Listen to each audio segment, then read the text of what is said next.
almost... Glory is mine. You're not trying to escape, are you? Greet the Reaper for me. I'm ready. You're not trying to... Ha! Nice try. Almost... I'll yield. You're not trying to escape, are you?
It all happened like I knew it would.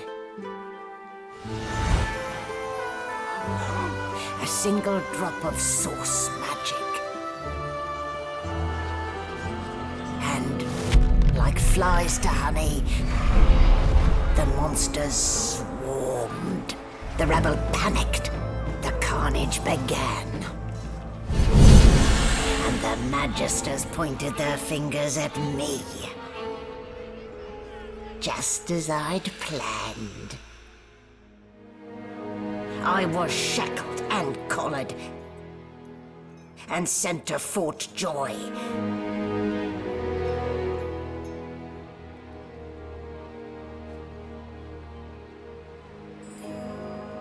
I'd come here to kill Godwoken. But instead, I became part of their story.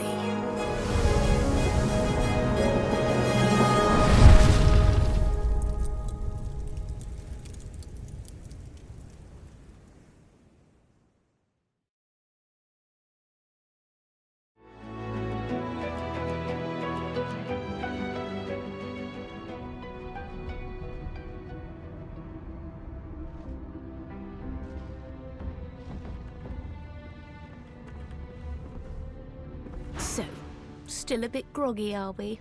Don't worry, the sedative will wear off soon enough. Easy now, no need to hurry.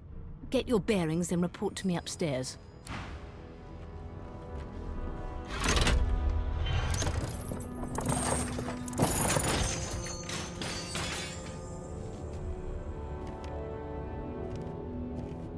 So it wasn't a dream after all.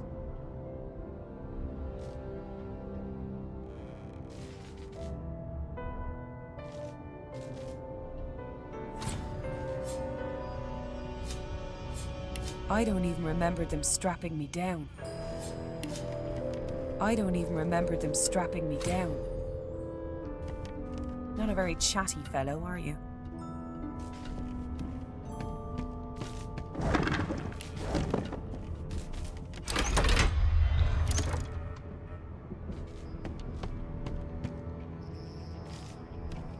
Rubbish.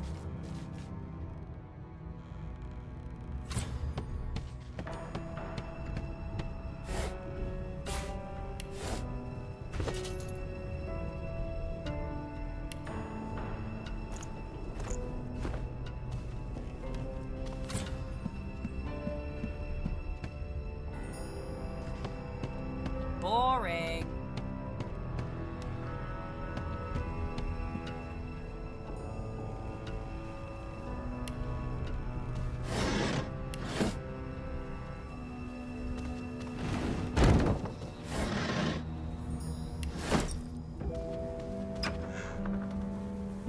An animal sty? Freight or food? Shaking her fluffy coat, the sheep eyes you balefully, her rectangular eyes like letterboxes to the void. With one sharp hoof, she kicks you right in the shin.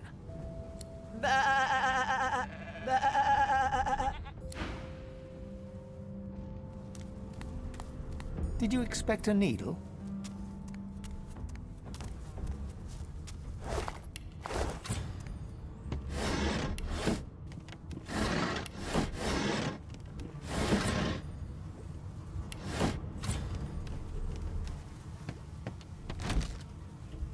Did you expect a needle?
You there.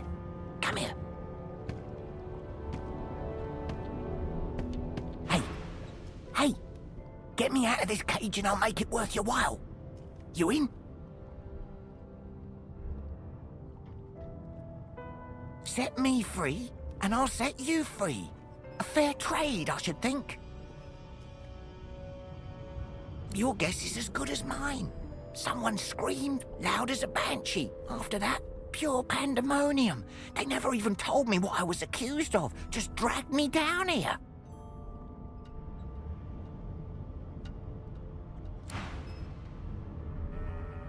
Go ahead and ignore me. But you should know it's not just my freedom at stake. A gentlewoman among jesters, you are. Give that lever a pull, and I guarantee we'll both get something out of the deal.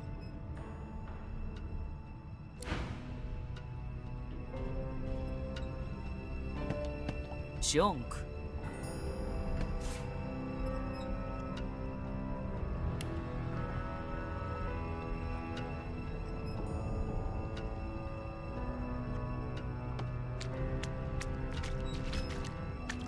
The Magister Guard snorts and sniffles as he sleeps. You're almost impressed that one man can make such a phlegmy racket.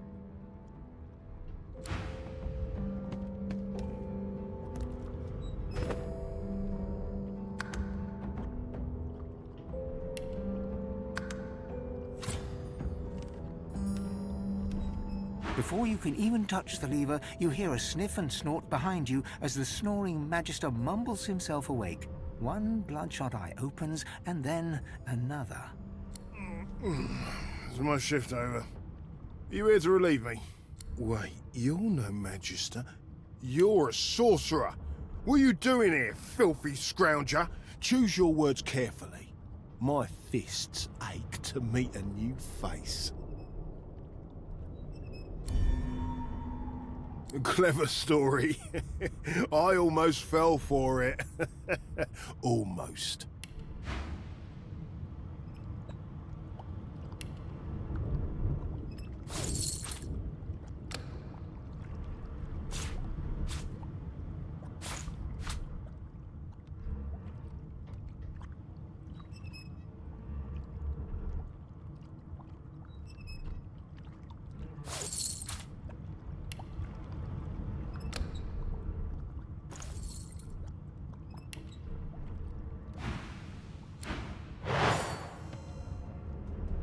I should have known there'd be trouble.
The prisoner's buoyant voice darkens as his eyes rest on yours. Ah, freedom. Tastes better than wine. I'm nothing if not a man of my word. And I did give my word I'd set you free, lass. say your prayers while you've breath to speak them. The halls await.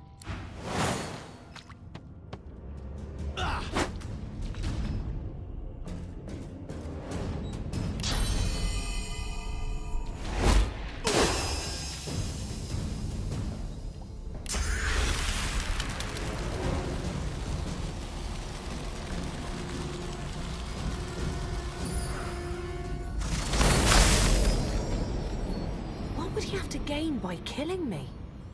I need to keep my guard up.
Empty.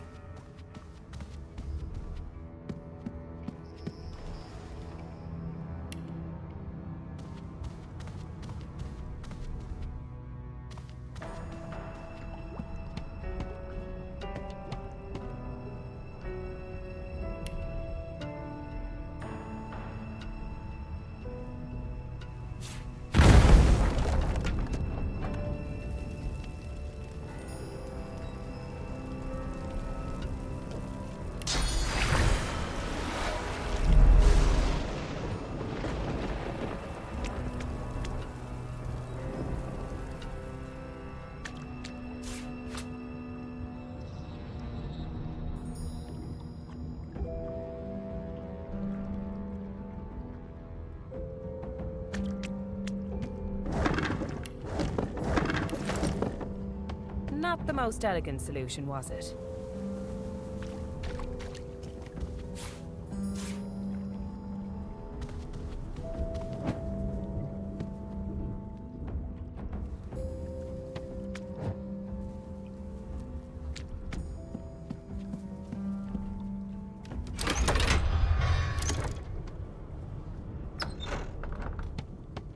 And I'm back where I started. Nowhere to go but up.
associates.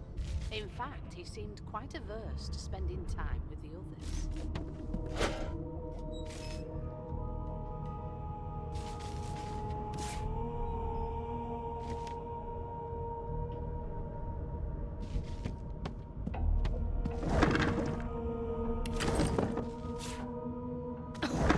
My, these smelling salts are strong stuff.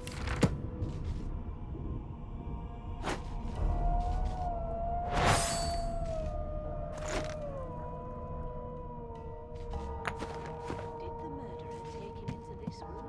Or was he already here? Empty.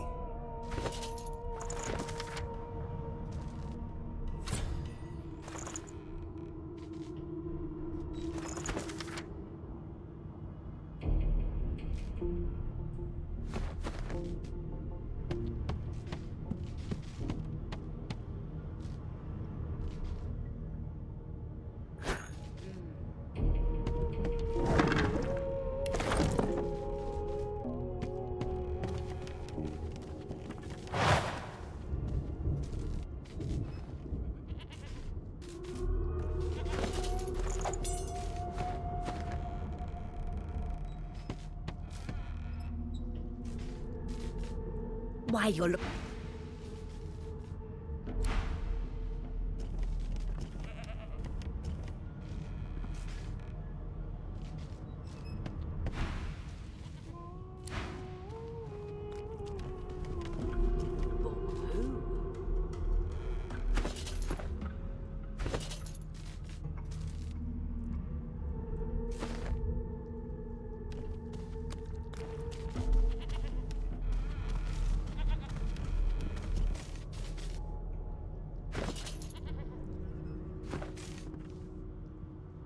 Yes, this is a rare kind of magic.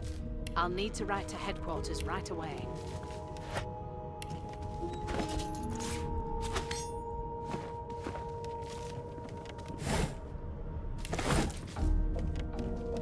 There you are. Not too tight, I hope. The collar, I mean. Oh, not to worry. Every dog has to get used to its leash. In the meantime, your next stop will be Magister William. All passengers have to be registered in the ship's manifest, and he's the chap in charge of the logs. You'll find him on the other side of this deck, in the officers' quarters.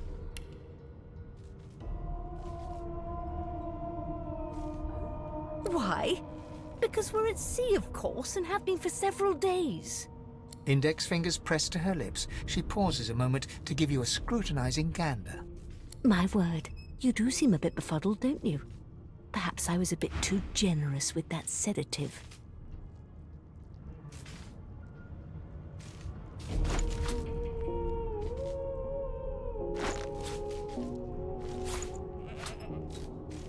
It seems as though there's a pattern in the blood flow.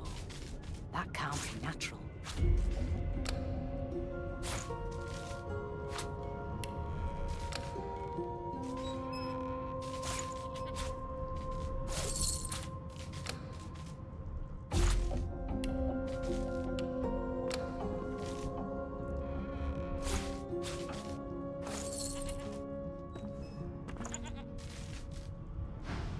Oh, well, I'm sure you'll soon gather your wits.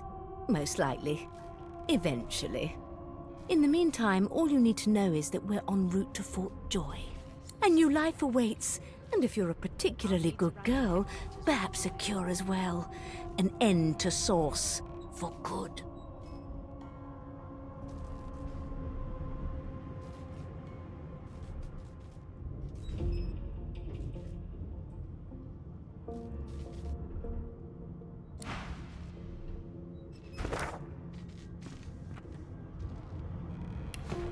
Alexander, grant me patience. What? Is he? Oh, well. Some problems simply sort themselves, don't they?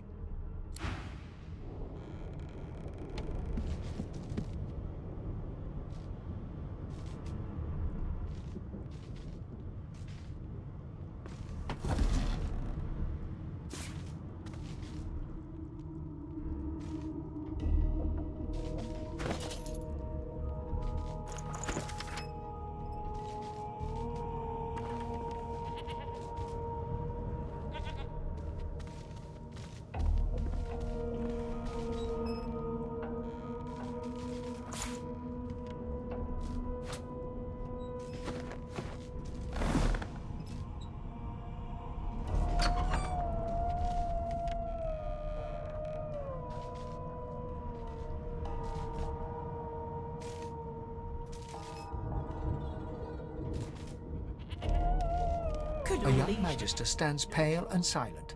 Her knuckles whiten around her weapon as you pass.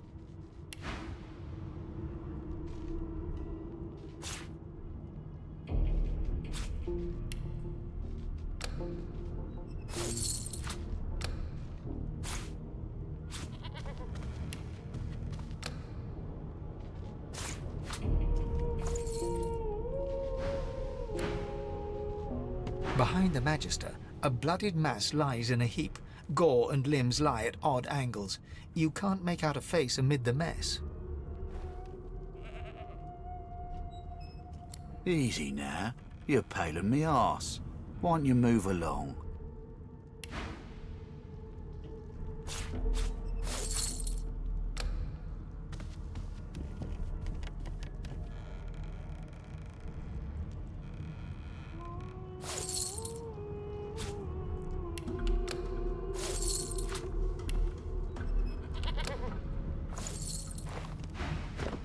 Waters is investigating. She'll figure out who did it. Always does. Did the murderer take him into this room? Aren't you enterprising? I'll let Waters tell you no herself. Go ahead. She with the body.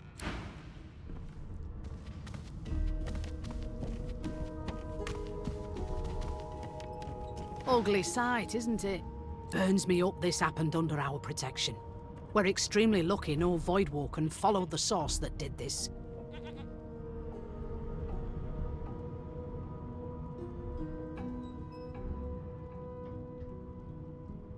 Finn didn't see it like that. He was desperate for us to help him. Two things scared the living daylights out of him. His own shadow and his own source.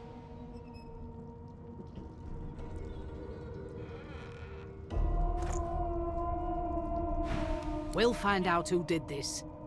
Speaking. She looks up at you with a mirthless smile. I was on duty in your room when the murder happened. You were asleep the whole time. Didn't even stir. You're one of the only indisputably innocent people on the ship. Unless you can commit murder in your sleep, of course. Finn was killed by Source. If a Magister could do that, there wouldn't be a Magister. It looks more like a passenger managed to slip their collar. And the rest, well, you see the evidence in front of you. Listen, I could use someone to keep their ears open among the passengers. Sometimes they clam up in front of a uniform. Bring me a good lead, and I'll throw in a shiny gold coin for you. How about that? Not in here, it isn't. You let me know if you hear anything.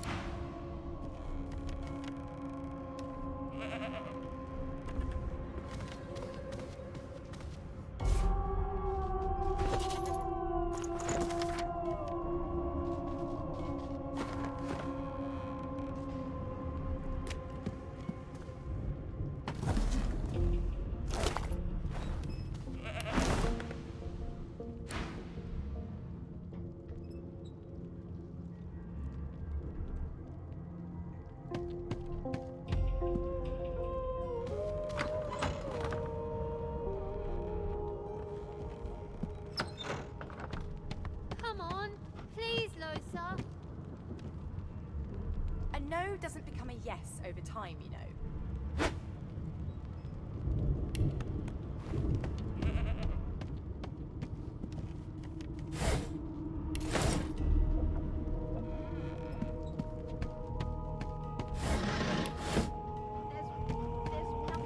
An elf sits tucked away in a dark spot, lazily rolling dice onto the surface of a barrel.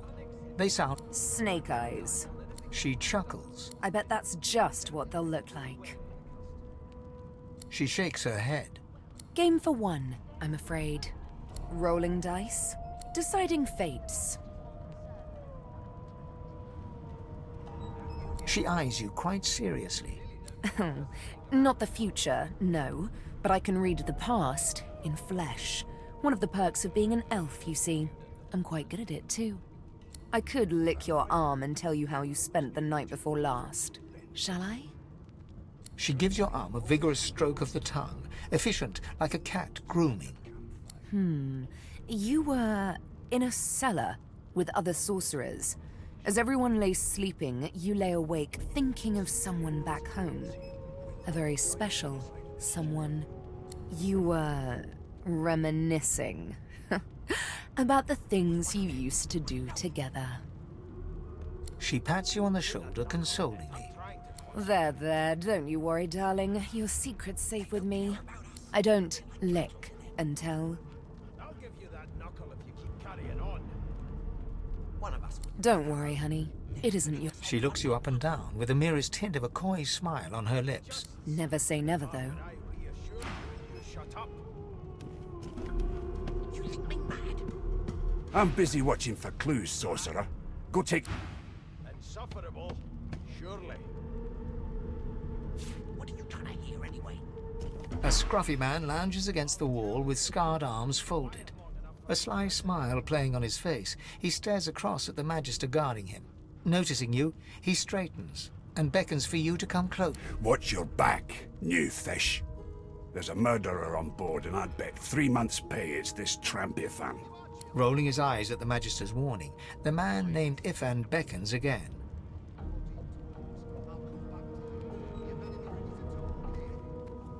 He leans in and adjusts your collar with a sharp tug, balancing its weight so it no longer presses unpleasantly on your neck. He winks.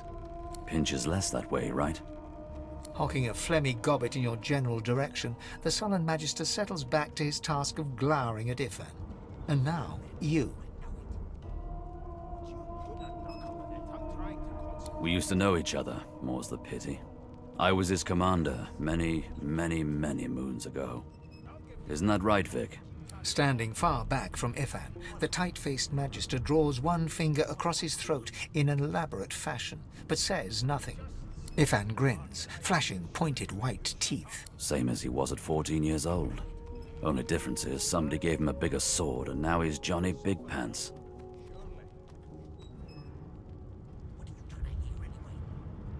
No. The dead man, Finn, is it? I'd no business with him. And I wouldn't put a man down without good reason. He glances over at Magister Victor, who's staring back at him with pointed intensity. Damn shame sheer annoyance isn't reason enough. I've seen more appetizing things coming out of plague-stricken pigs. The Joy, I've heard a lot. Nothing good. No surprise there, since Bishop Alexander runs the show. Wonder if we'll get to meet the ringmaster himself. And I don't intend to do away with the custom. Well, there has been a murder, Your Majesty. Maybe that has the Magisters more concerned than your appetite. Don't you get saucy with me when you clearly don't... Not eager to bow before the great Bishop Alexander, son of the Divine himself. My sentiments exactly. But Vic here will blow a blood vessel if he hears you talking like that. What are you conspiring about over there? You! What's your name? Oh, don't mind him. Vic's just got a bee in his bonnet. And that bee is me. Name? I'll give you that knuckle if you keep carrying on. Magister Victor looks at you suspiciously, then scrawls something illegible down in a tiny notebook. He scowls at you as he stows the notebook back in his voluminous robes. Away with you. At once. Ifan performs an elaborate pantomime of keeping quiet, one finger in front of his lips as he leans back against the wall. I'll tell you if you can keep it quiet long enough for me to listen. How dare you classify this slop as food? I've seen more appetizing things coming out of plague-stricken pigs. There's nothing else I can make, Your Majesty. Turnips and water are all I was given. Unacceptable. I've never dined on anything less than a dozen-course dinner, and I don't intend to do away with the custom. Well, there has been a murder, Your Majesty. Maybe that has the Magisters more concerned than your appetite. Don't you get saucy with me when you clearly don't know the first thing about sauce. Keep those bolts trained on her, and if she tries to run, shoot to kill. You seem on edge, officer. What on earth is the matter? murder most foul. I strongly suspect you know all about it. Do you? Well, perhaps you're absolutely right. I ain't saying nothing. This again.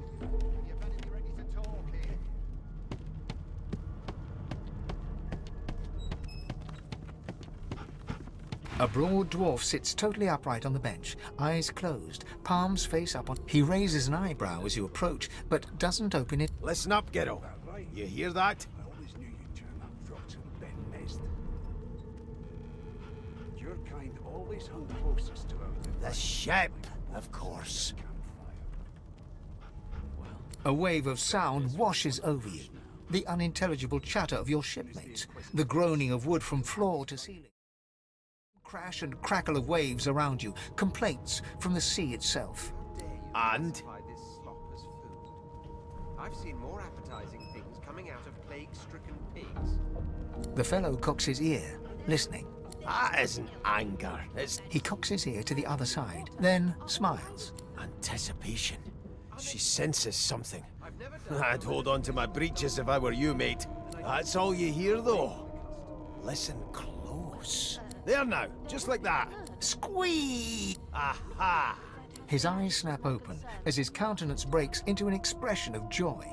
One great paw claps you on the back. The other catches you before you lose your footing. There, you heard it, didn't you? I knew it. I knew it. Aye, this is good news, kiddo. Good news. It's the wheel, the wheel. Don't you see, you beautiful idiot? Squeaks whenever the helmsman jerks it clockwise, which means we're heading east. Burn my beard. That means if we've been traveling for, yes, only 10.34 nautical miles to Fort Joy. Your kind always hung closest to our divine, like wolves around a campfire. Yeah, no indeed, kiddo. But that ain't my... The dwarf leans back from the table and strokes his beard, gold medallions jingling merrily. His eyes roll over to you. That'll be all, thank ye kindly, kiddo.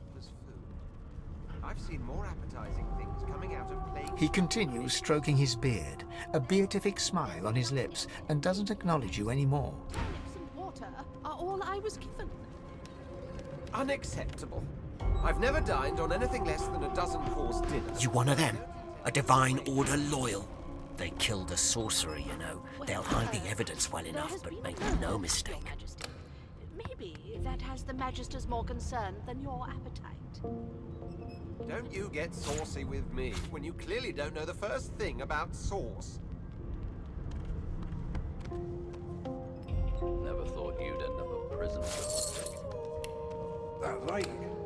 I always knew you'd turn out rotten, Ben Mist. Your kind always hung closest to our divine, wolves around a campfire. Well, you've got this wolf on a leash now. Soon as the Inquisitor gets here, we'll hang you right over the side of this ship with you. It was one of them. I know it. Would you put a knuckle in it? I'm trying to concentrate. They don't care about us. We're like cattle to them. I'll give you that knuckle if you keep carrying on. One of us wouldn't kill our own. They're picking us off one by one. Can we just... I spent my life singing for my slaves to bring me my supper. Finer fare than boiled roots and rotten tubers, too. Meanwhile, the Magisters feast on honeyed meat behind this very wall. The indignity. I'll tell you if you can keep it quiet long enough for me to listen. Who we are, what we've done, You'd end up they a mean prison less than guard, nothing as long as these collars That's right. choke us. I always knew you'd turn out rotten, Ben Mist. Your kind always hung closest to our divine, like wolves around a campfire. Well, you've got this wolf on a leash now. Soon as the Inquisitor gets here, we'll hang you right over the side of this ship with him.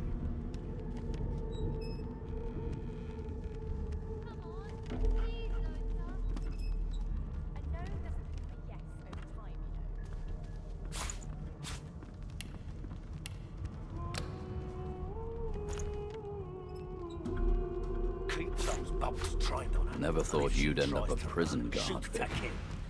That right? I always knew you'd turn out rotten, Ben Mezd. Your kind always hung closest to our divine, like wolves around a campfire. Well, you've got this wolf on a leash now. Well, well. What have we here? A fresh face in this stale hell. Let's size you up, shall we? See if you'll do. The lizard looks you up and down, like a farmer would a fetching horse. All of a sudden, he grips you firmly by the chin, with the intent of inspecting your teeth. I'm inspecting your teeth, in case that wasn't spectacularly obvious. There's some discoloration, but I've seen worse. After all, one can't expect to find prime merchandise on a squalid little ship like this. Now then, to business. You will answer me 3 questions. The first one is this. Can you cook? Ah, music to my belief. On to the second question. Can you knit, weave? In short, tailor? Oh, but to feel the caress of satin on my scarlet skin once more. A most satisfactory answer indeed. On then to my final query. Have you the ability to administer the upkeep of one's personal appearance? The delicate art of cosmetics is what I'm after. The very basics, then. I suppose that... So, 3 questions asked, 3 questions answered. As per your own testimony, you can cook, tailor, and groom. I offer you my sincerest congratulations. As of now, you are my slave. Of course you accept. Mine wasn't an offer, it was an order. Anyway, you may leave me for a moment. We'll go over your duties once we reach Fort Joy. Now... You, Jill, is that right? I have a few questions for you.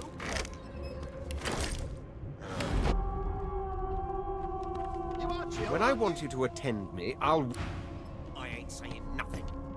If you'll be pardoning me, I'll be... I'll come back to you, and you better be ready to talk here. Name?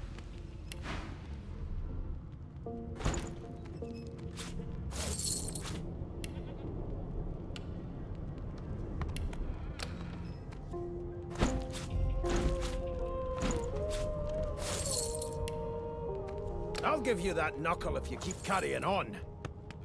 One of us wouldn't kill our own. They're picking us off one by one.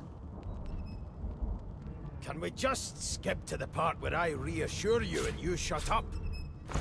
You think me mad? Mad? Well, you aren't here on my list. Scrammy. What are you trying to hear anyway? I'll tell you if you can keep it quiet long enough for me to listen. You're a human, like me. That means we're friends already. My mum told me not to make friends with lizards and elves and dwarves and stuff. But I think they're okay. Be careful. Someone died here. A magic person, like us. Do you know Losa? She's a really good singer. I'm better though. Listen. La la la. Wow! You look cool. I like your hair. I like your eyes. I like your colour. I have one too. Oh, there you are. Wife, would you please tell this very charming gaggle of not at all brat-like babes that I am by no accounts this Losa woman, nor do I sing, in fact. I'm deathly allergical. They don't care about us. We're like cattle to them. I'll give you that knuckle if you keep carrying on. How very correct you are, spouse of mine. Madame Josephine Gribbles de Peeb refuses to be confused with anyone else. What? What's so funny? Her pinched face cracks into a great grin, and she shoos the children away from her with a laugh. Yeah, okay, you found me out. Go on and git, and maybe I'll sing you something when I'm good and ready. She turns to you, dark-eyed and dirty-haired, and smiles flatly. Gotta keep ourselves entertained, haven't we?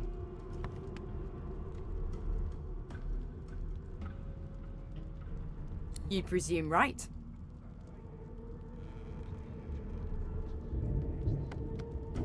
Nope. Trying not to find anything out either. Ignorance is bliss. The utterer, the better.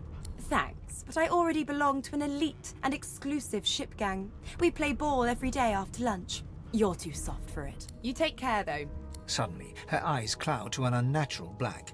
Greyish veins run down her face, and her mouth tightens into a cruel sneer. As quickly as they came, the clouds clear. She smiles as though no change came over her.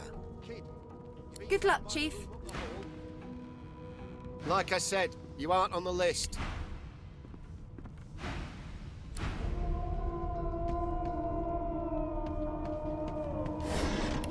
It was one of them. I know it. Would you put a knuckle in it? I'm trying to concentrate. They don't care about it. The elf is reading a volume of Cranley Hubert's famous encyclopedia. He looks up, his big round eyes scanning your body, absorbing every detail. He reaches out and takes your hand, turning it this way and that, examining it from every angle. Finally, he pinches your skin, gently. Fascinating. He sits back and returns to his book, flicking quickly from page to page, completely oblivious to your presence. It is simultaneously too detailed and insufficient. I know the beginning of this tale and the end, but I am rather missing the middle. Tell me, what do you know of our world's history? Oh, please. I have no interest in that. Your books are too full of it already. No, I want to know about the Celestial. I want to know about your gods. This text tells me that they created all creatures, but nothing of what came before. Where did these gods come from? Who are their people? Where are the others of their kind? Of course you don't have any. Now please, run along. I have a world. No amount of pestering will... How dare you classify this slop as food? I've seen Here's the more register, ma'am. Good, good. Magister Williams has just about done with the last passenger. Nothing else I can make, Your Majesty. Turnips and water are all I was given. I've never dined on anything less than a dozen. You faring okay so far? There has been a murder, Your Majesty. Maybe that has the Magister's more concern. Of course I do. Seems Voidwalk can dog your heels like a shadow. That's no way to live, is it? You'll see. We're gonna help you. You head on in now. Williams will get you sorted fast. You'd end up a prison guard. Keep those bolts trained on her, and if she tries to run, shoot to kill. You seem on edge, officer. What on earth is the matter? Murder most foul, and I strongly suspect you know all about it. Do you? Well, perhaps you're absolutely right.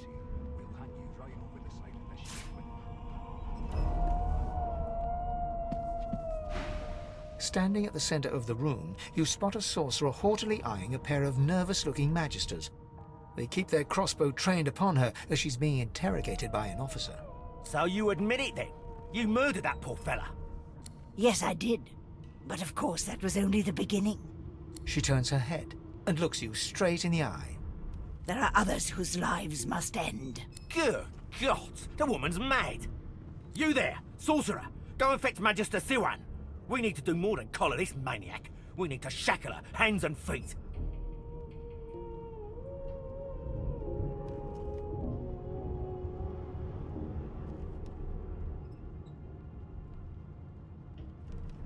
It means your journey draws to a close. Do stick around for its finale, though, because... She reaches for her collar and simply removes it. I'm just about to create a scene. Subdue her, men, quickly! If she casts Source, the Voidwoken will come. They'll end us all. She smiles with wicked satisfaction. Precisely.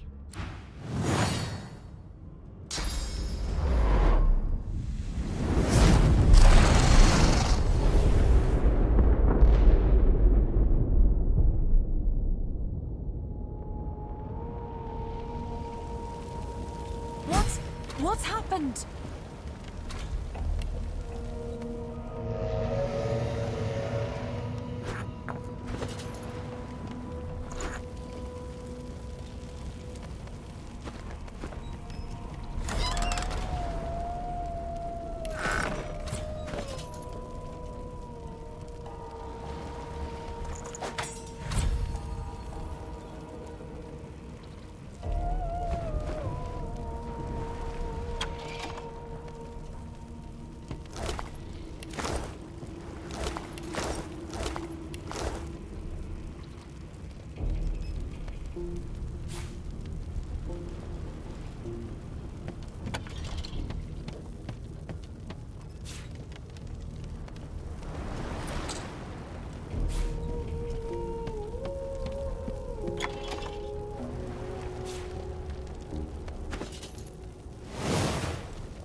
What happened? Must have been the turnips. Water? Wine, for goodness sake! The lizard's eyes close as he slips into unconsciousness. The dwarf lies in a heap on the floor, his great beard twisted and tangled around him. He is stock still. You can't see if he's living or dead. You hear a faint thud, thud, thud. He's alive, but only just.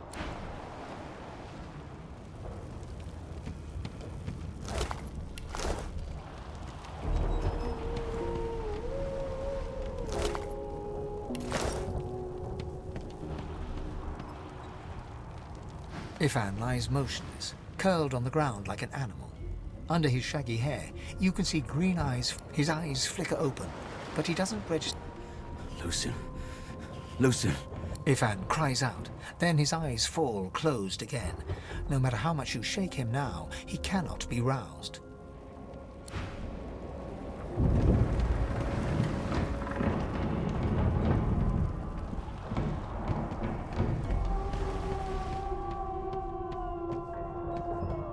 No, not the final dark. Not yet. Her hand lies limp in yours. She's too weak to stand. The dice roll darkly. They're rolling for me.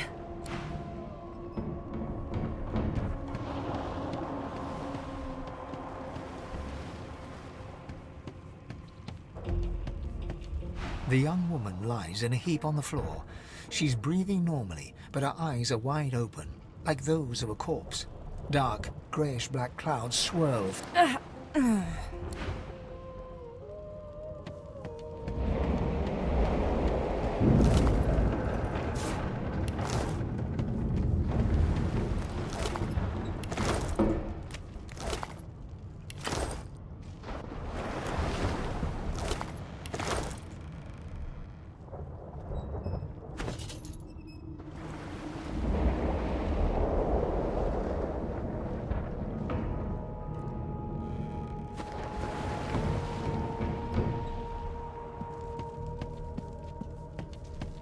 The Magister lies on the floor, unconscious and bleeding from a dire-looking wound.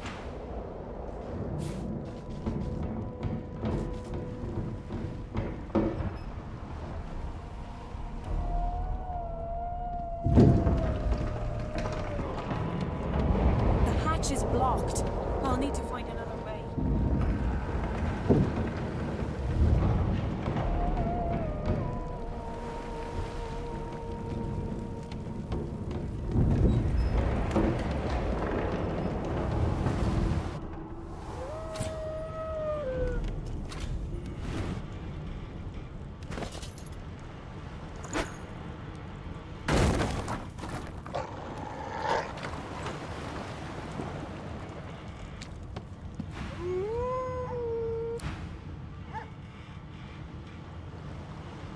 Not long before this thing snaps into splinters.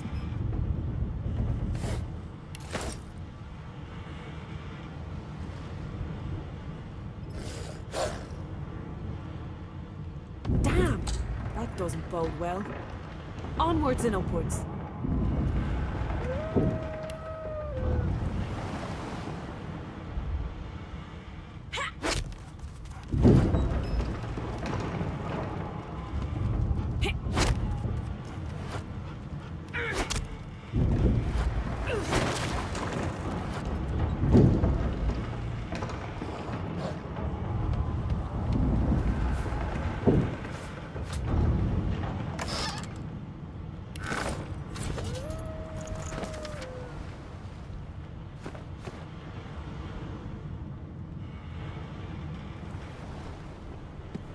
Thank the gods.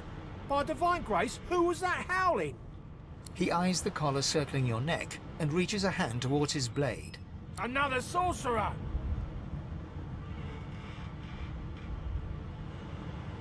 Like you don't know? Mutiny!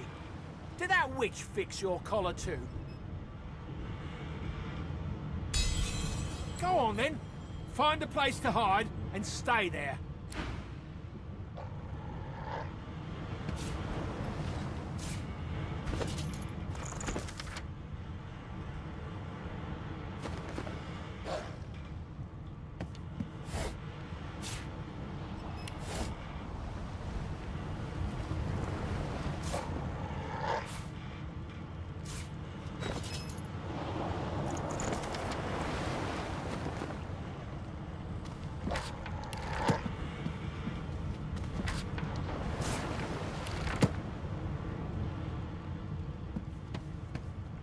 Bishop Alexander.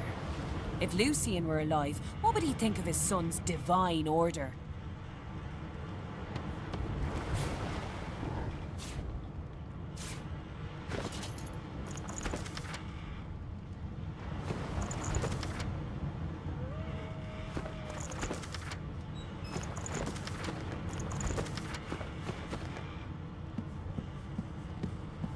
And you thought Rivellon was flat.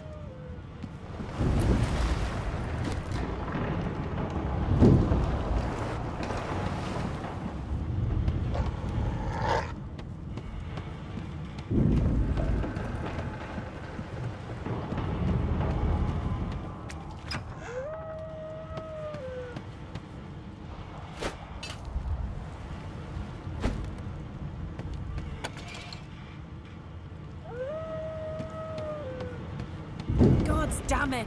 Need to get off this wreck, and quick.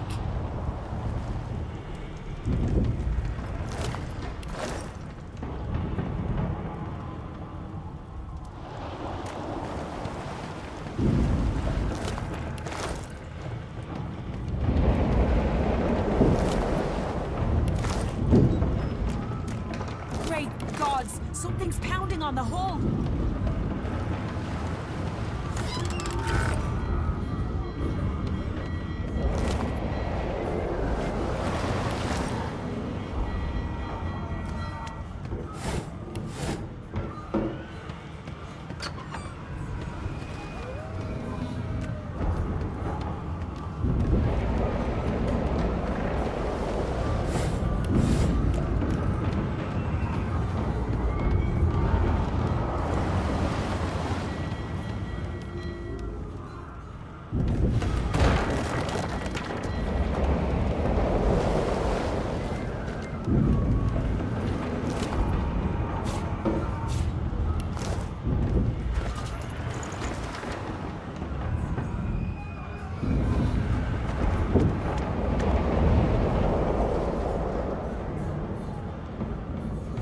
You pass through the door and are suddenly face to face with an undead.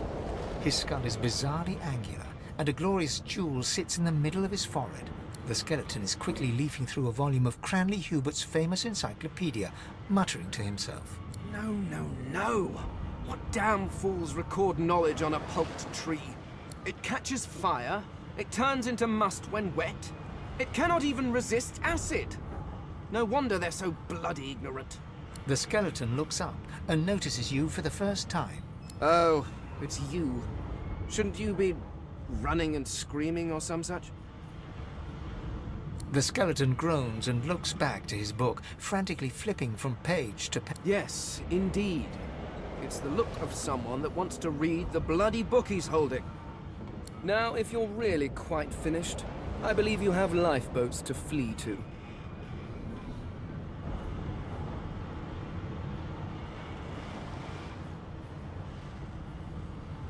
Please, I was no more an elf than you are those rags you're wearing. I had a mask, rather ingeniously designed, which allowed me to take that primitive form. A mask that was stolen by that damned witch after her little scene. Still, she'll drown with the rest of these fools, and I will simply pluck my mask from her cold, dead hands. Indeed. Just as sensible as getting off a sinking ship and leaving a fellow to his business. I would say good day, but it seems quite likely that you're about to die a rather terrible death, so... The skeleton shrugs casually and returns.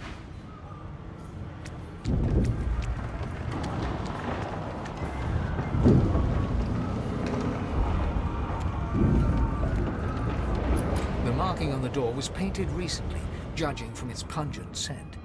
You recognize the symbol immediately for what it is. A warning of death fog within. You press your palm against the door to open it. The wood feels neither cold nor warm, but simply grey. The color drains from your hand, and you are left numb. It doesn't budge. The door groans open, but an ashen shadow clouds your mind.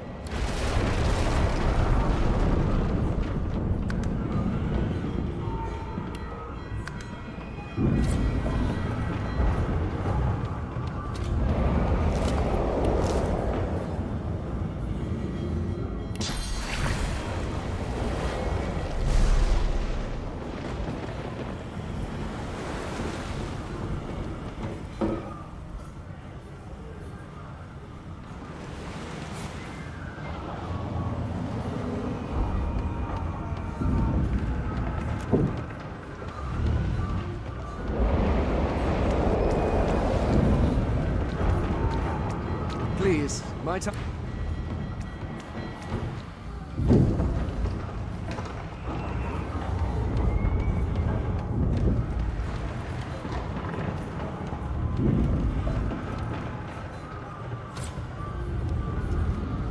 Gods, I need to get off this ship!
There's still a chance.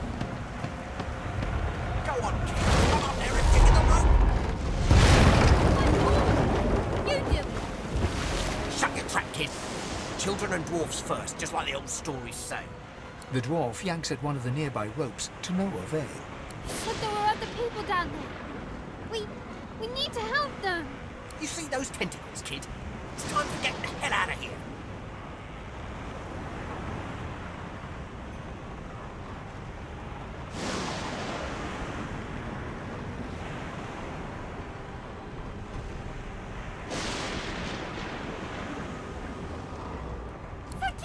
Thank you! There's a ladder right over there.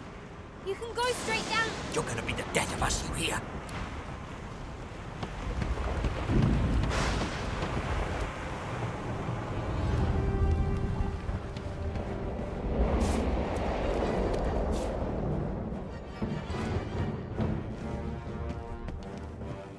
The Magister lies on the floor.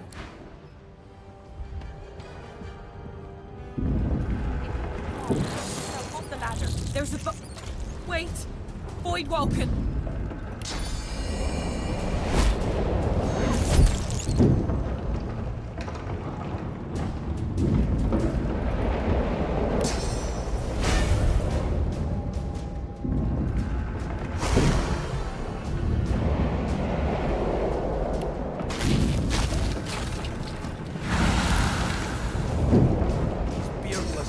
Won't sink the ship on my watch.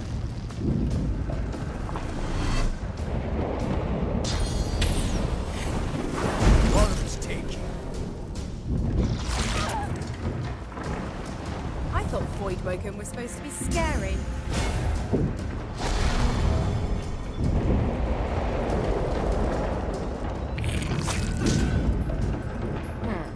Let the games begin.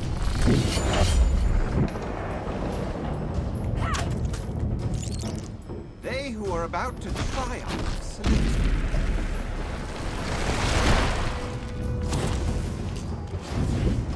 Well, take you.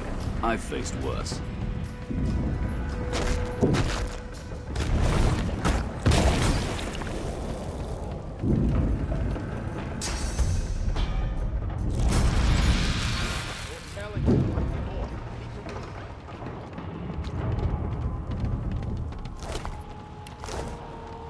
Let's not tarry.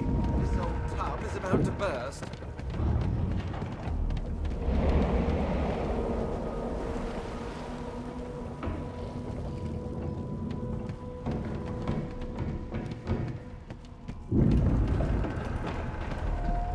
I hear something.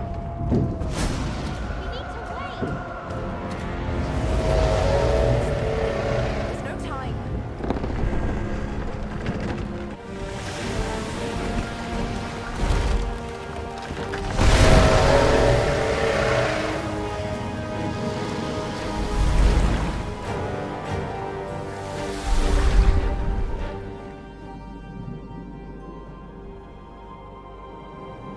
I have plans for you, child.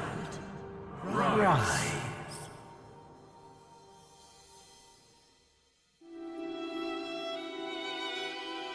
Honorable Dallas, we lost a ship sailing sorcerer prisoners to Fort Joy. We assume some escaped and broke their collars. Their vile magic lured the Voidwoken.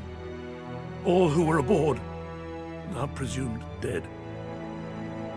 Yours faithfully into eternity, High Judge Oriven.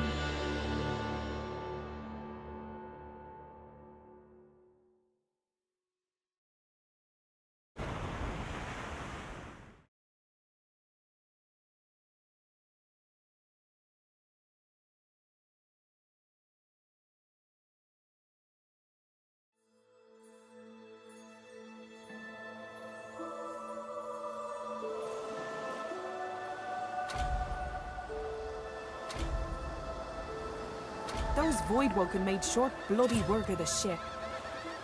Am I the lone survivor?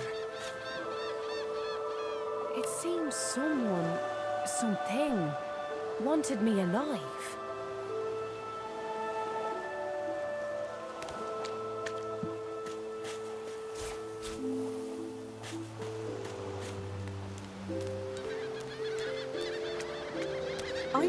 Order would get rid of any trace of the old Source King. Garbage.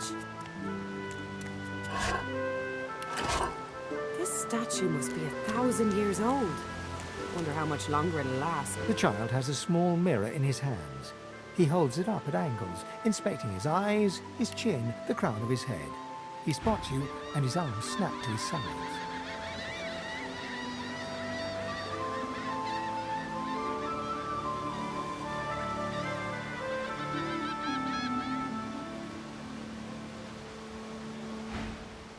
I'm not supposed to talk to strangers. Why? I guess. Well, the people who put me here are human, and the people who took my parents away are human too. Or do you mean because I'm a... Are you a sorcerer? One of those guys that brings the bad void things here?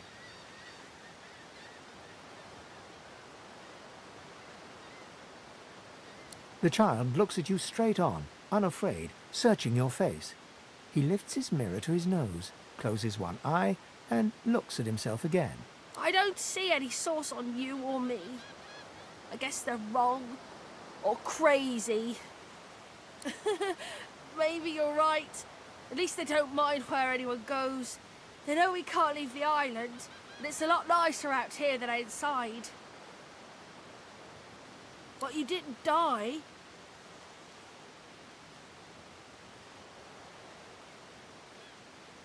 I guess I am, but it's just normal to be scared. Nowhere isn't scary. There isn't anywhere safer. That's what you'll see.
Voidwoken! Those are the same beasts that sank our ship! Damn, they've made it to shore.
scholars were supposed to keep those things at bay.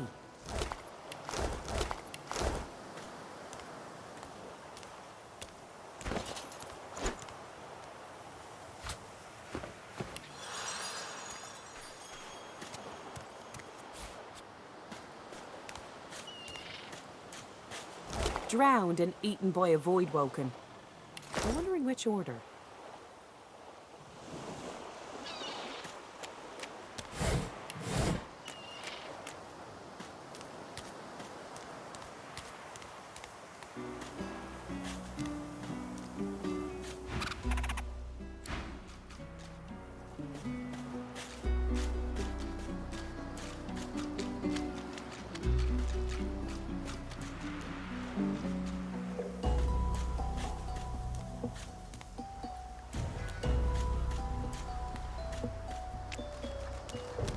You spot a strange lizard gazing over the water with a steady, malcontent stare. His skin is of a bright, blood-red color. Could he be... Yes, you recognize him from the ship. It would seem you're not the only one who survived the tentacles of the deep.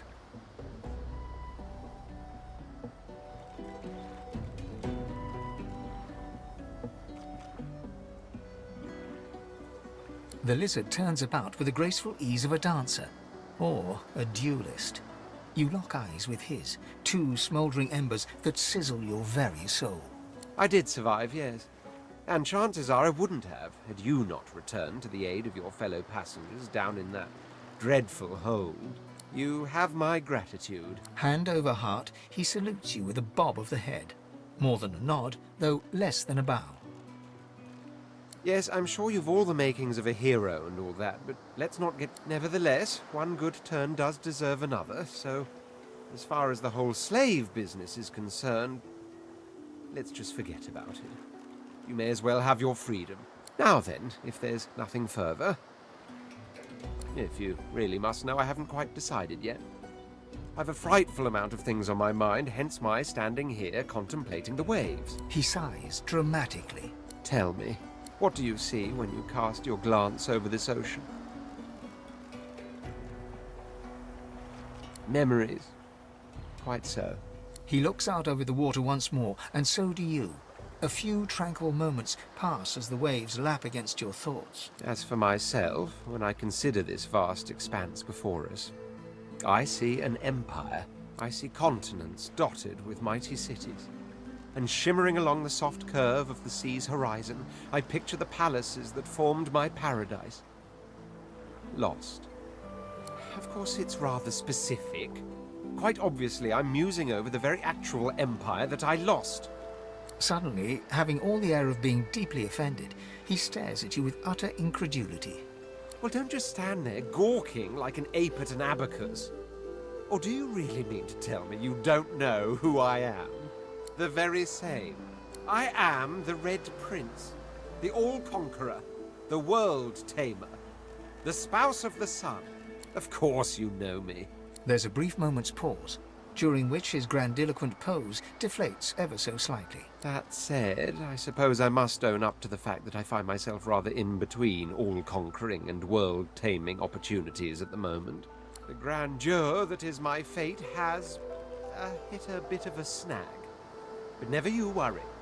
For the throne I was destined, and my throne I shall have. This and that. Tag along. Do you really mean to compare the fate of an empire to whatever foibles you seek to fix? On the other hand, I really could do with a dog's body. And you've already proven to be trustworthy enough. You came back for the others on that ship, after all.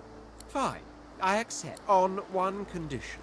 For reasons I'll not disclose right now, it is imperative that I should meet with a dreamer, one of the mystics of my kind. I've reason to believe one of them may be present on this island. Promise me we'll look for him, and I'll extend you the blessing of my company. Jolly good. So, now that that's settled, first things first. Even if you are as versed in the art of eloquence as I am, that our swords will be doing a lot of the talking from here on out goes without saying. As a born fighter, I prefer the perfection of the blade myself. But I'm well acquainted with the secrets of magic, and yes, even subterfuge. What say you?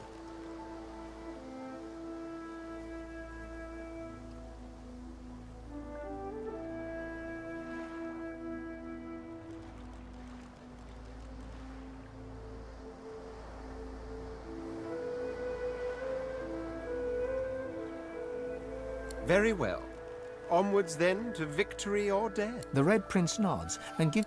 Now, as you're aware, you'll be travelling with a prince.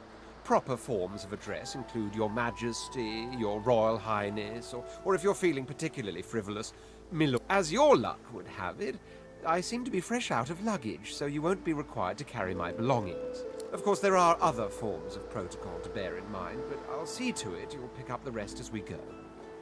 So, without further ado, let us be off.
A black cat.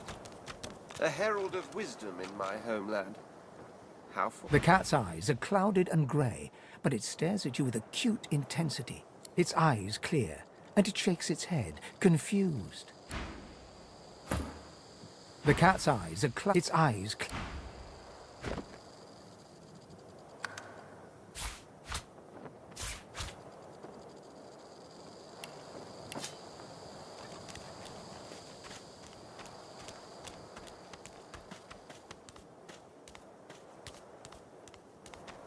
What's this? I found something.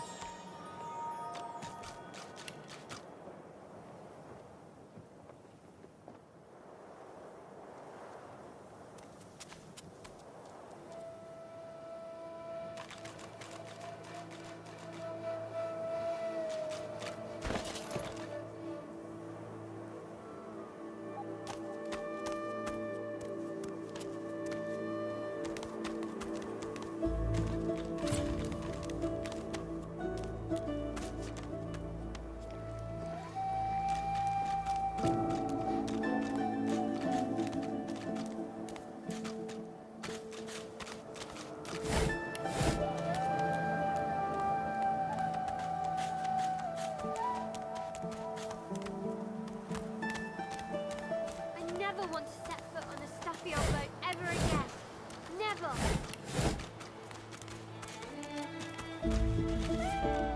Hey, lady. It's a lot nicer here than that stinking boat, huh? I'm sure glad you went back to save the others. Saw one of them wringing out their tunic at the shore a few hours ago. Say hi for me. I never want to set foot on a stuffier boat ever again. Never.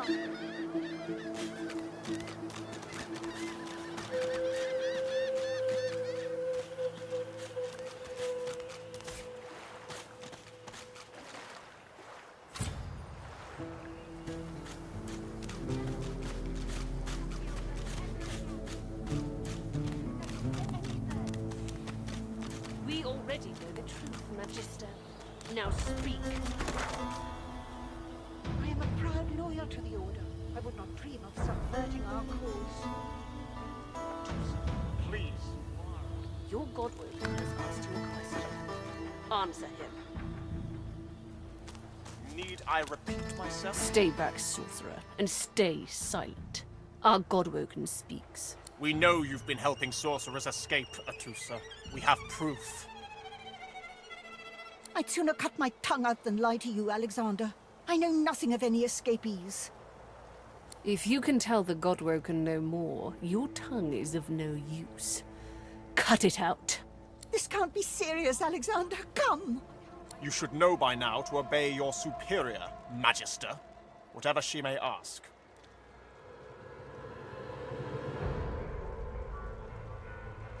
Atusa pinches the tip of her tongue with 2 fingers and brings her dagger to its root. Her eyes squeeze shut. Drops of blood form against the dagger's edge and quickly fall to the ground. She groans. Stop! My father, may his soul rest in peace, would be disappointed in you, Atusa. To think you would lie to his only son, your bishop, and your friend these many years. The fate of our realm hangs in the balance. If you will not help us save it, then you will help the Void destroy it. Dallas? Yes, Your Holiness? I believe we're done here.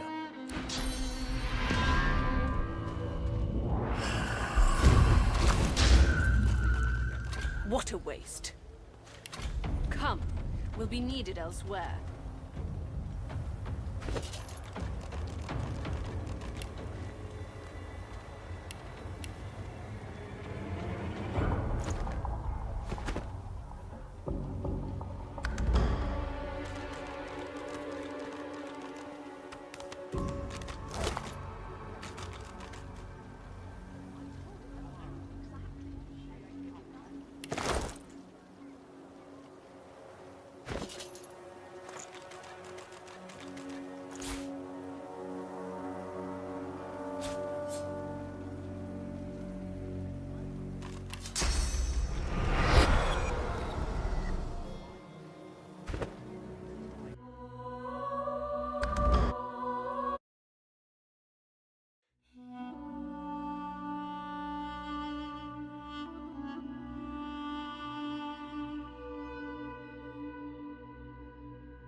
I wonder where this leads.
photos. They're transforming.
Glory is mine.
Swallowed too much seawater by the looks of him.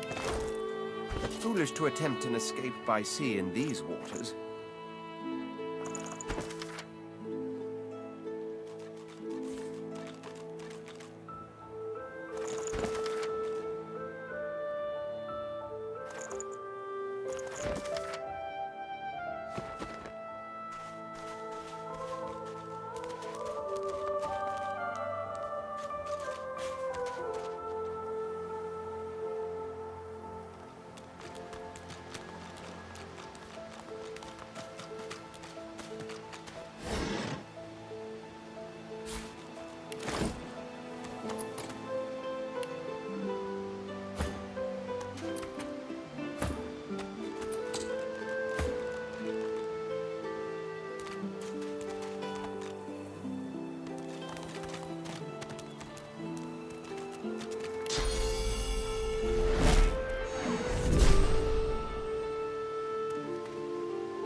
you're a chew on.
sailboat ever again.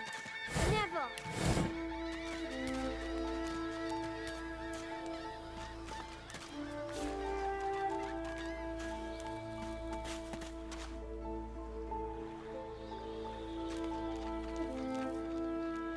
I know nothing of any Verdus. We already know the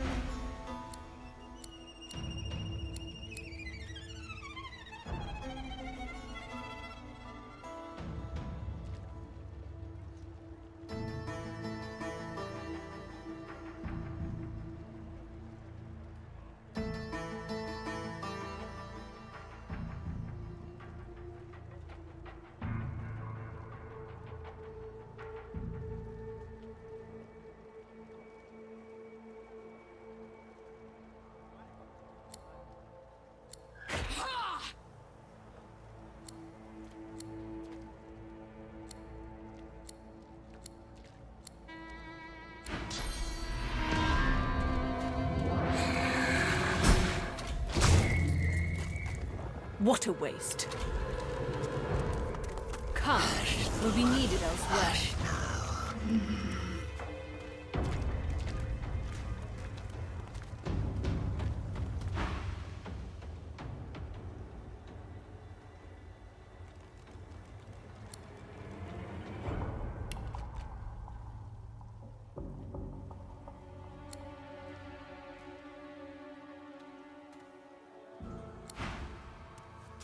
I told him I'd known exactly, didn't I?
Pete. Pipe down, Farah. It's time to accept reality.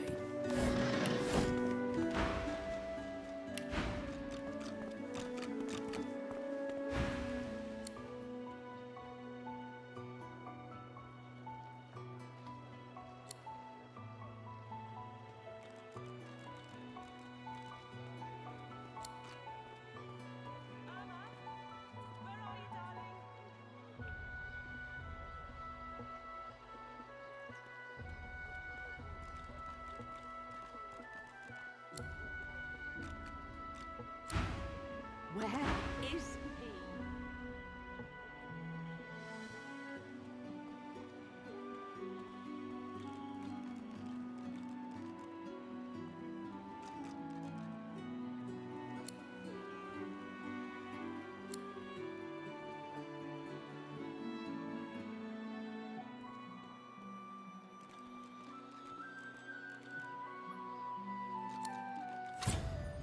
I told him I'd known exactly, didn't I?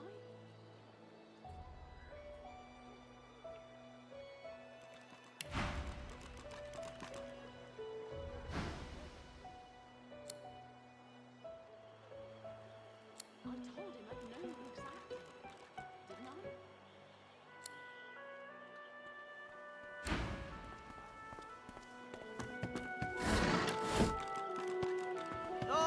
I don't think I ain't watching. She's gone, Farah. Gone! Come on, old man. I can't wait all day.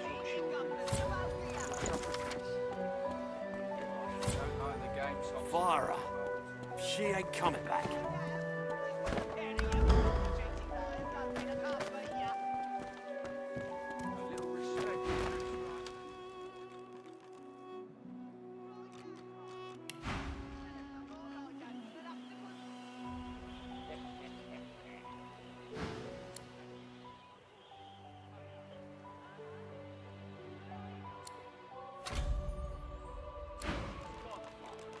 God!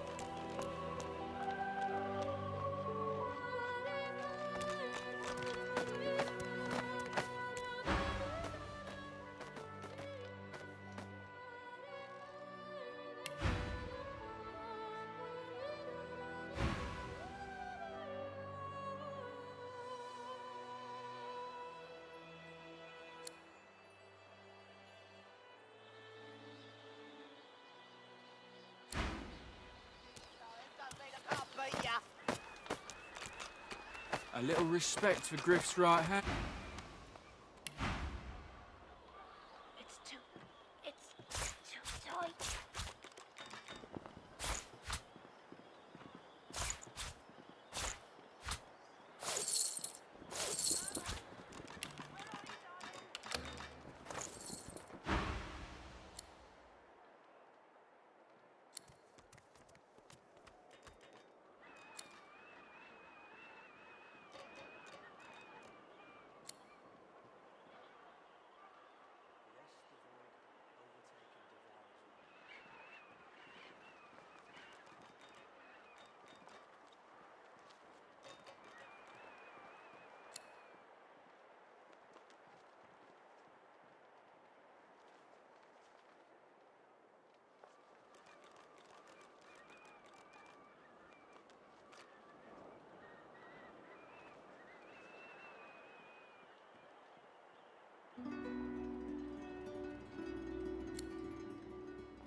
What of?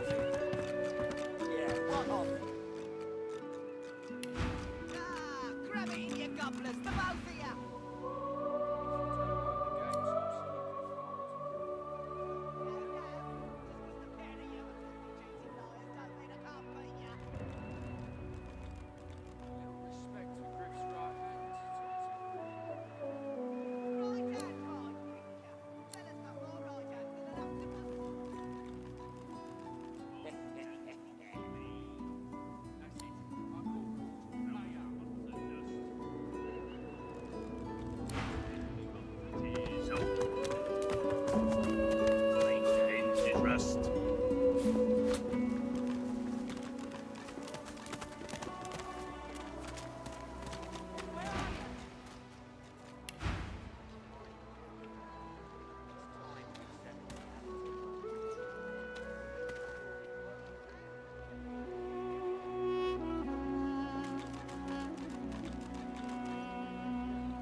Nasty. It's wrong, I'm sure. Keep my name out your mouth, how about? Easy now, old chap. It isn't my fault she's dead. Gods. The smell, though. I'm gonna give you one more chance to shut that ugly mouth of yours.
thing about you and I, Gretty.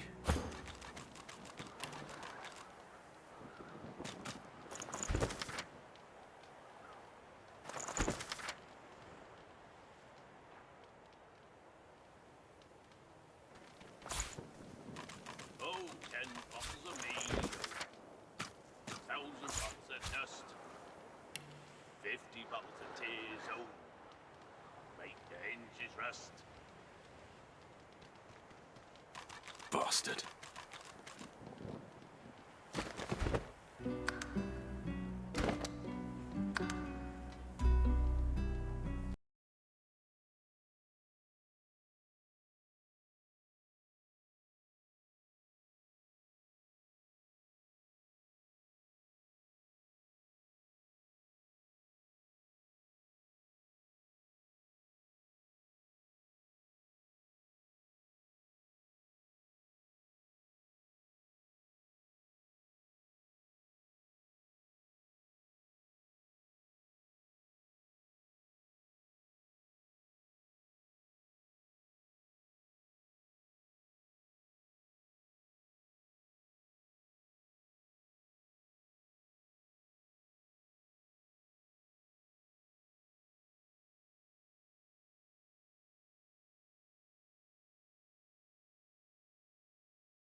When another divine arises, will source change back?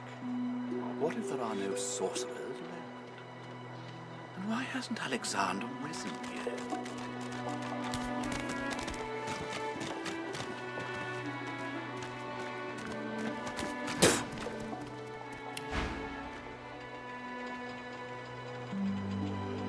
Perhaps it goes bleeding forward to me so much.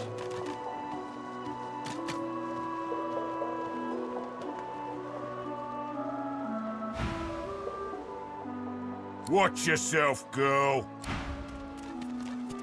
Watch your hands, Pipspock. What are you loitering round here for?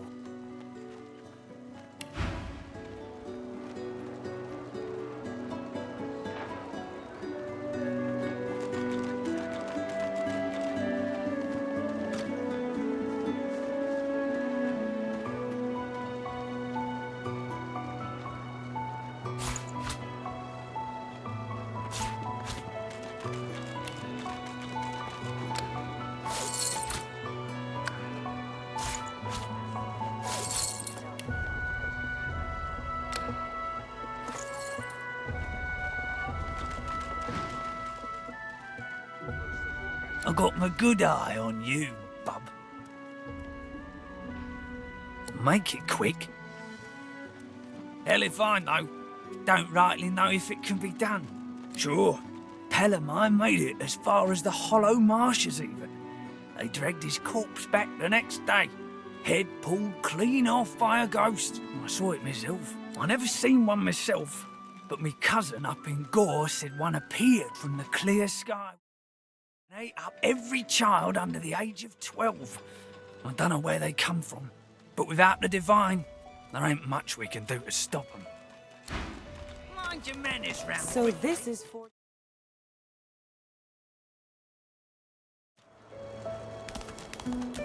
Scram! Ain't fit for Oh, beasts. excuse me. Oh, I'm very tired. Abominably tired. Beg your pardon. Easy, eh? Perhaps if those bleeding dwarves didn't eat so much. Psst. Hey, you're a little light in your pack, ain't you, girl? Who could blame you with the garbage they got for sale round here? Mind your manners round quickly. Why don't you take a gander at the goodies I got? Stuff you won't find anywhere else in camp. Let's just say folks leave here, but they don't seem to take their effects. Maybe I happen to know where everything ends up. Only the finest, you know.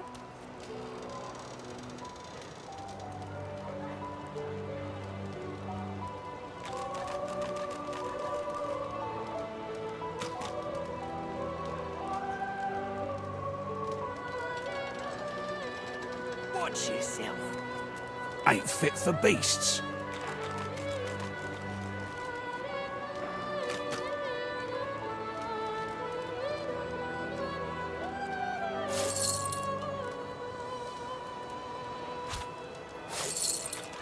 Hands out your pockets now.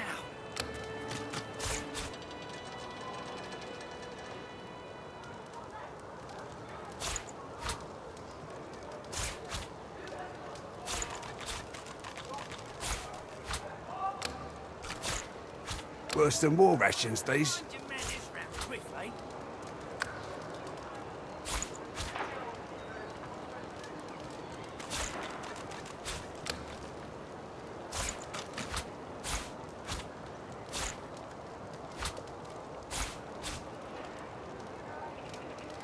Hands out your pockets now.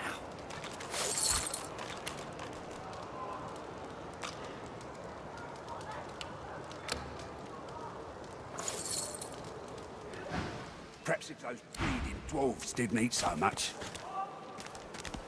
Griff is slowly, methodically peeling the skin from a potato. As you approach, he looks up, setting the potato, but not the sharp little knife, down on the table. Take your coin, then.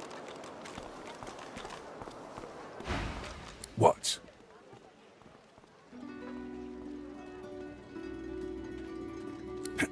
Who's asking? He smirks, and holds the little knife up to the light, watching it glint. I'm listening.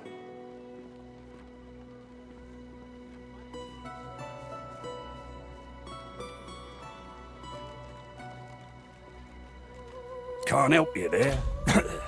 If I could, I wouldn't be here peeling goddamn potatoes. Sure, have good stuff, My huh? name here.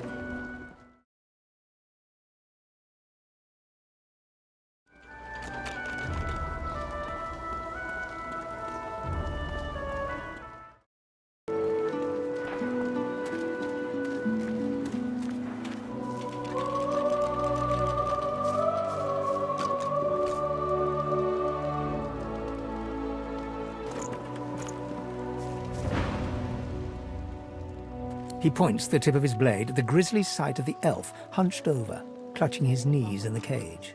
I solve my own problems. They'll cure you of your sauce. Nightshade will cure you of an headache too.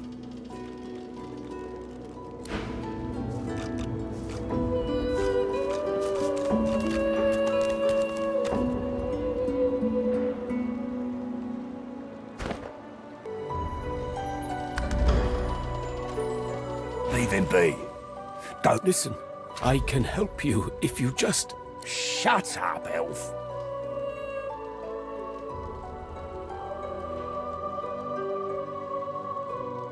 This clown? Caught him stealing from my kitchen. Still won't say where he stashed my supplies. Sound like someone you'd let off with a slap on the wrist. Supplies? Crate of food, citrus in particular. He'll talk, or he'll die quiet.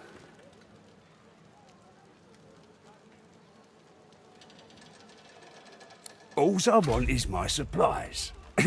Happy to let this clown die in a gutter instead of my kitchen. Bring back my crate, and you got yourself a deal.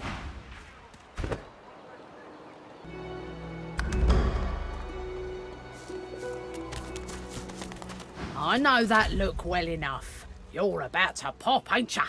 Why don't you enter a match and let some of that frustration out the right way? Nothing I can tell you can't find out by slipping down that hatch. If you've got the spit in you, that is.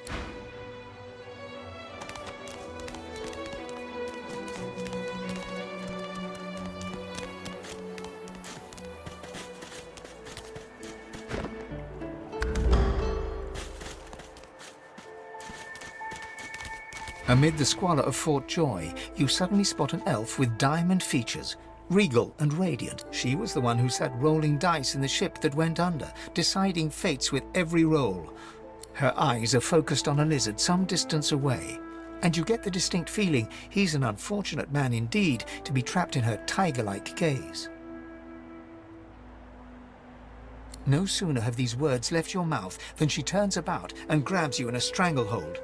You feel the tip of a long needle being pushed a little ways into your neck. You caught me off guard. No one catches me off guard. Better tell me who you really are, or this time, I'll let my needle do the licking. But you did, and now the tables have turned. You look quite startled to me. A push, a pivot, and now you suddenly face her. The needle still all too deeply embedded in the side of your throat. Despite the precariousness of your situation, you notice something that remained undetected in the gloom of the ship. A flaw in her diamond features. A curiously shaped scar on her left cheek. Let me tell you a little story. Once upon a bad old time, a lizard cut this living scar, into my cheek. The mark of a slave. But now I'm free, of sorts. And I've traced that lizard here, to Fort Joy. I intend to raise the subject within.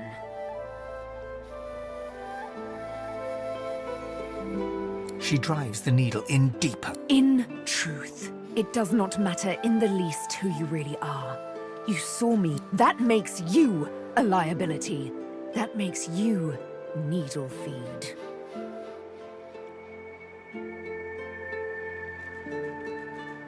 A bright sparkle of laughter follows your proposal. Ha! How amusing. I admit I had not seen that twist coming. I was certain the pitiful begging was about to begin. Make your case and do it quickly.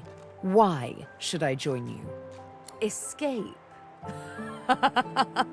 How you do tickle me. Most of the misguided dears around here would argue such a thing is impossible. Well played. Oh, little needle mine, what should I do? Push or pull? You know what? Today is a rather fine day. Sunshine and an easy breeze. Yes, I'll let you live. I'll even agree to travel with you, provided we talk to that lizard I mentioned. I'm not quite sure the weather will save him. With a casual flick of the wrist, she withdraws the needle from your neck and smiles, as if she just invited you to sit down for tea. Let's discuss our respective roles then, shall we? You, me, and Death will be playing many a round of hide and seek. So, what role would you like me to play? As a rogue, my speciality is stealth. The quick silence of the dagger striking suits me fine. Lead, then follow me. But wait, you seem to have quite a few followers already. We'll be far too...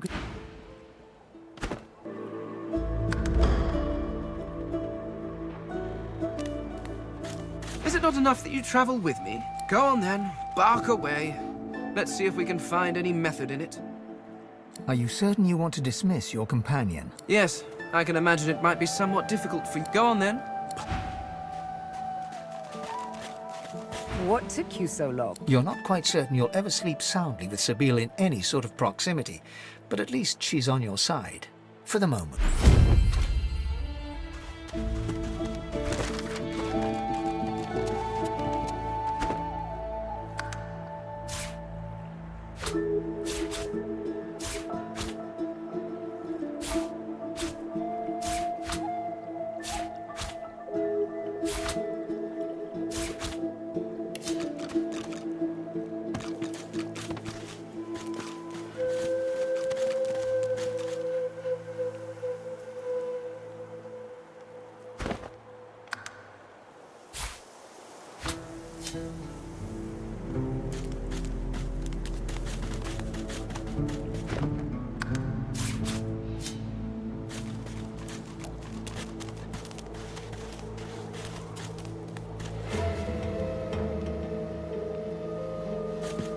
Just as you're about to address the lizard, the Red Prince bars you with an outstretched arm.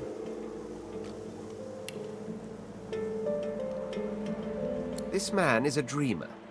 As you know, I need a word with him. You may wait here while I speak.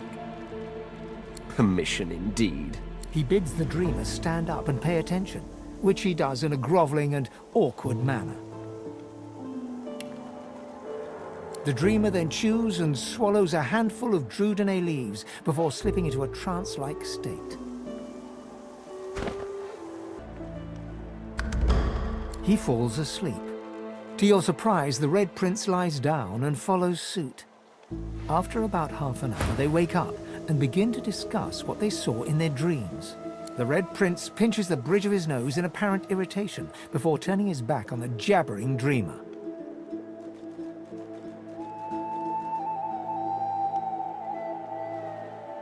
You receive a withering glance in response. A deserved bit of sarcasm, I suppose. But though this stingtail fellow may be a less than stellar specimen in the firmament of dreamers, the dreams themselves prove to be quite elucidating. Turns out I'm being hunted by an enemy I didn't know actually existed. The myth-shrouded House of Shadows. The dreamers, though, they're on my side. And they've visions of me on the throne. Of course it is. I was born with the promise of an empire, and that promise will be kept. But to keep it, I must find a second dreamer. A greater one. A more experienced traveler of the dream world. Bahara is her name, and she resides in the swamplands east of the fort.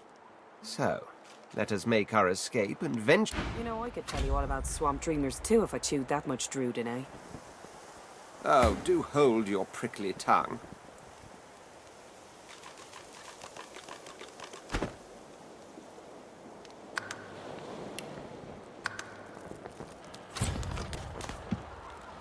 As you're about to approach the lizard, Sabine cups your chin between thumb and index finger, then guides your eyes to hers. Listen, I need to have a chat with this here morsel of flesh. He has wronged me once, but may just do right by me this time. To your surprise, Sabine proceeds to throttle the unsuspecting lizard with one hand as she drives the tip of her needle into his lower belly with the other. Then the questions commence. You hear him yelp about the master, lone wolves, and a man called Griff. Then, quite suddenly, there's blood everywhere as Stingtail falls to the ground, face first into his own intestines. Sabine heaves a sigh of satisfaction, and as she wipes her needle clean, shoots you a cursory look. Chat's over. Demon elf, how dare you strike down a dreamer? Such is my prerogative, Prince. And doubly so, my pleasure. Something on your mind? It's simple. He scarred me, so I scarred him. Extensively. She defies you with devilishly innocent eyes. Can you blame me?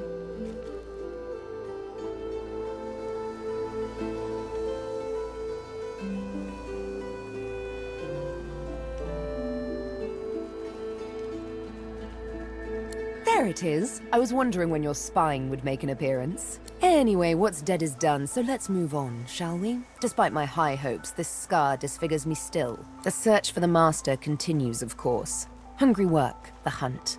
And you know what? I'm feeling a bit peckish. Stingtail mentioned a cook, as it happens. Fellow named Griff. 2 birds, 1 stone. How about...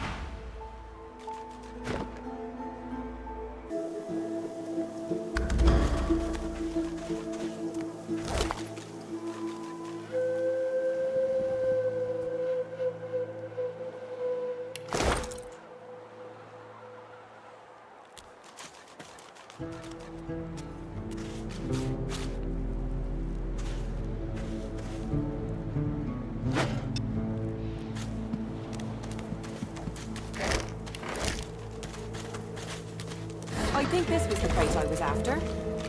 Oh, looks like someone made off with most of the contents, though.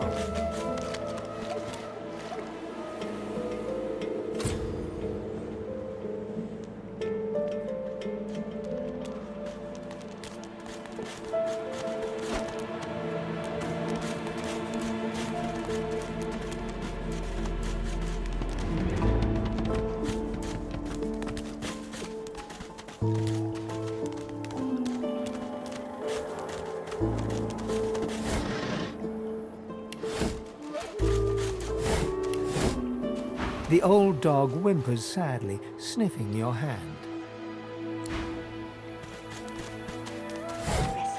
Yet hie yourself to the grave.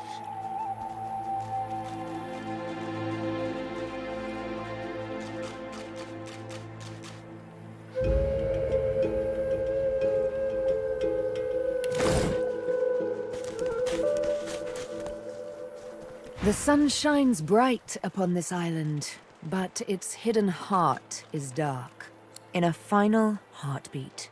Why? Did you assume I wouldn't?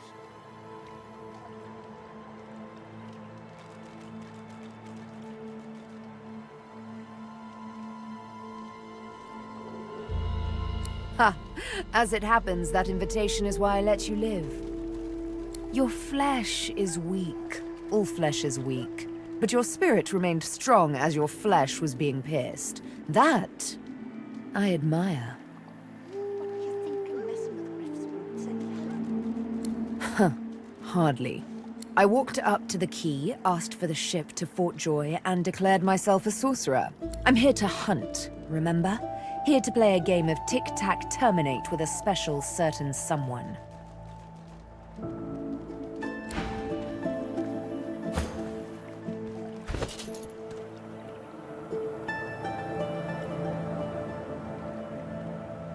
What were you thinking, messing with Griff's roots, anyhow?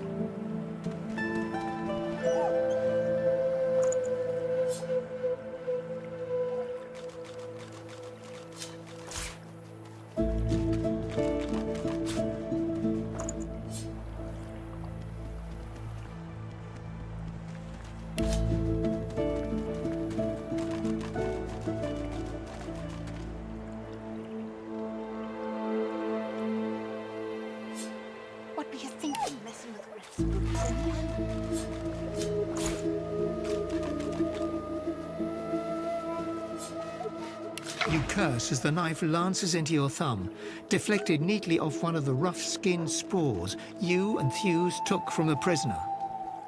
A wet pop behind you. Thews on his knees, his spore cracked and smoking in his hand. Thin sprouts push from beneath his eyelids, his nose, his mouth. His screams choked beneath a single vibrant thistle blooming from his throat. You move to help your friend, but stop short. It's the elf woman crouching behind Thews with her chains broken. She spits a phrase, Kamir Doran. And you are choking, the spore boiling in your hand as gas blinds you. You feel something stir in your chest, then shift, then tear. What were you thinking, messing with Riff's boots anyhow?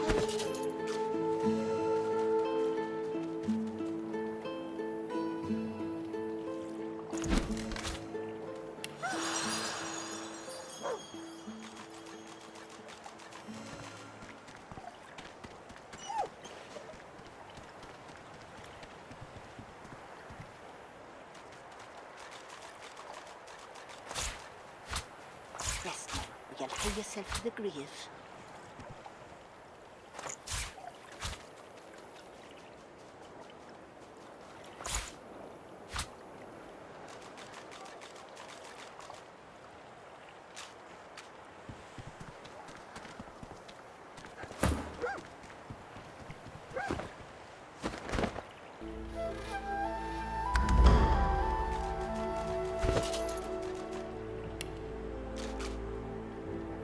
Rest now, or you'll hie yourself to the grave.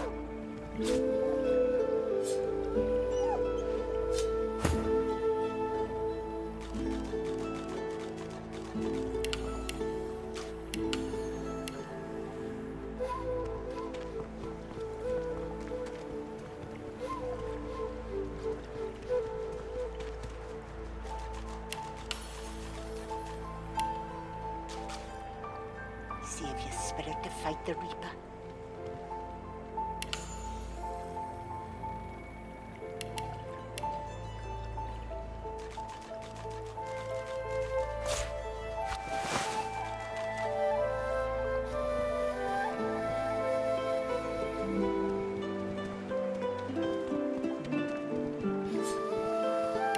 A single name throbs across your brain.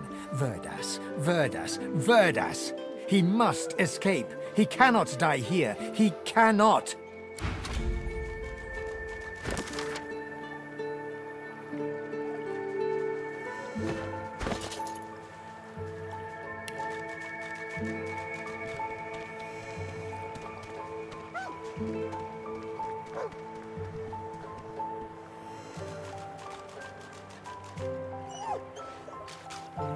What were you thinking, messing with Riff's boots anyhow?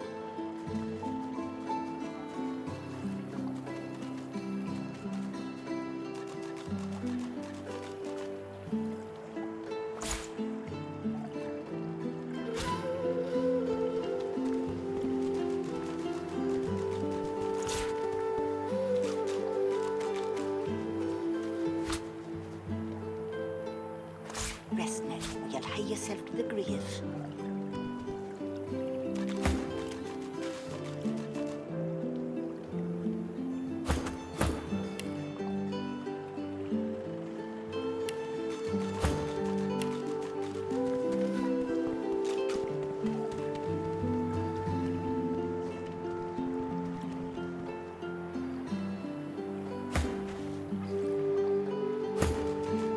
Save your spirit to fight the Reaper.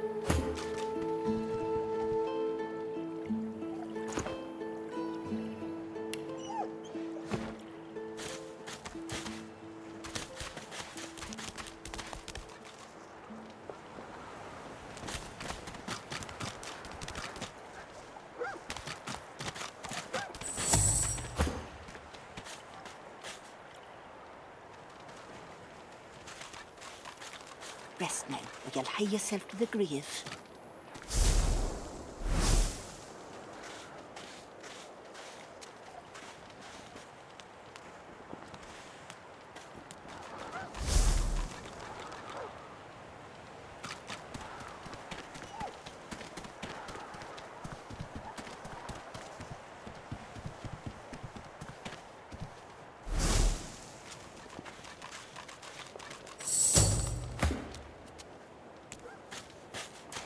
Frightfully busy at the moment, love. Haven't got any liquor on hand, have you? This fella could use a little comfort. Well, look at that. Just what I ordered. Ain't you a peach, love? And old Dean here'd thank you too if he could. Poor fella over there crossed one of Griff's card sharks and got a club to the skull. Don't to be sure, but I'd like to ease his way out. Lucky you came out of it at all. Plenty of folks around of here haven't, and it's me who ends up wrist deep in the gore.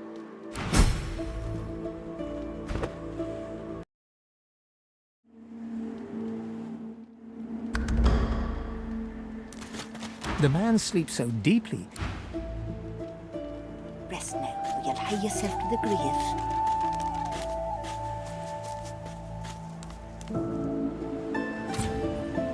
Is that thing eating corpses?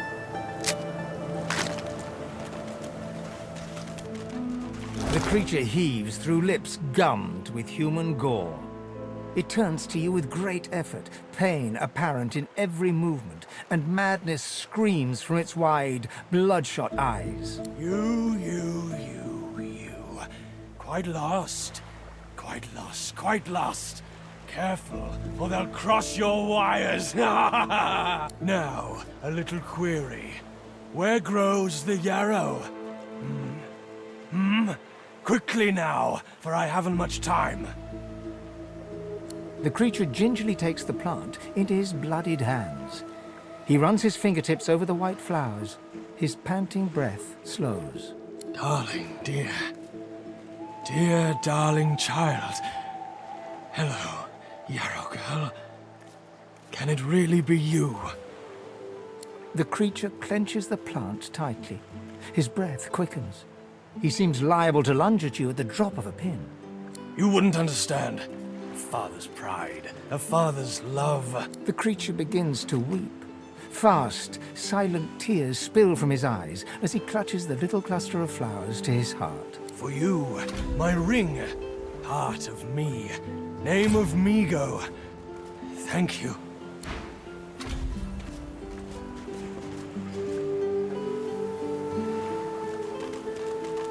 Pretty. Pretty.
A little reprieve from the din outside. No one tells me there are so many children in this Fort Joy. Magisters I handle, but small ones. We do not have many in my tribe anymore. And in yours?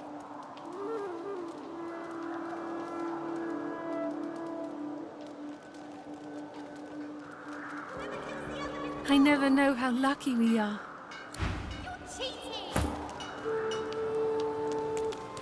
No one tells me there are so many children in this Fort Joy. Your kind I handle, but small. You know what they do? They play a game called Scream. In this game, they see who screams the loudest. The young girl's eyes are covered, but she turns toward you when you approach. She smiles as though she recognizes you, though she couldn't have seen your face. Ah, hello. I see you come a long way. I see you come here seeking a great adventure. Do you find it? Perhaps you keep going. Perhaps you make friends with what you see. There is a great passion in every grain of sand. I see it before my eyes.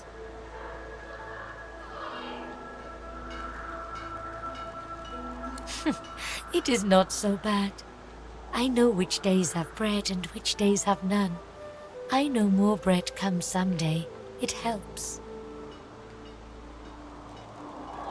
Your life is not your own. Your life is for us all. I cannot say more.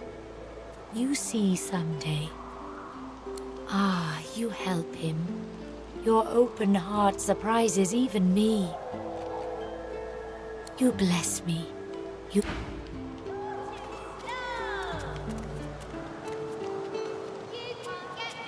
I am glad to see you. You fill me with peace.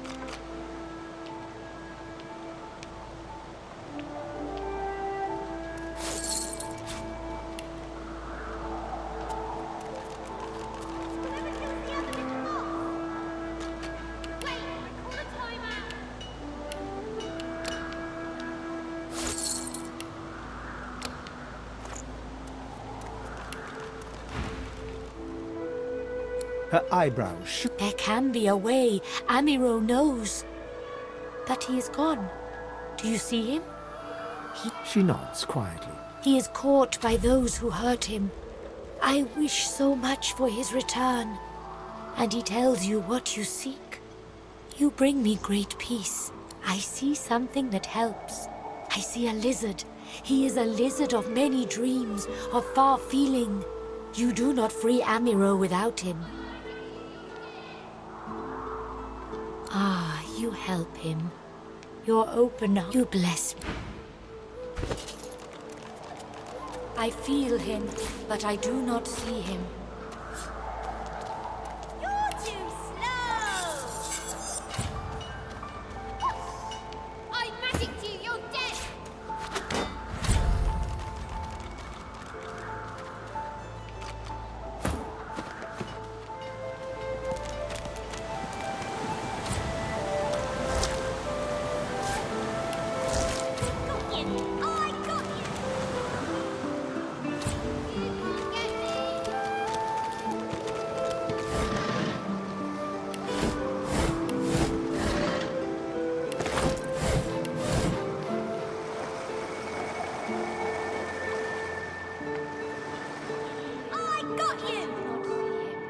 Cheating! Whack! Back, evil ogre, or I'll get you with my... I'll spare... You're really ready? Go! I feel him, but I do not see him.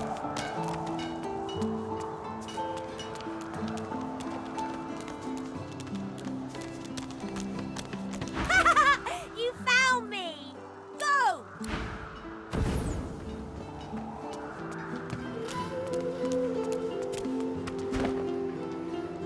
In the wrong place, Pinky.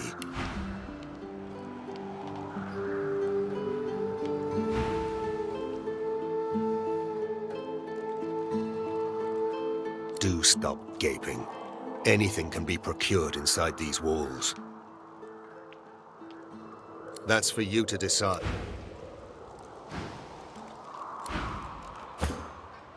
You, the Red Demon, the exiled pig. I'd heard they'd sent you here, but I'd hoped you'd have drowned yourself before crossing my path.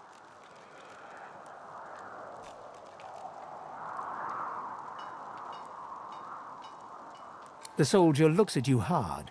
No, I suppose the Red Prince is rather taller, isn't he? You're positively stunted. Sorry for the mix-up. House?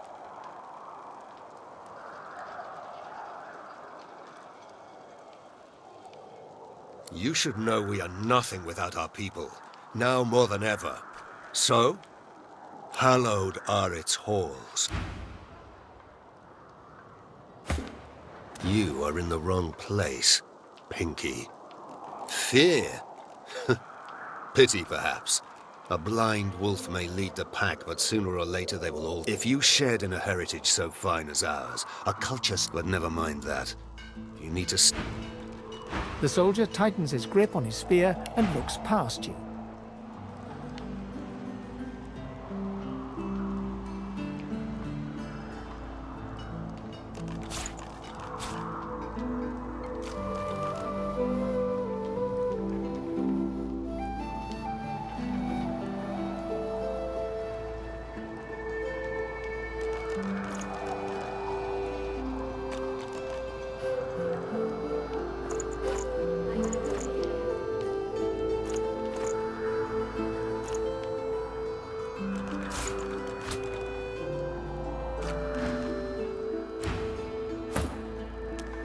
State your business.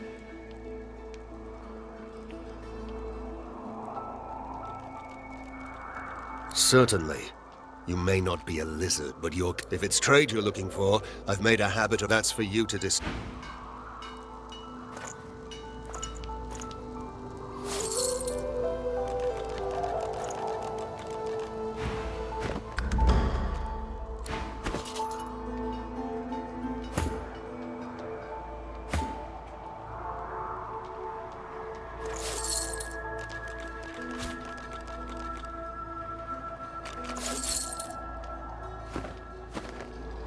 The soldier stands to attention.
You stink.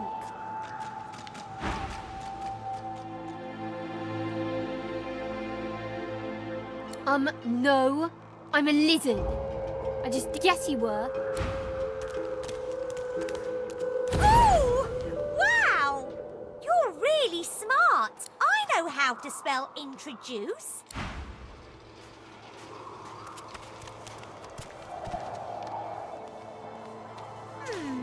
My way is too small for you. You'll have to find another. Hope you brought a shovel. This hole is too small for you to squeeze into. I need to dig here.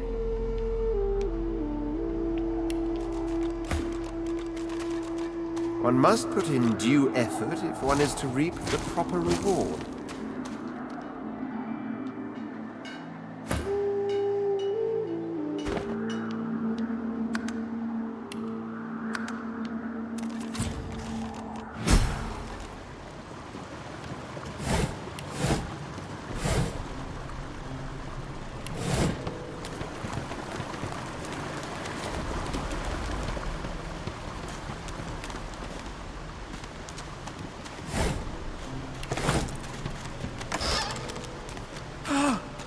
You're back!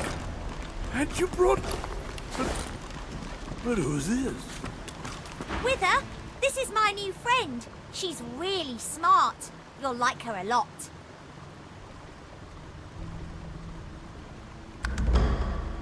Please, small child, leave me to my ruminations. But she's really nice. And tall. Maybe she can even help you with that thing. Why?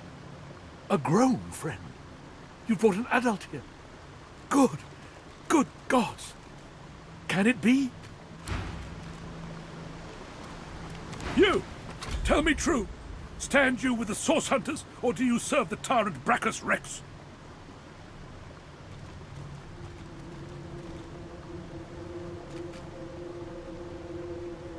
Never mind. It doesn't matter. No, it doesn't matter at all. Yours is the first living face I've seen in what feels like an eternity. Never mind. It doesn't matter. No, it doesn't matter at all. A wicked king, it was. Brachus Rex by name. The Order of the Source Hunters discovered a great horror upon this prison isle, and I was sent to stop it. Yet my failure was absolute. I am not fit to bear the insignia of the Source Hunters any longer. Please, good lady, you must free me. Prise this spear from my chest, where it has been stuck fast for the last 1,000 years. Seize the spear. End this degradation. I beg you. Please, good lady, the spear. Seize it and pull...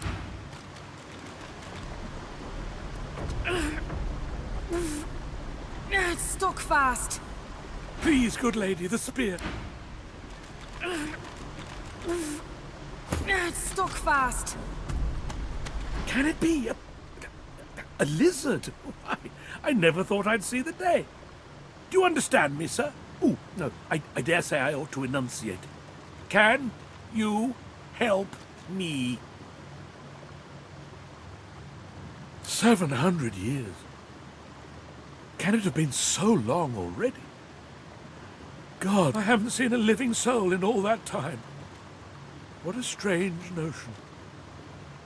A wicked king, yet my fate... Please, good sir, seize the spear. You, son of Tenax, has King Thoran come to liberate this Isle of Horrors? Brachus always feared him. He always feared dwarfish might. Oh, blessed day. 1,000 years. I haven't seen a living soul in all that time. A child may technically be alive, but so is a potato. A wicked king, yet... Please, God, seize the spear. What in the world are you? Can it be an elf?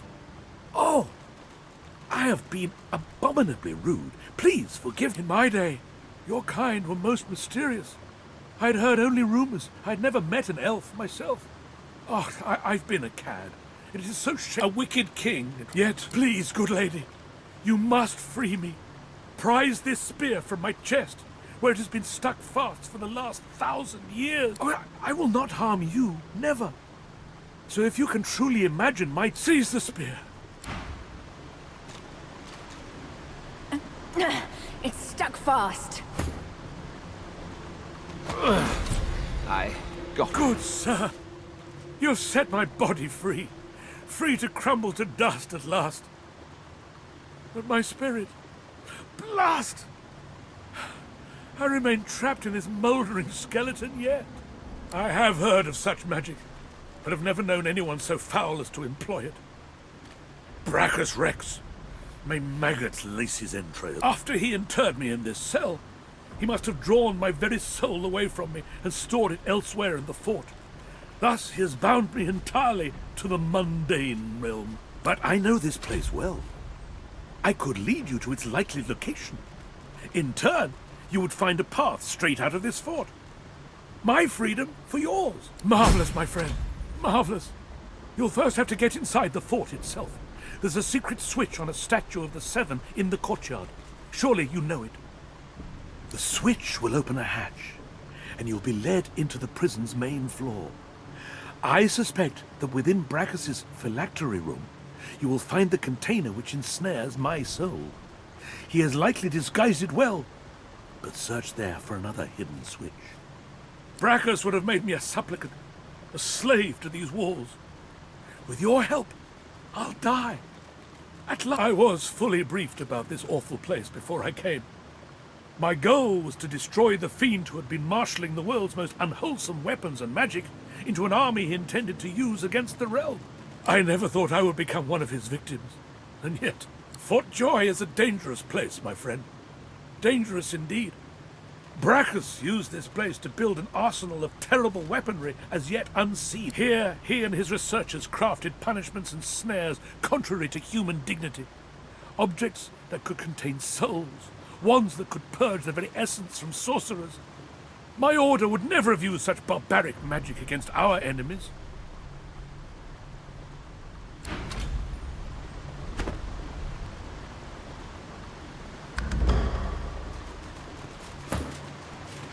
Good madam, you've said you'll first have to get inside the prison itself. The switch. Brachus would have made me a supplicant, a slave to these walls.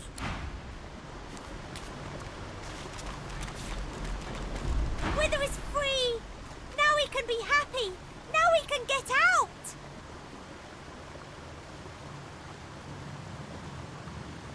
Well, yeah, a lot. When I grow up, I want to be a hero like you. You're a real hero, not only one from a story. You finished your quest and saved the princess. Here, take this.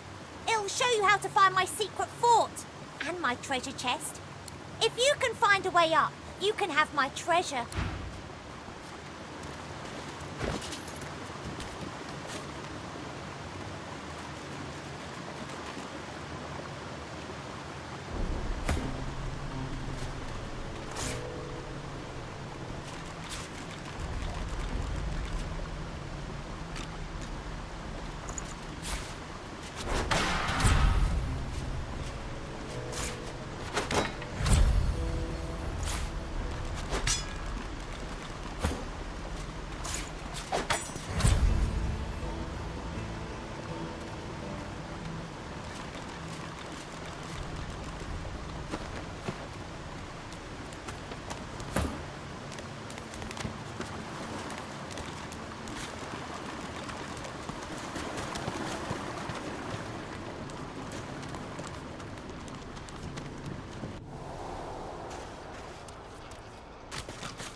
Finally kicked the bucket this in.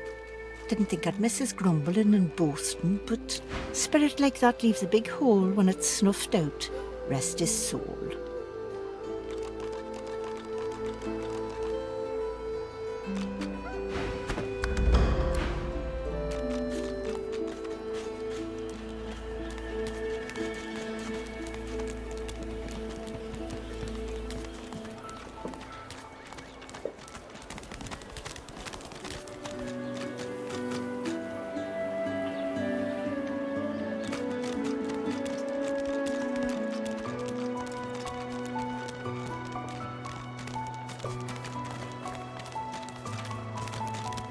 Come on then, Lexi. Pay up. This is not your business, Long Pig.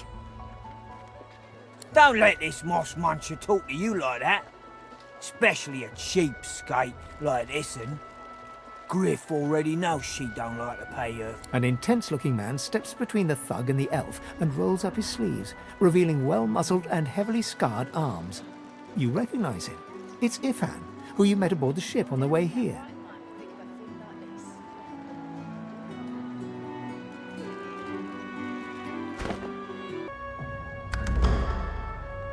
Just stand aside, won't you, mate?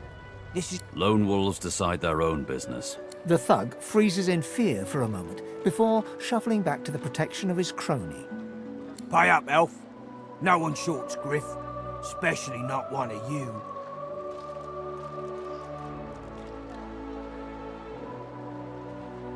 You two ought to be thanking your lucky gods it's us, and not the Magisters enforcing round here. A fool never knows what... Now come on, elf. If you make me say it again, there's gonna be trouble.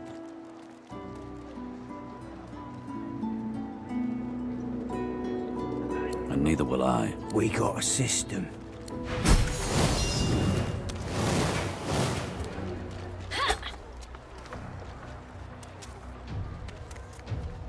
Oh, I don't...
Ifan rolls his sleeves back down and casually wipes some blood from his cheek.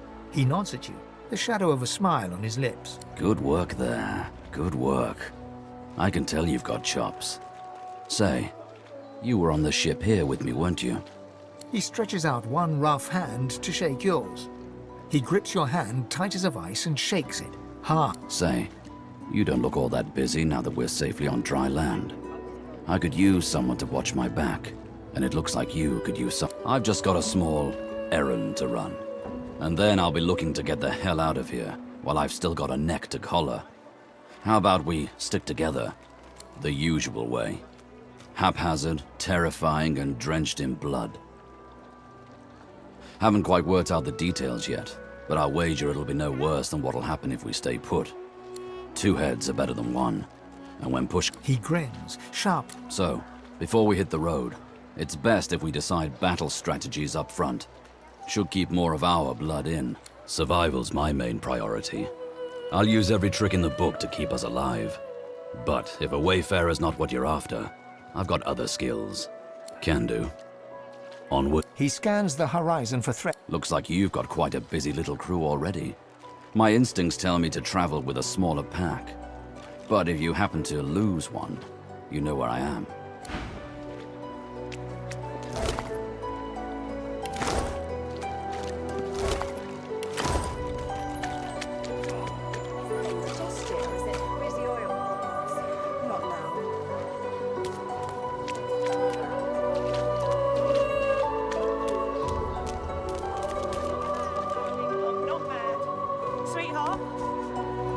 She's gone, Farah. Gone!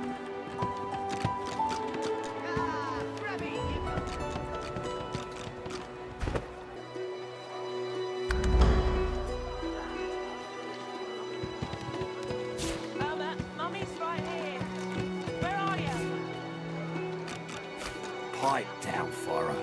It's time to accept reality.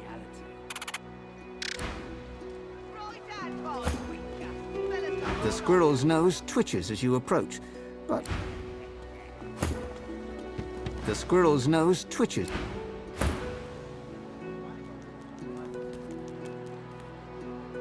There is a safe place.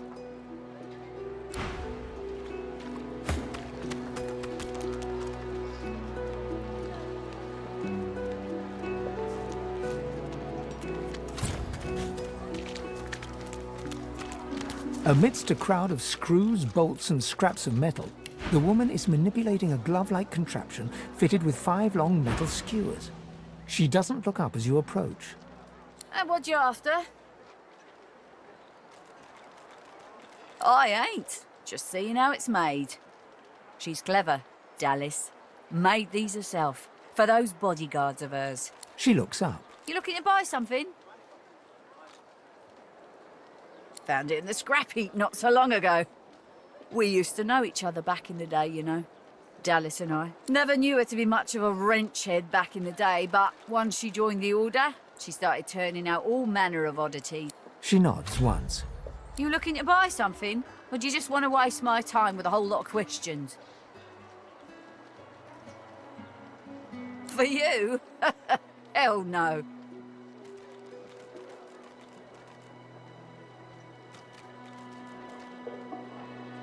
Worthy is exactly the right word. You know, someone who's proven himself might earn my time and all manner of things.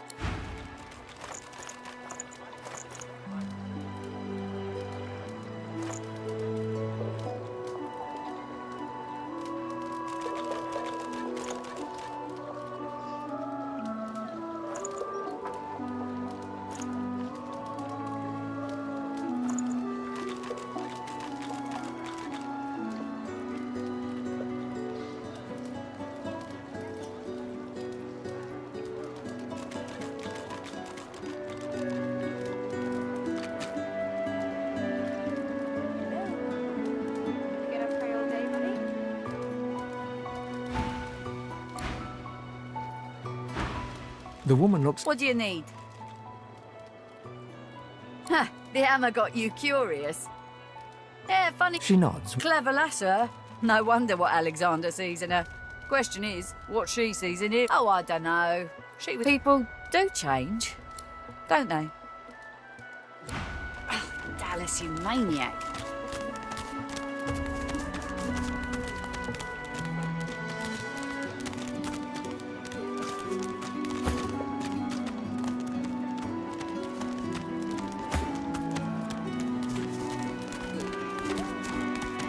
Amidst a crowd of screws... And what you after?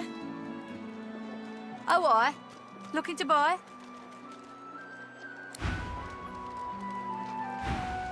This belongs... You sure you're not looking to buy anything?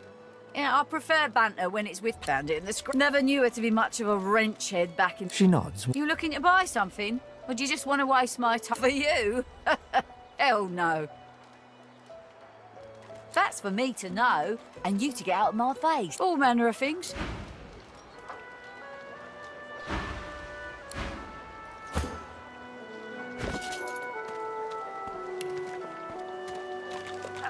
Bolted on there tight, ain't it? You gonna pray all day, buddy?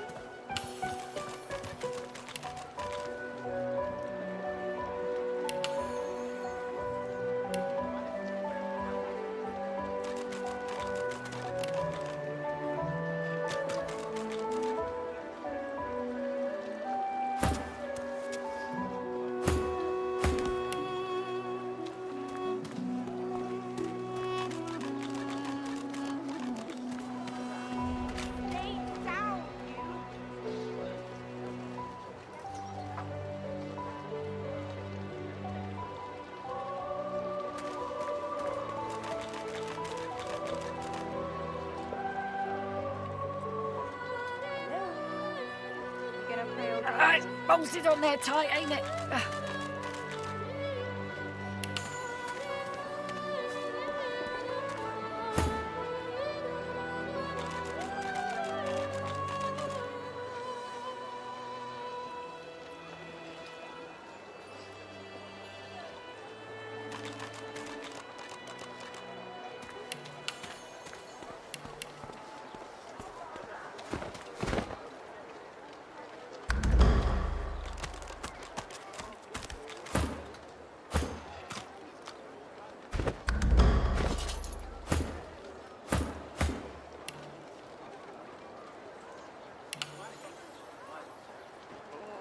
Dallas, you maniac.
Who in their right mind would think of a thing like this?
Where's the oil?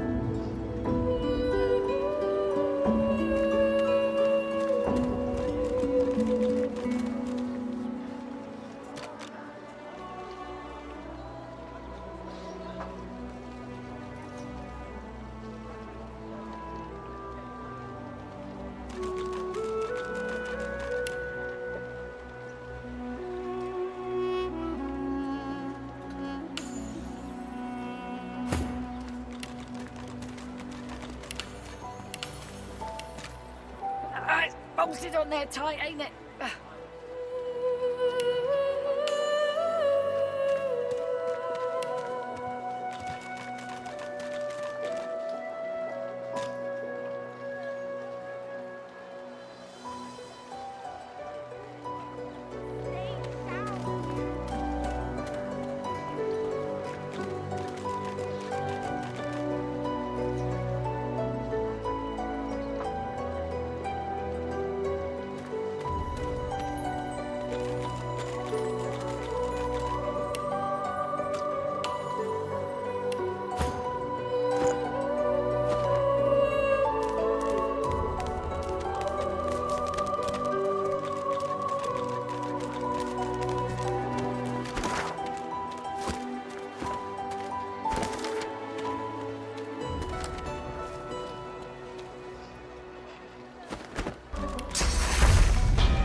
What's this?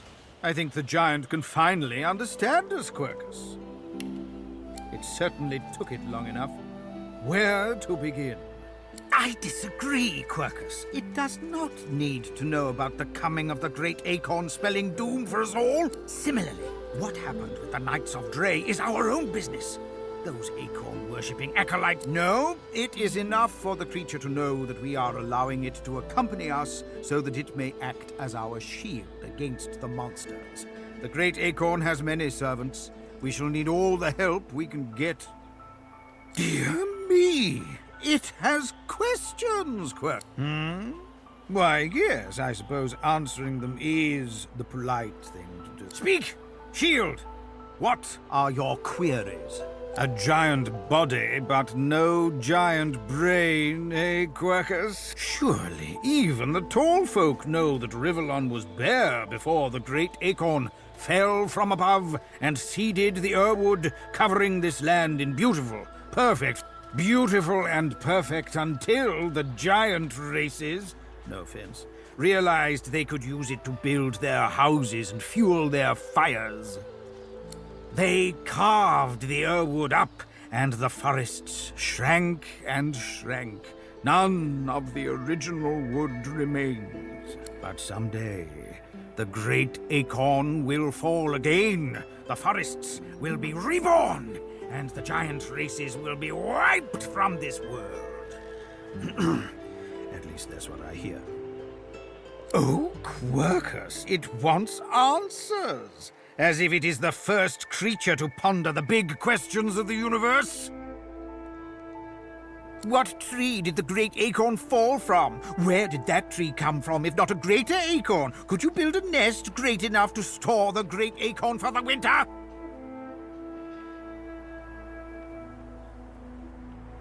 Some questions have no answers, Quercus.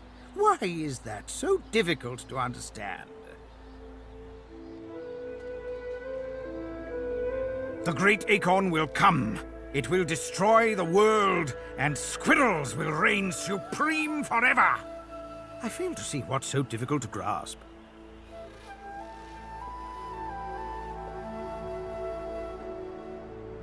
What do you say, Quercus? We once believed it was good, but now...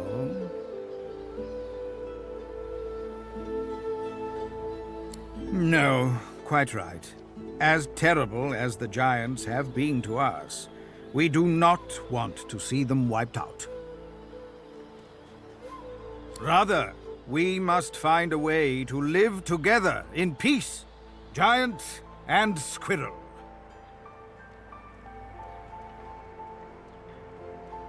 Solora stops short, then shakes his head and pats Quercus affectionately. Squirrels change, don't they, Quercus? Priorities change. If we do not adapt, we are sure to perish.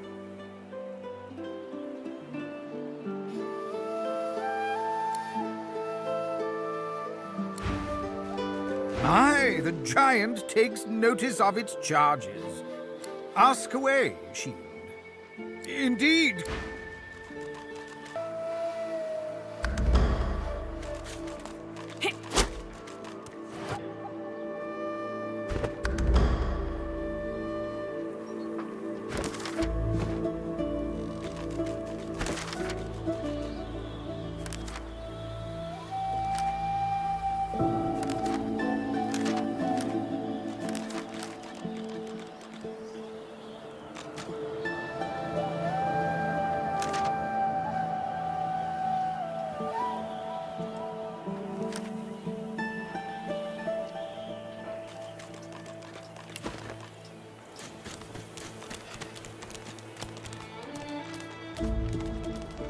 I've got that special shipment you was asking after. Take your coin then. Sibyl gently places a hand on the small of your bag. Her mouth reaches your ear with a whisper. Let me have a word with the gentleman, would you? I've a little clue to follow up on. Sibyl steps forward and asks Griff the cook about the lone wolves. A dead little birdie told her he's the man to talk to. A little back and forth ensues. Money crosses hands, and before you know it, Sibyl stands back beside you, all smiles. Thank you. We should make good on our escape, you know. I have to see a man about a wolf in the hollow marshes. Naught but a whelp in skillful hands, I'm sure. Zalaskar's his name. A name for the taking. Perhaps if those bleeding dwarves did Still on your feet, eh? Glad to hear it. Feel free to take a gander at the stock, if you're so inclined.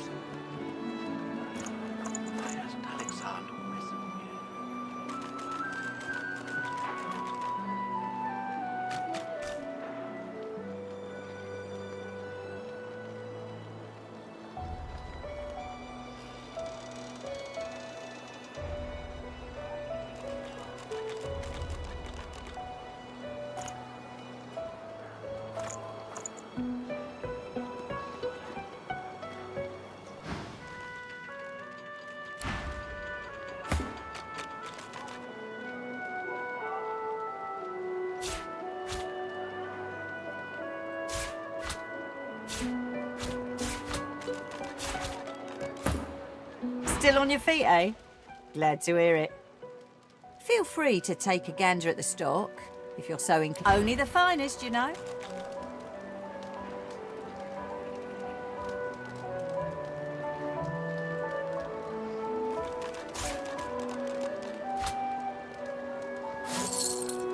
Ain't fit for beasts.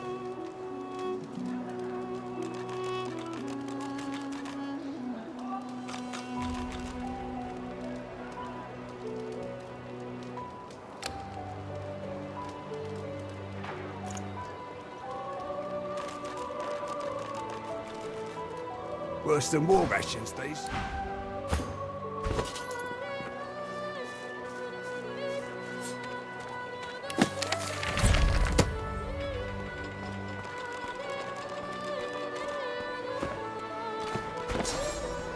If a magister finds this on you forget my name, here. Take your coin, then. Ain't fit. Griff glances from his blade to you and back again. You already know the terms.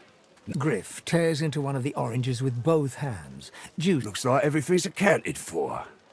Now the important question. Who's the thief? He raises an eyebrow.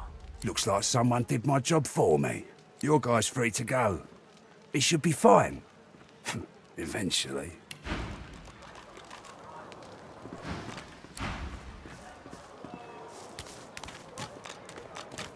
An elf, caked in mud and blood, looks up at you from the bottom of the cage. He holds his shoulder at a strange angle. Despite his condition, he appears eager for your attention. You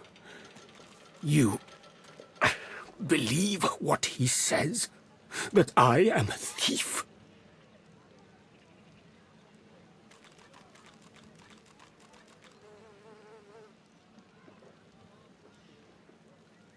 Ain't fit for beasts.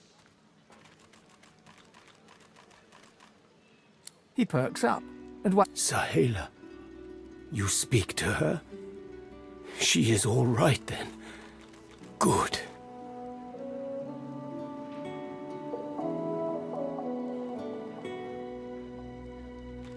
Huh. She sees my trouble, of course. She already knows. And she knows I help you out of here in exchange.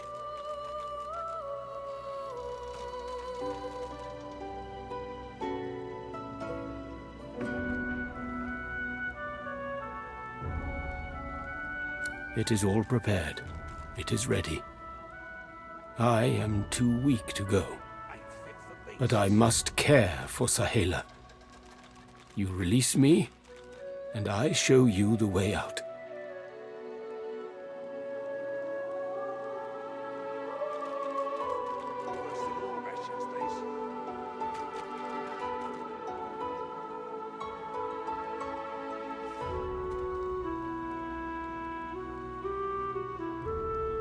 I am grateful. Your freedom for mine.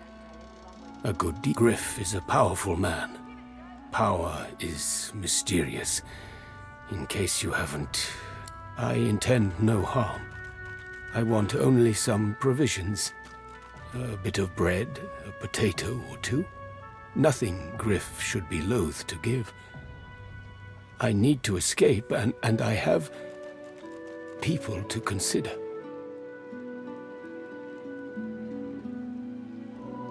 You understand. Thank you. It is done. And quickly. I thank you. Very, very much. I hold my end of the bargain. I show you the way out. But I have something more to ask of you.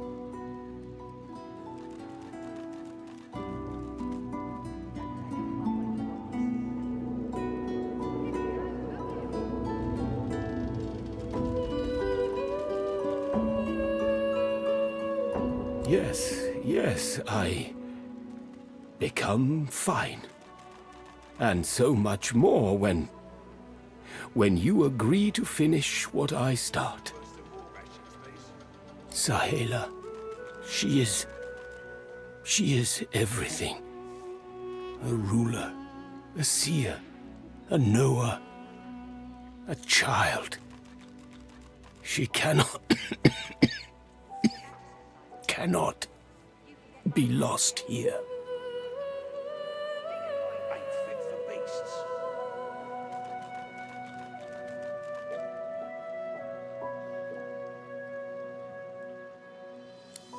It is for all our people, for the world.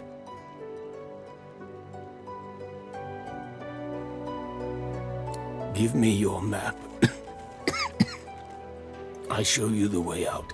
A secret, dangerous, but it leads to freedom.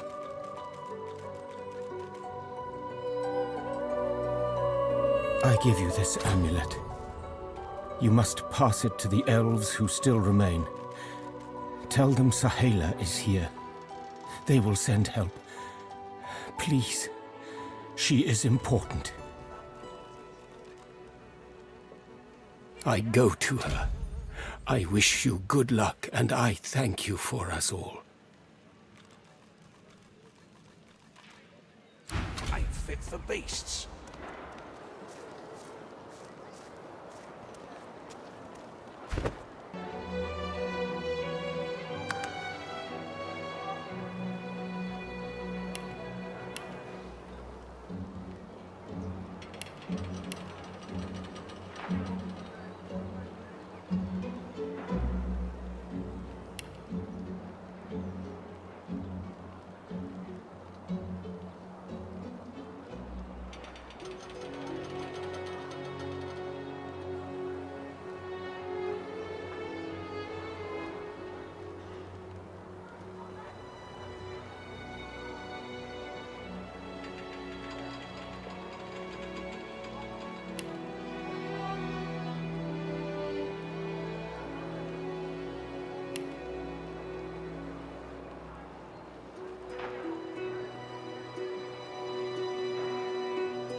Ah, you're back. Oh, it's so good to see you, mate. You look You know who you look like? He turns the card over and holds it up to the light, smirking. Got your hands on my sparkler, did you? Well, put it to good use. The louses I have at the card table could use a good shake-up.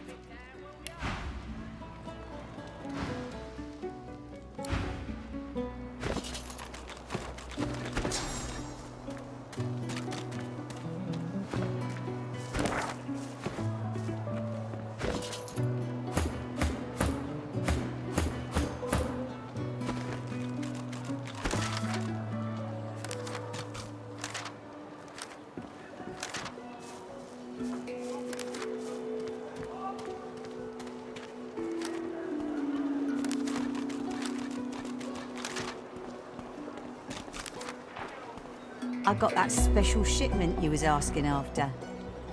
Got it.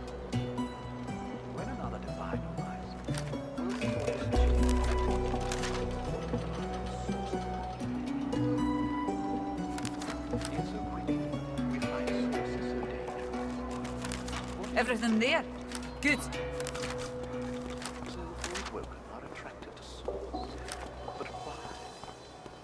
Perhaps if those bleeding dwarves didn't eat so much.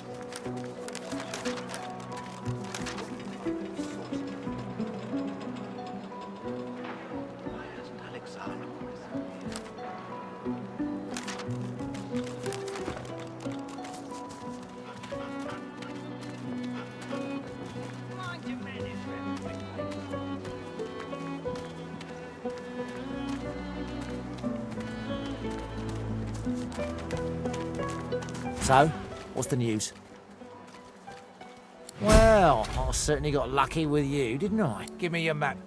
I'll show you where to go. And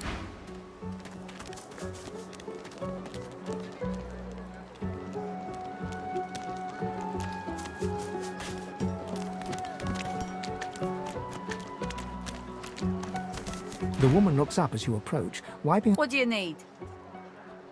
Ha! The hammer got you curious. She nods once. Clever lasser. No wonder what Alexander sees in her. Oh, I don't know. People do change, don't they? The woman looks up. What do you need? By all means, get an eyeful.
The woman looks up. What do you need? Ha! The hammer got you curious. She nods once. Clever lasser. No wonder. Oh, I don't know. People do change. By all means, get an eyeful.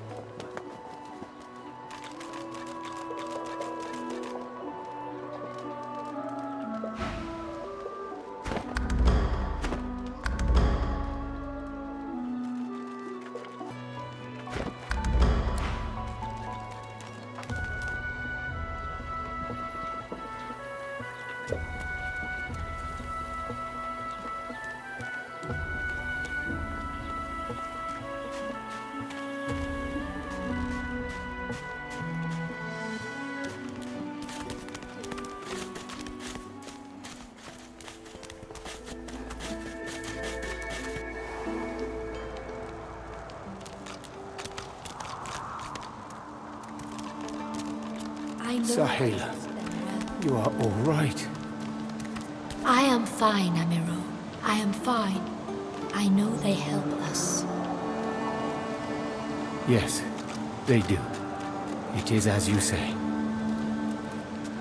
Sit, my friend. Come. As you say. As you say.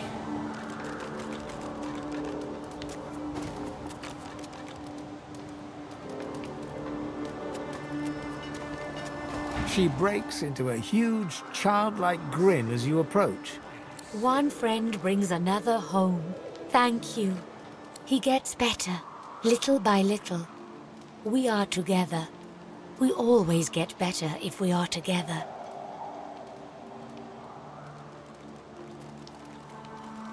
Thank you, my friend. But only you survive the passage. I see it. You are free. We must remain.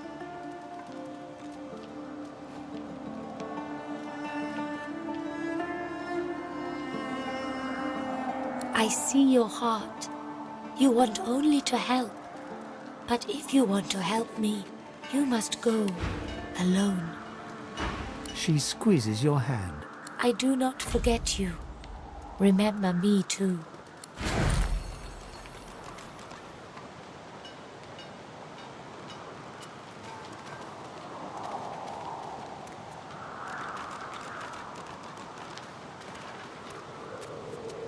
We have help. We survive. And soon we leave.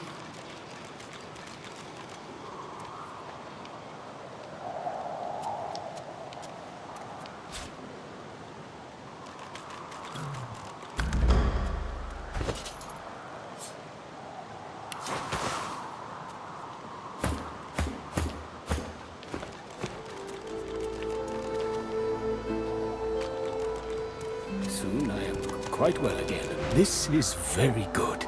Thank you. Our blessing.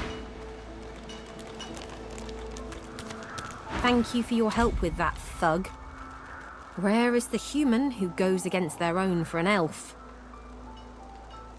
She bows. I hear of no escapes. The only way out is through the Magisters, in this cave. We trust the healer. She is young, but she sees. She knows more than we know. In the camp, the brute Griff rules. It gives me great pain. I'm with my family. We are making beautiful magic. We are healing a tree cut down with great violence. The Magisters come. My family runs, but I fall. My son looks back. Wait, before you go, I am not here without your help. I do not forget this. For you, a prize. I save it for a special occasion, but I can think of no finer occasion than this. Thank you.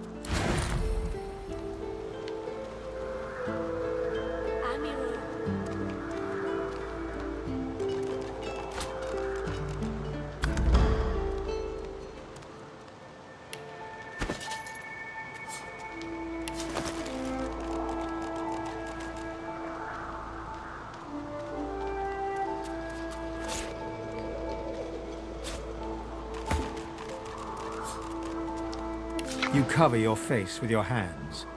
You've just heard the news. The elven homelands have been destroyed by death fog.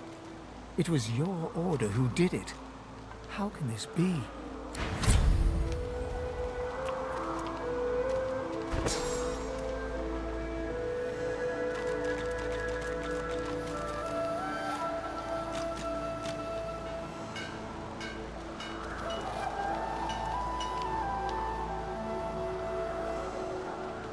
You are quite safe. I am so glad.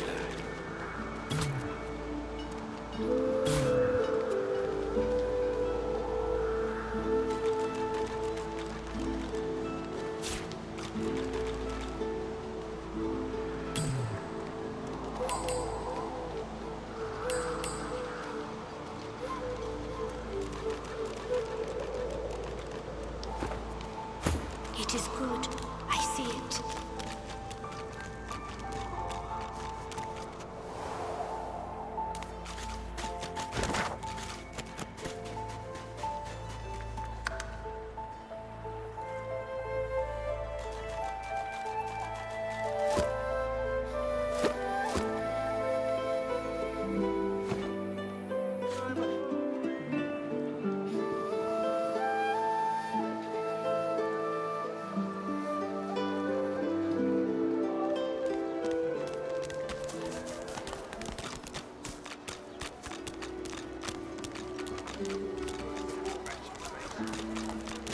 The shrine depicts Lucian the Divine, avatar of the 7 gods. A low, resonant vibration hums somewhere deep within you. Your knees buckle. The hum grows louder, the world tilts and fades. Shrine by the looks of it. The shrine depicts Lucian the Divine, avatar of the 7 gods.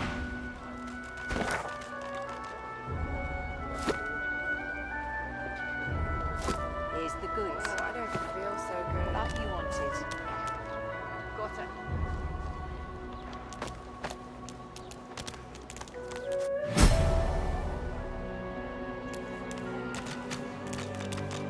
Who will be next to fight? You come to fight. You come to prove yourself. You come to be worthy. There can be only one, and you have but one chance. She scoffed. To prove you are the one. Never mind. The one does not ask such a question. Good. Who aids you? Choose wisely. Whether you fail or succeed, you do not fight more than once.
yield to none.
hiding?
Corners.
Dark with you.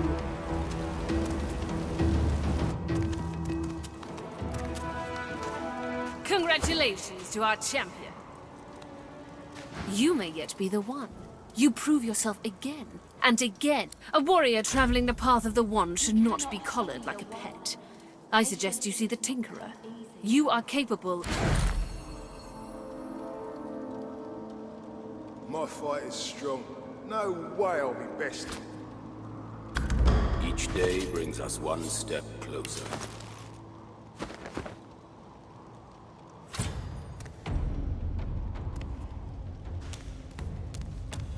Well done.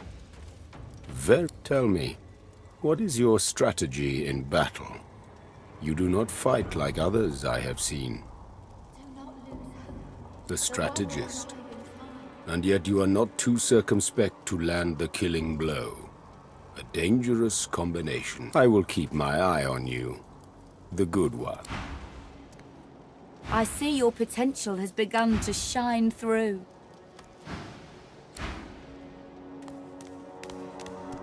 Someone will yet be chosen. My fight is strong. No You way may I'll yet be be a warrior.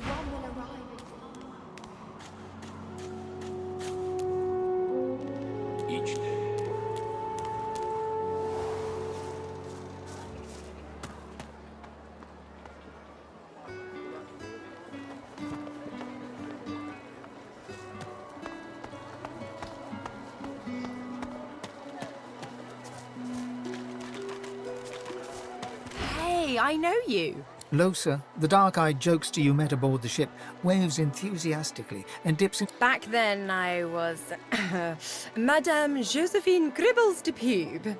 And you were you. Nothing like a nice tentacle slap across the moor to set the tone for the week, eh? How'd you escape? I saw you fall. We all did. Thought you were done for. When we get out of this place, I owe you a pint. So you managed to swim to safety, is that it? What about when you were in the water? Didn't hear anything unusual, did you? I heard the same thing. Do you know what this means? It means I'm not the only... Losa's voice catches in her throat. The joy drains from her face. Her eyes lose focus, and her whole body goes rigid. She is stock-still, waxy-skinned, her eyes dark. Greyish-black veins run from her eyes down her cheeks. Her head snaps to you mechanically, and her eyes lock with yours, dark pupils dilated into great black voids. Light suddenly flashes back into her face. The grey veins drain to pinkish flesh, and her whole body relaxes. Anyway, what were we talking about? Ah, it's nothing really. It's just... I'm just a bit... well, a bit... hospitable? Put it like this. You've never been a host, I bet. That's because you're an infested clump of leaves on the side of the road. That ain't bad, though. I'd give just about anything to be like you. But I'm a roadside inn. Red door, flowers out front, friendly lady at the door beckoning you in for half price. Like a goddamn gold star inn for the disembodied.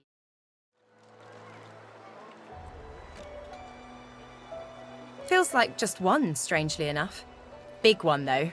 Don't know its name yet, either. It takes time for them to get comfortable and introduce themselves. So, how are you enjoying the joy?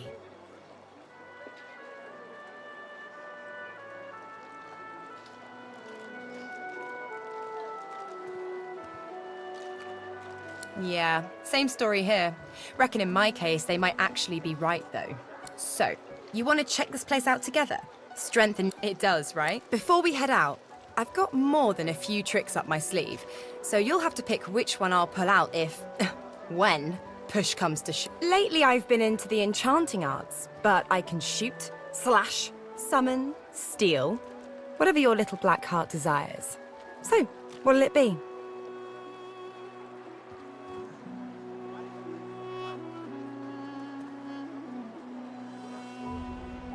I'm not afraid of getting my hands greasy, if that's what you mean. What are you interested in exactly?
Sounds fine.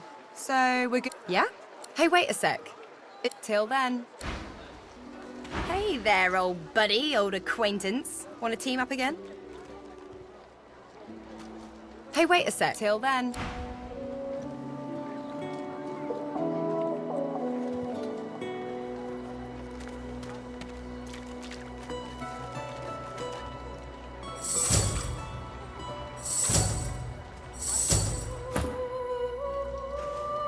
later.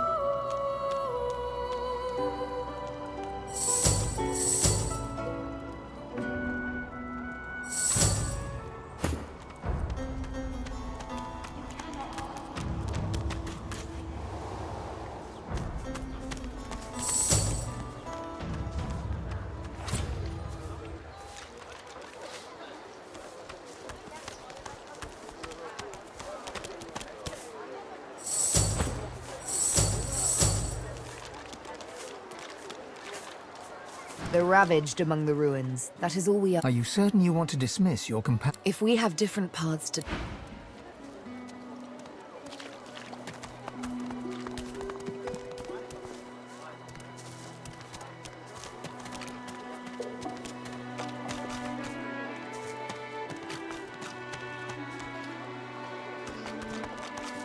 Hey there, old buddy, Well, that was easy.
Who in their right mind would think of a thing like this? It's you.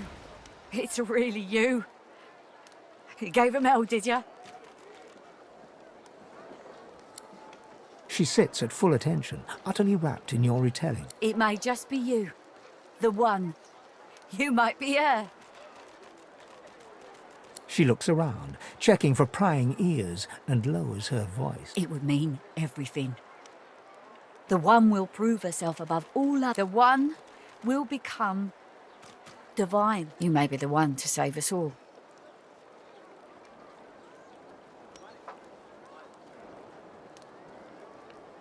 There's only one thing to do. I've got to set you free. Your collar. Let me take it off. They may do just that. You'll have to be careful. But even if you're caught, you stand a better chance of getting out of here than any of us. And with the collar off and your powers returned to you, you'll be unstoppable. What a privilege on me. She manipulates the ring around your neck in several quick yet intricate motions.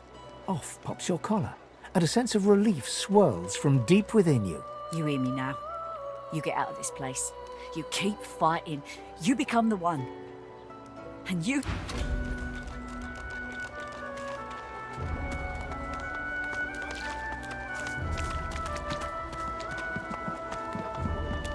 The shrine depicts Lucy and the Divine. You hear a strange sound, like rusted hinges creaking and air rushing through. He has spoken.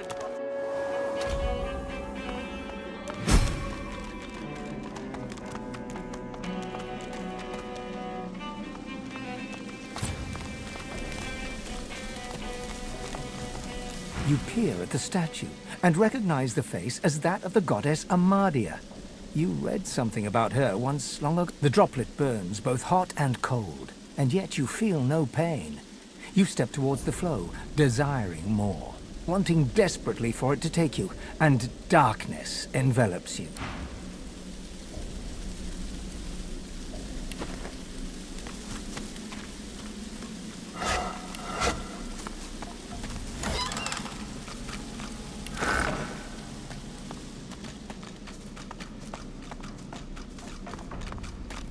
Broken.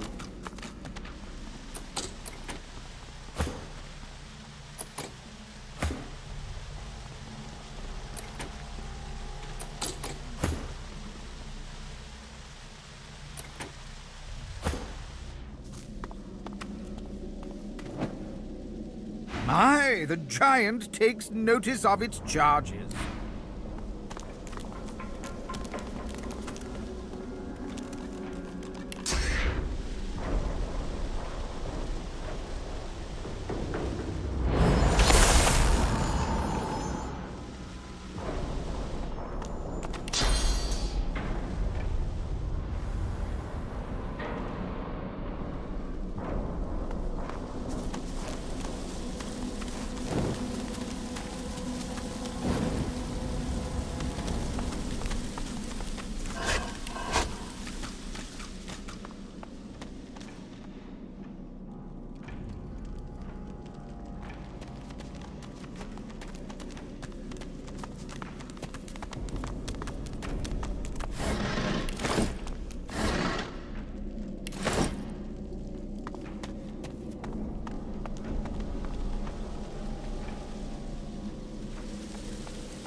Get that girl and her head sucker out of here.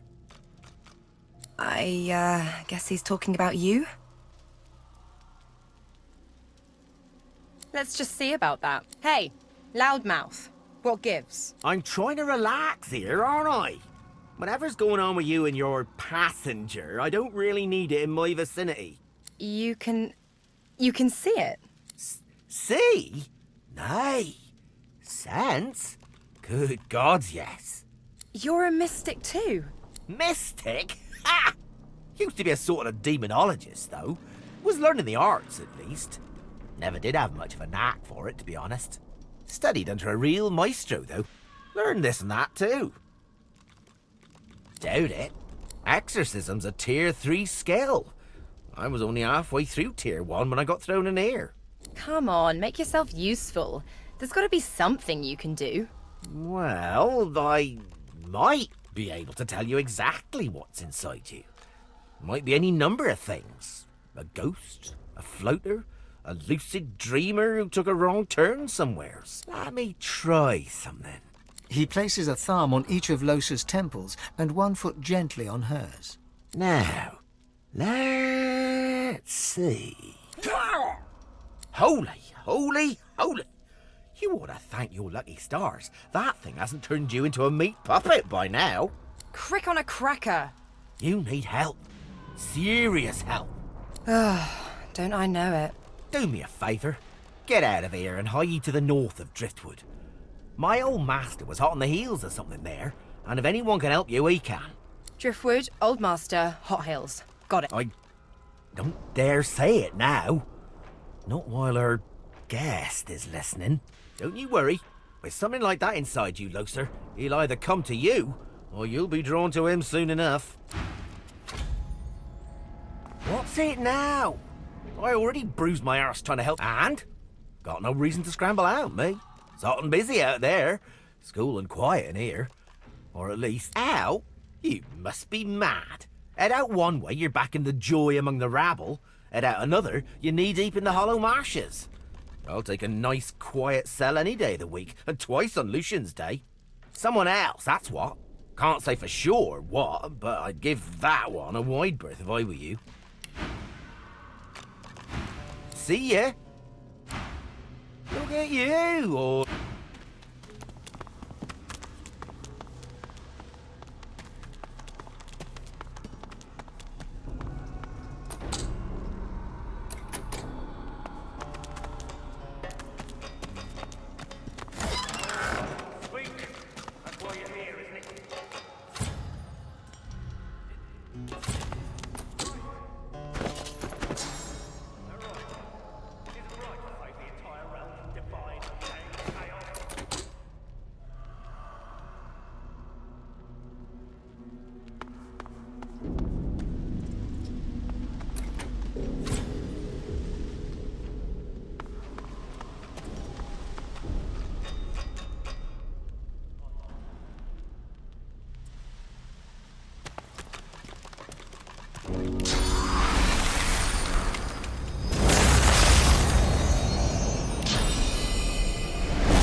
all right. I just... They do terrible things here. If they think for a second I'm trying to escape again, they'll do to me what they did to him. Not seen, heard. There's a man over there. They tortured him, questioned him. Seekers, something about Godwoken. He didn't know anything, but they didn't care. I heard his screams. I heard something eating him from the inside. No, it can't happen to me. It can't. Shh! You can't escape. Don't you know what's outside the fort? I tried to leave. I heard of a shelter in the Hollow Marshes, a place where sorcerers could go. The undead had their hands on me in 5 minutes. Shredding, tearing. I came limping back and now... Outside the bones are gnashing. In here the Magisters are cutting, slicing, grinding. What to do? What to do? Poor thing. Poor fool. I hope it's an easy death then. Decapitation. Yes, I do wish that for...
Oh, hi! Are you here for the Pointy Lock Undoer? This place? Well, the fleas seem very happy, at the very least.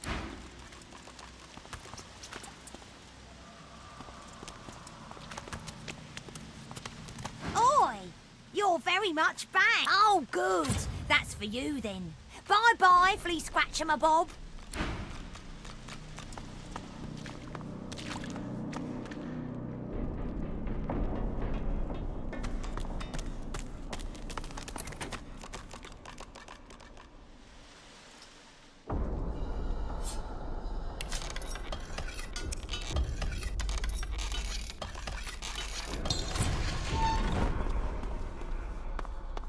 The elf's skin is pale as a corpse's, but his face contorts with inscrutable emotion. Joy, horror, and rapture flash over him like the chain. His eyes lock onto yours. It's you!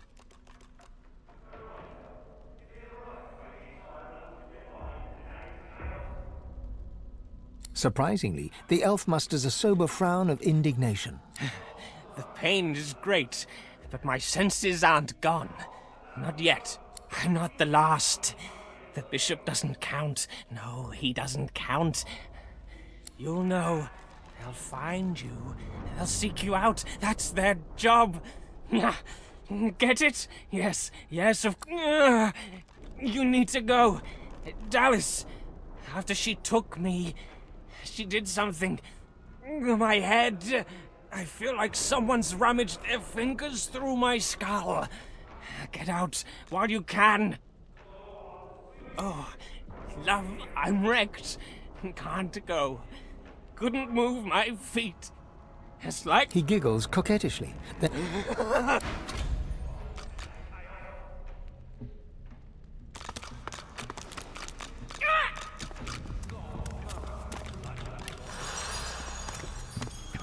Let him go.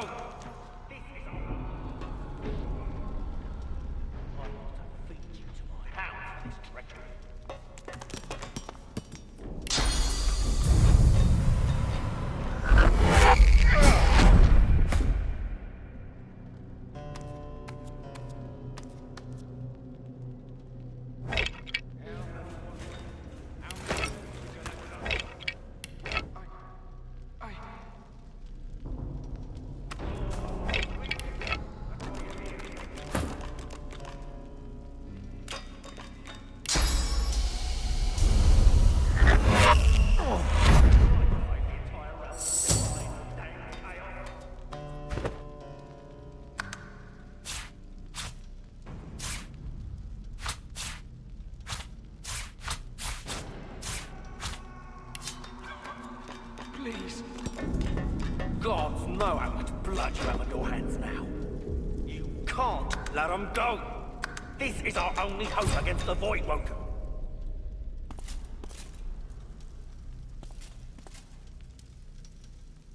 I ought to feed you to my hounds for this treachery. Sorcerer! What do you think you're doing, prowling around inside the fort?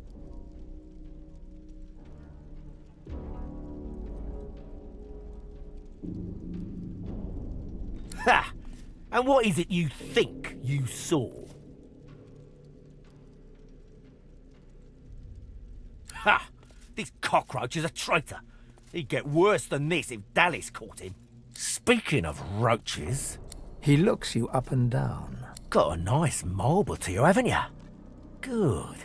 My hounds have been looking a little on the lean side.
Please.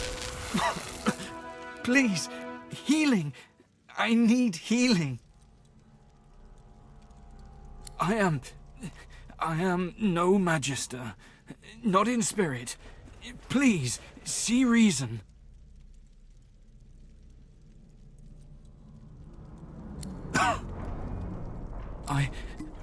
I feel it at work upon me already. Thank you, my friend. There is a waterway, a boat. Hand me a map. It isn't far. You'll meet some associates of mine. Tell them Madame Zur sent you, and they'll let you pass. Enough to matter, not enough to stage a coup. The Voidwoken have people terrified, not only for their lives, but for the very air they breathe, the sun that shines upon them. Dallas and Alexander offer a solution. People need solutions at a time like this, no matter the consequences. Some people. No, I imagine not. She's the headmistress of an orphanage in the far north. She keeps sorcerer children safe from the Divine Order. I can think of no nobler soul, and with her help, we've saved countless children from Dallas and Alexander. And we aim to say, you've given me a second life. I won't soon squander it, or forget what you've done. Thank you. Healed. Thank you, my friend. I will settle this debt.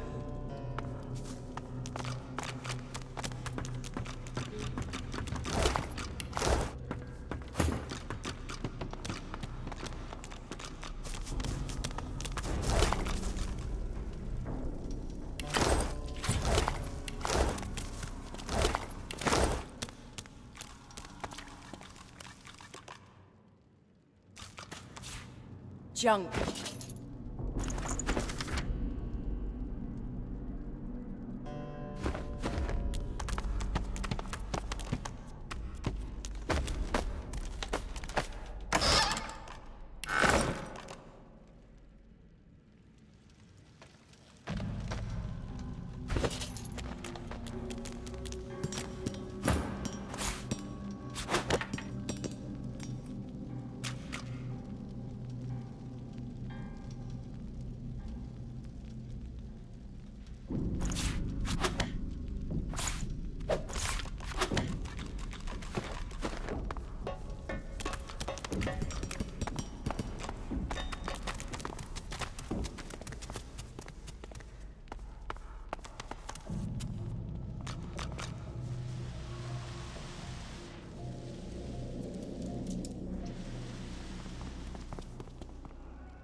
Muffled sounds suggest that this scuffed old door leads up to the fort's main floor. It's bound to be crawling with magisters.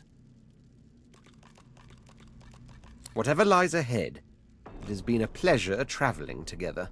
The more the merrier. It's been too long since my last bloodbath. We've come this far. Whatever's behind that door can't stop us now.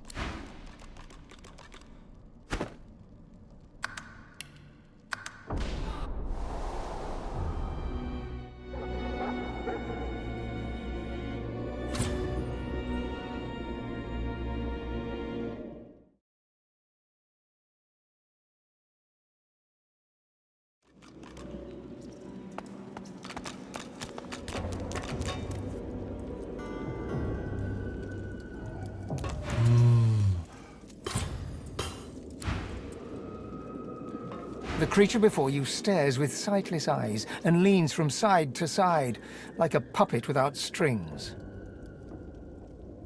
That's an abomination, is what it is. I can't stop staring at it. Ain't this creature's fault someone stole its mind? Poor thing. But it's kind of fascinating, isn't it?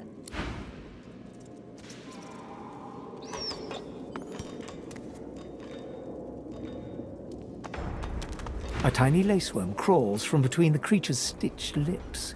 It doesn't seem to notice.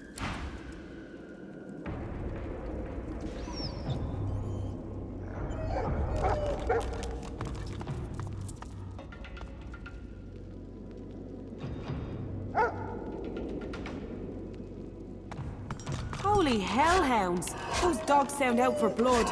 This can't be it.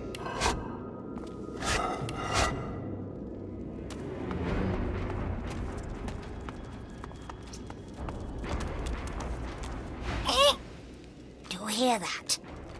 It's coming from behind the wall. It's sort of eerie, like a poor soul in a glass trap. Oh, the horror!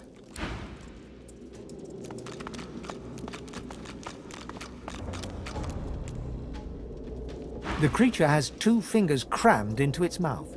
With a faint pop, it pulls out a rotted molar and lets it fall to the ground.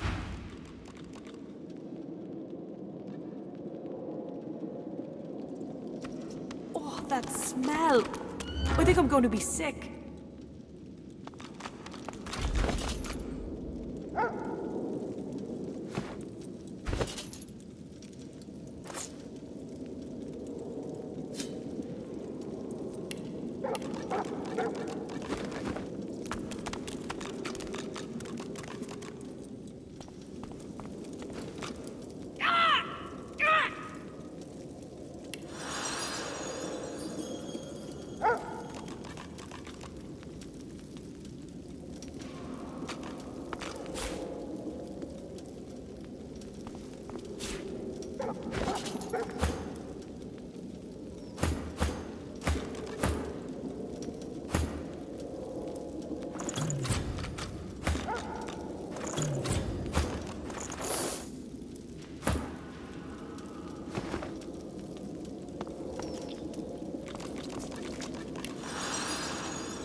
Right?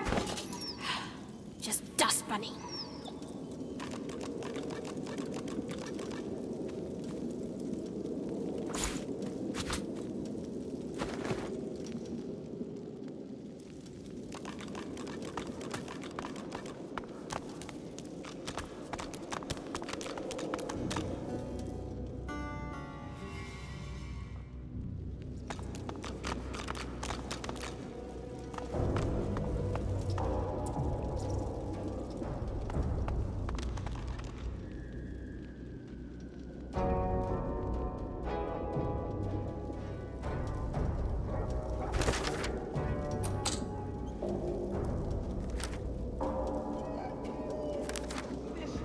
Can't be it.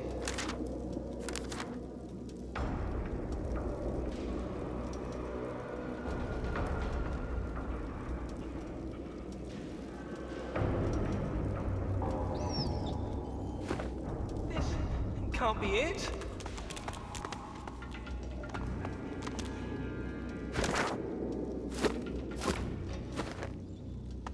I spotted something.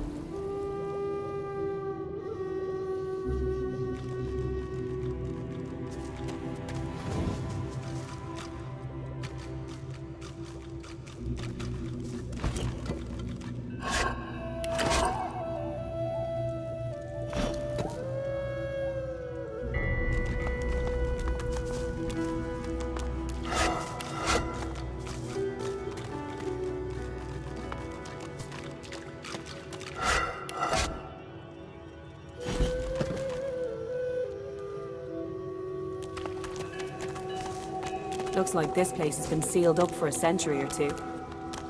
There could be a good reason why no one dared to enter in the meantime. Here lies Withermore the Sage.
Here lies Withermore the Noxious.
Here lies Withermore the Yellow-Bellied.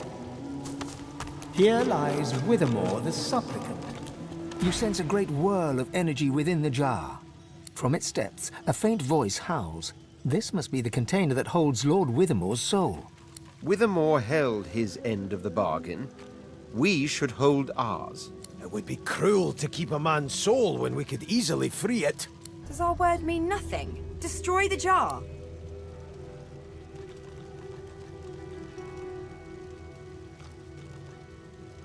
The jar smashes to smithereens on the floor.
envy.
Can't be it.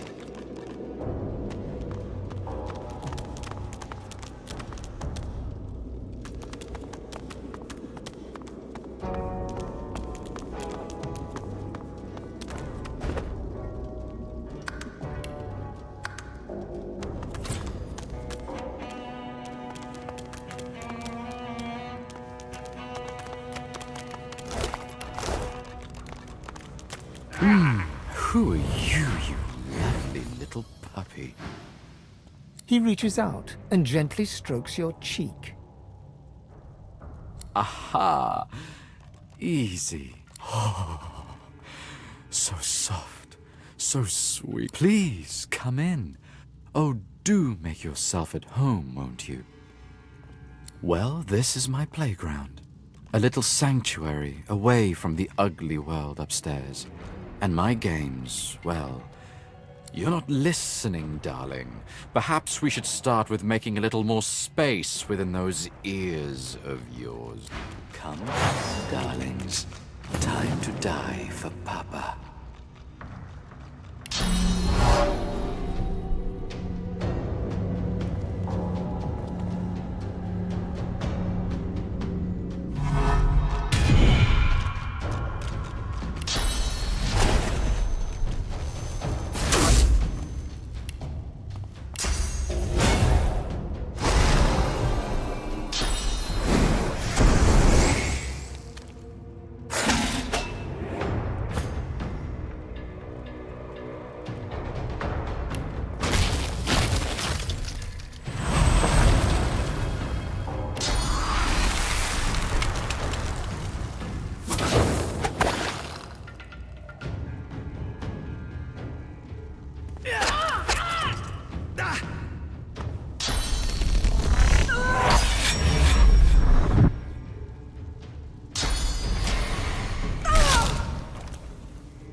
I'll need to get clever. Bite, bark, kill.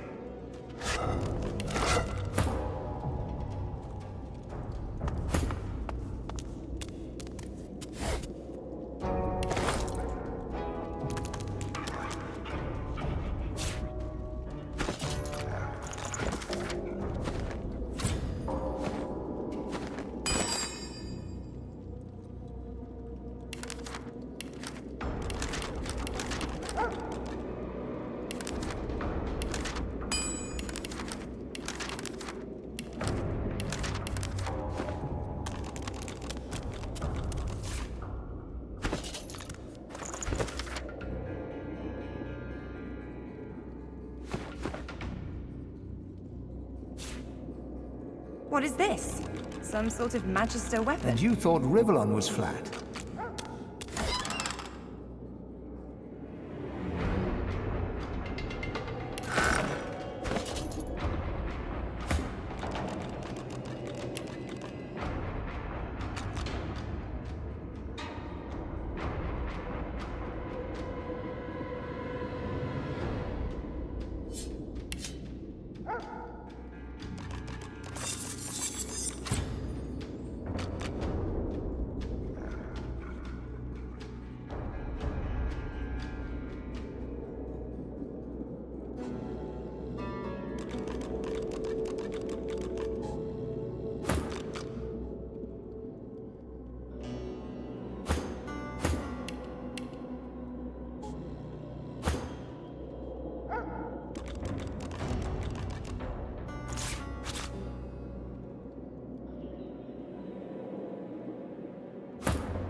Bishop Alexander is looking rather regal.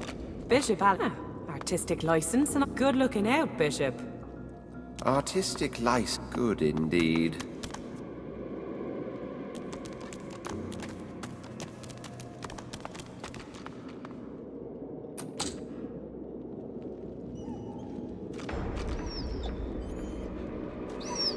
Dust Bunny! Just rat. Thought, die, kill, kill.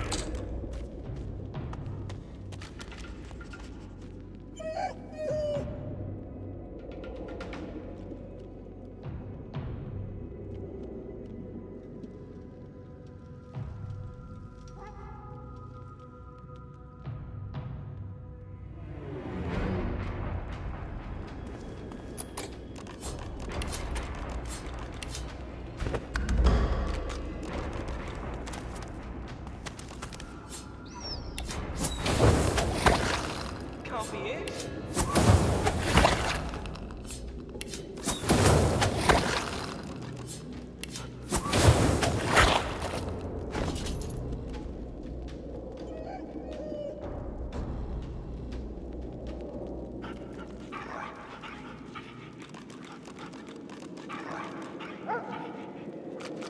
Rat! Just dust bunny. My tummy hurts.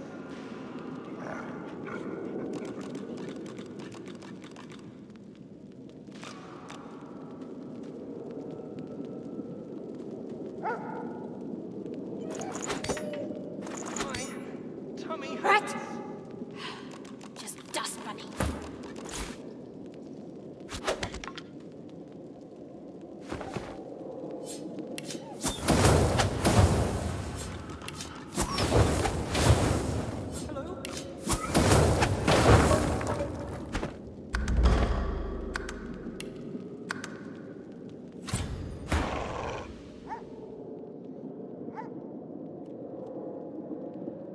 The hounds perk up and stare intently at the ball in your hand. The hound grabs the ball mid-air and squeaks it joyously. Thought, die, kill, kill.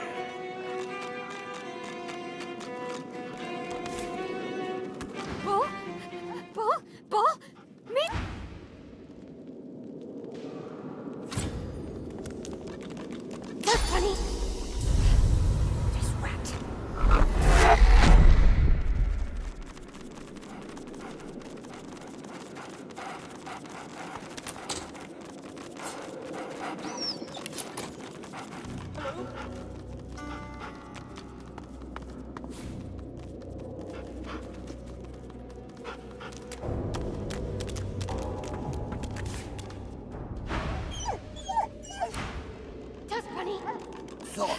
Die. Kill. Kill. Bull? Bull, bull, bull. Bull!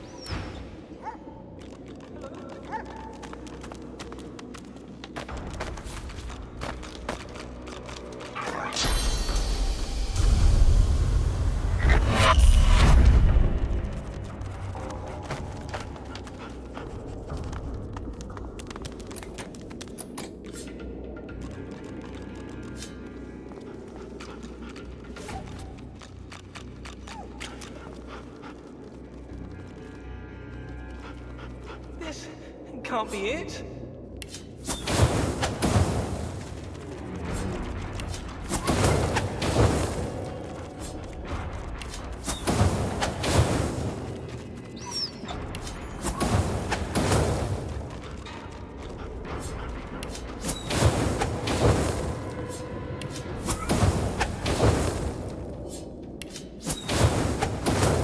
Thoughts.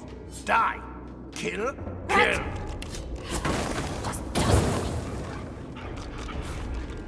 This can't be it.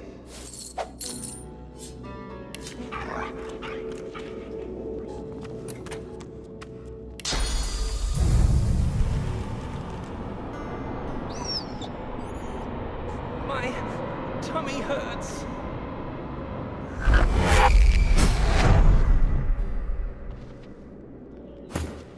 Thoughts. Die. Kill. Kill. Nice. Hello?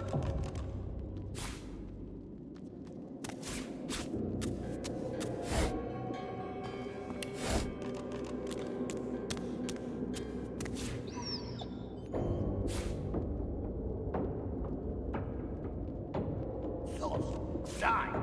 Kill. Kill.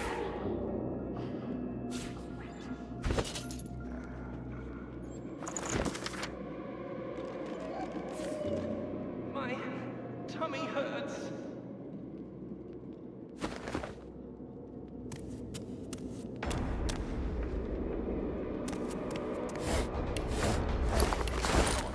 Die.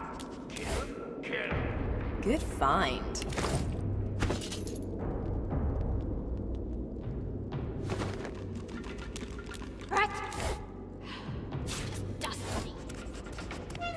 My... You let me free. What if I'm dangerous? What if I hurt They fed me horrible things. Meat from people. I didn't want to eat it, but they do something to it that makes it irresistible. A low growl. The dog starts to salivate and lick his chops. His eyes go hard and cold. This is all. Please, just... I won't be party to this. It's suicide. Fine. This poor pooch deserves a little peace. This is not justice. Birdie does not deserve to die.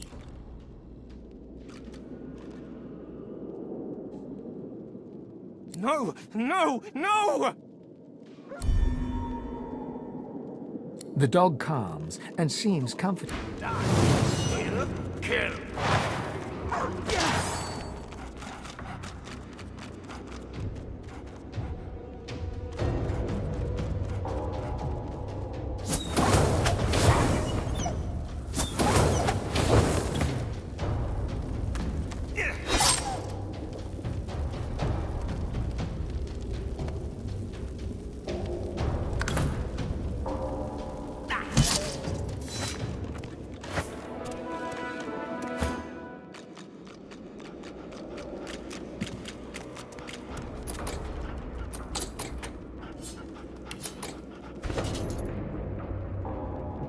Bunny.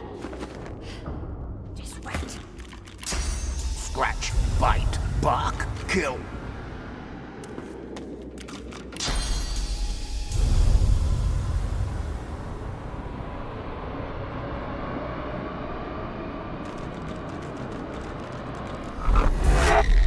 Dust Bunny. Thought. Die. Just wait. Kill, kill.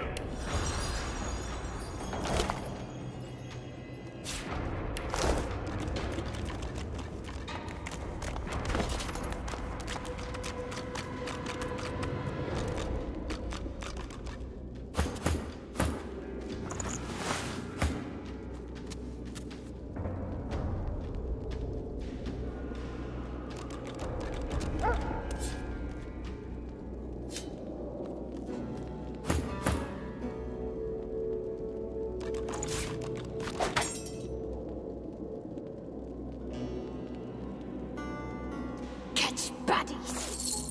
Buddy? Buddies. Buddies? Buddy!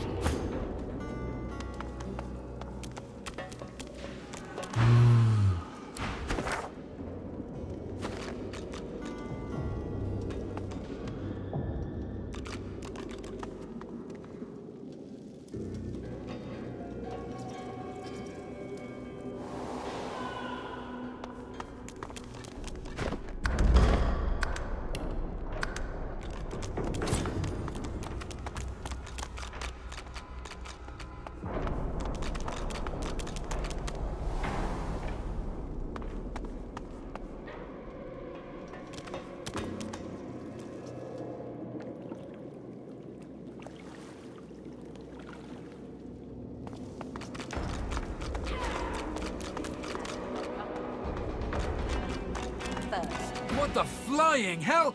Karen, you said this way was clear. That's what the log said, sir. No one's authorised to be here. Well, the log was wrong, you idiot. I hope for your sake no one will miss him.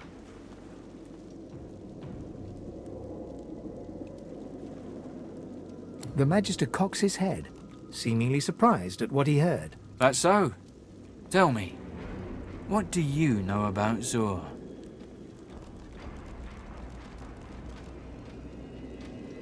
Never was known for her patience, was she?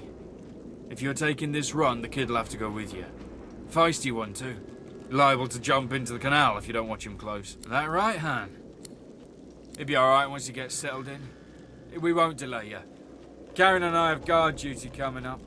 At least we won't be late this time. What with Dallas sniffing around for escapees. Good luck to you. The boy stands back from you, steady eyes narrowed in a wary stare.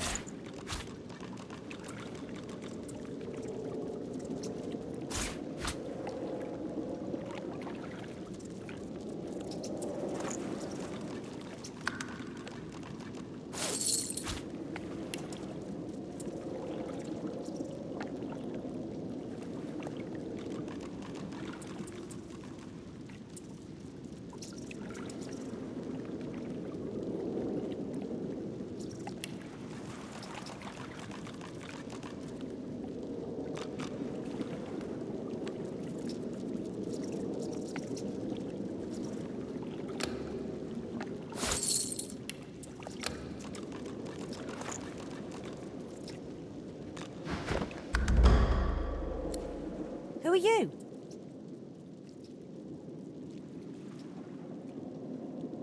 I'm Han. So, you helped me out just there, and I'd like to return the I've a boat here with plenty of room. Let's go.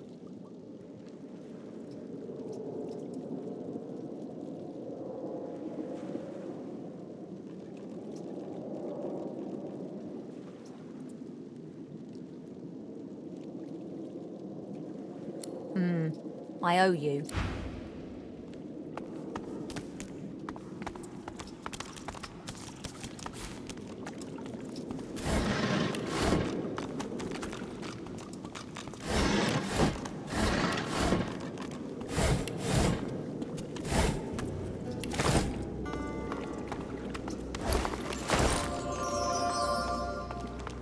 A boat? I'd thank the Divine, but...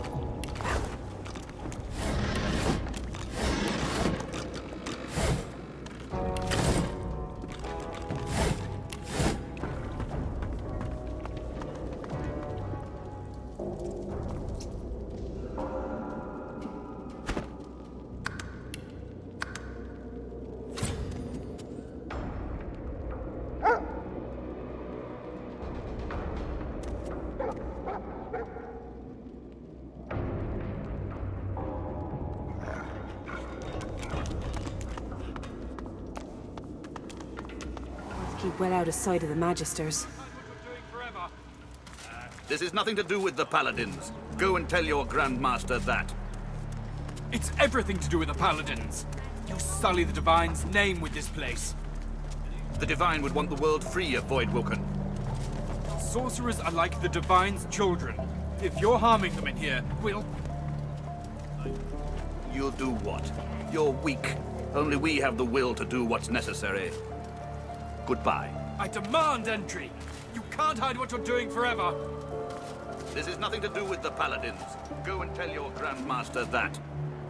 It's everything to do with the Paladins. You sully the Divine's name with this place. The Divine would want the world free of Voidwoken. Sorcerers are like the Divine's children. If you're harming them in here... You'll do what? You're weak. Only we have the will to do what's necessary. Goodbye. I demand entry! You can't hide what you're doing forever! Subdue them, and make sure Cork doesn't leave.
swords. These magisters are madmen. Are you all right?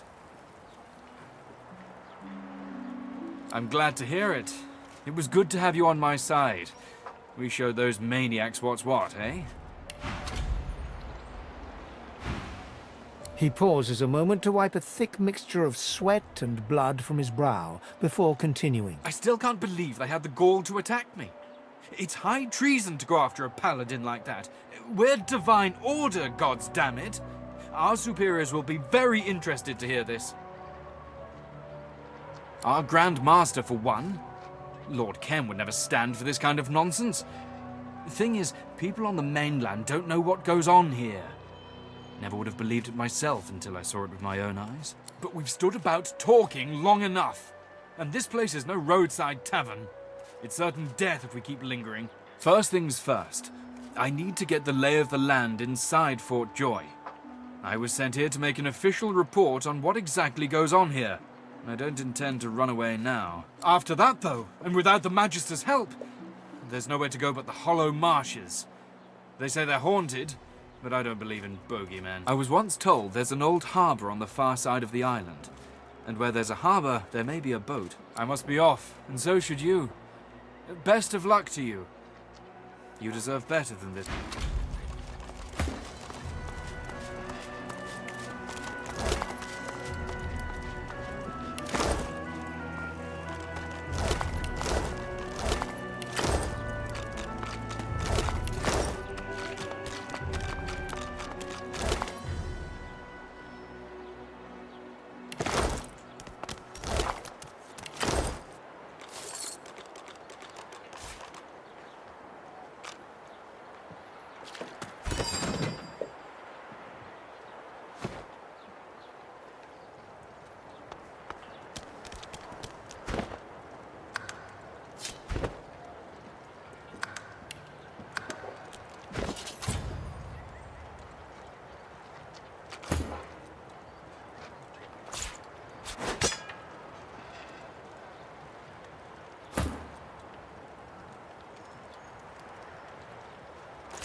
impressive weaponry.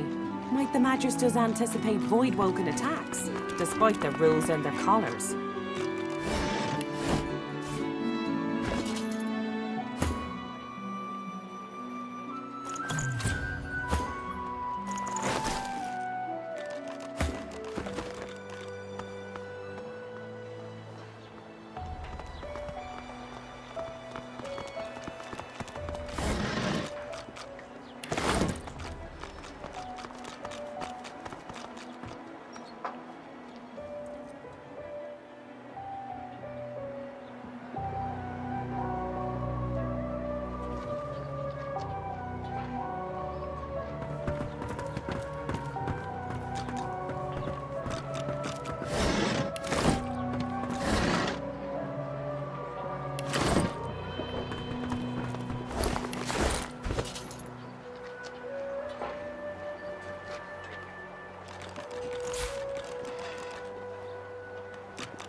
Dallas, in her great wisdom, granted us a gift. A gift. A sacrament, a cure in one. Pay attention. Oh, a shame they become so docile. Regardless, it's important you know why this must be done. We are of the divine. I would never harm you. My methods will bring you closer to his perfect will. Yes, your source will be gone, but your sacrifice will mean the salvation of hundreds, thousands. You will be cured of something entirely dangerous. We don't know from whence these beasts came, but we do know Source calls them.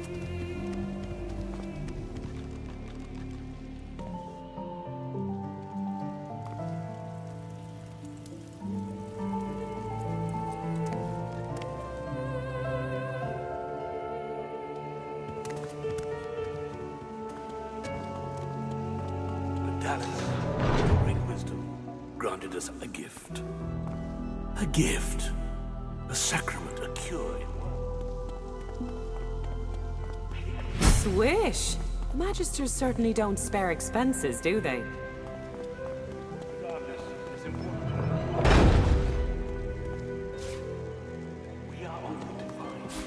Guards! There's a prisoner roaming loose in here, and a bloody serpent at that. I beg your pardon, Your Honor. You! Who let you out of your cell? Come along. You'll be tried when you're called. All right. Let's not be hasty, Magister. This ought to be an education for all of us. Tell me, Sorcerer, what did you hope to gain by interrupting these proceedings? Brother, do not answer. You must run. Run!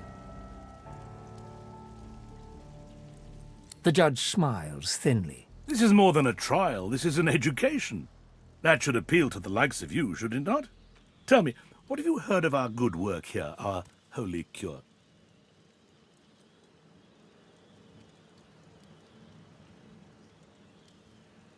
A magister is not a sorcerer. Our cure is less bloody, and rather more... Would you like to see a demonstration? It was commonplace in the days of Brachus Rex, but the technology has lain dormant since then. We have Dallis to thank for her revolt. Now, Fasspot. Better to know what awaits you than to bash blindly into the future. Well, let me show you. Madam, please do hold still. No! Animal! Beast! Slug! Please! No! Ah! Perfection.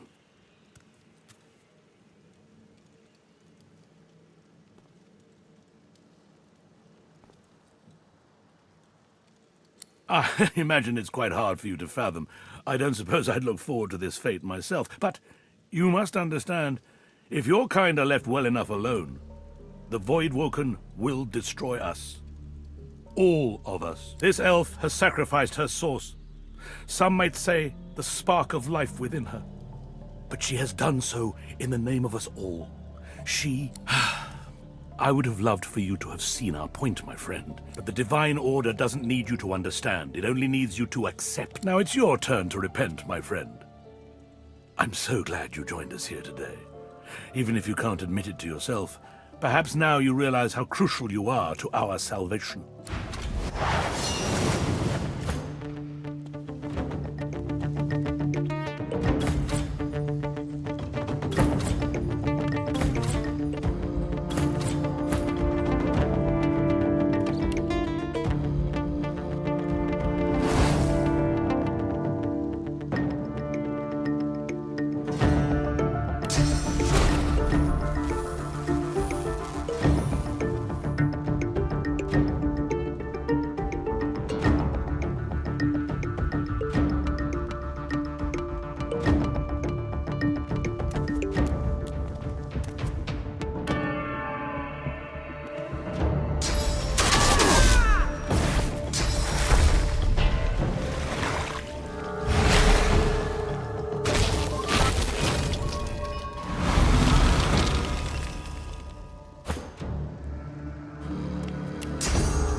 Now is not the time for a bath.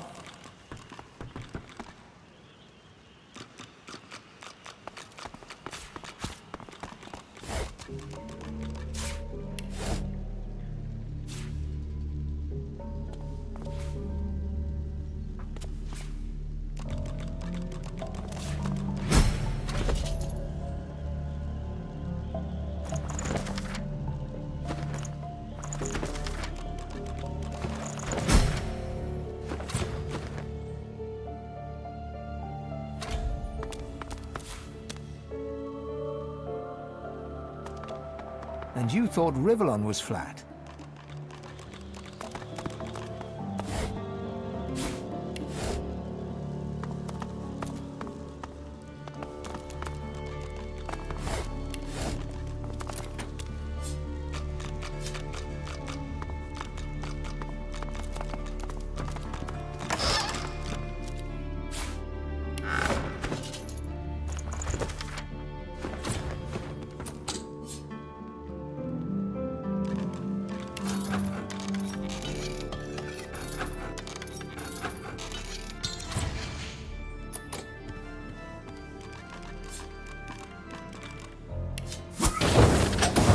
Quackers! Our shield has gone mad!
Our shield has gone mad!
We've got to get out of here.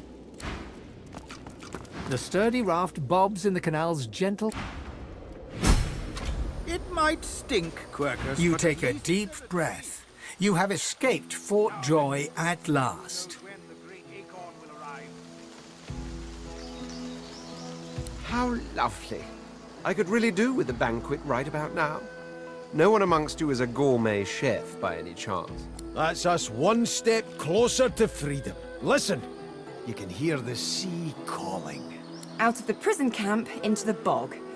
You watch my back, I'll watch...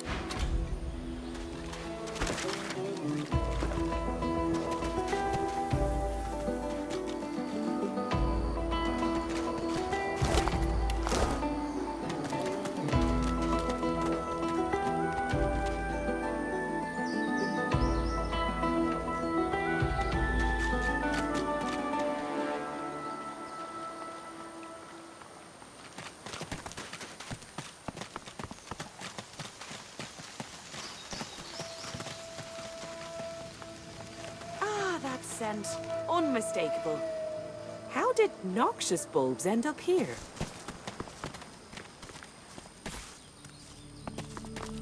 I've spotted something.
plants look truly sinister.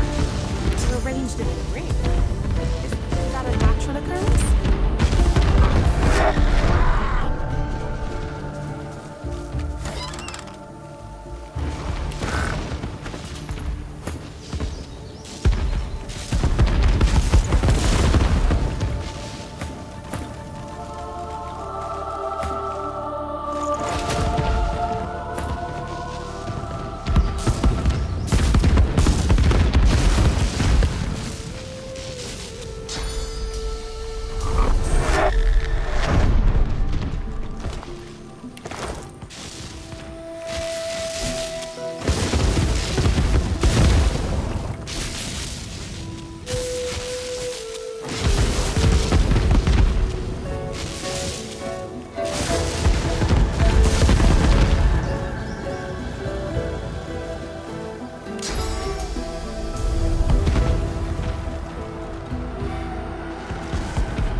Voidwoken, we meet again.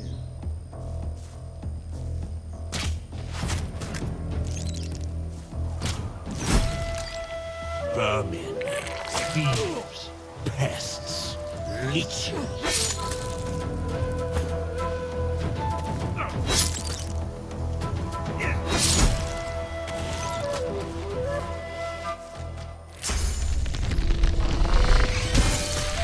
more of them. These beasts are damn persistent.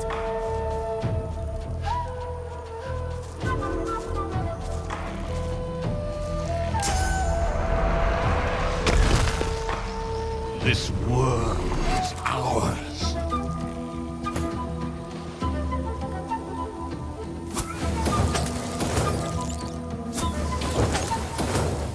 For you will not be spared.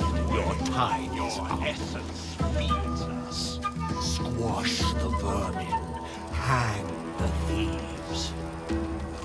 Ours. Ours. You are ours.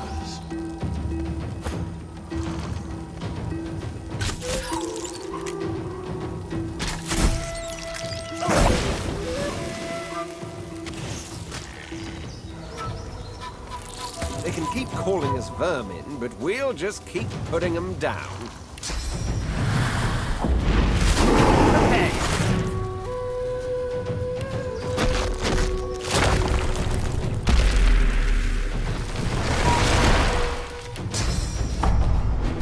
I'll yield to none.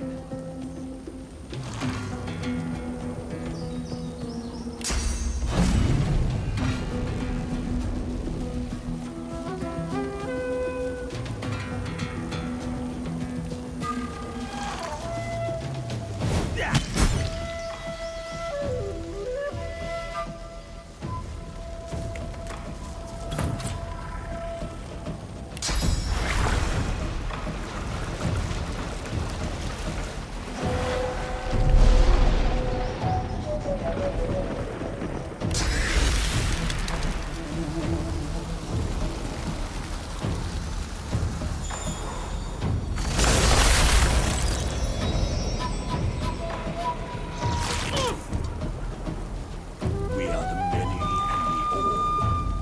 We were first. We were first. We are the beginning and the end. We will return.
can almost see you.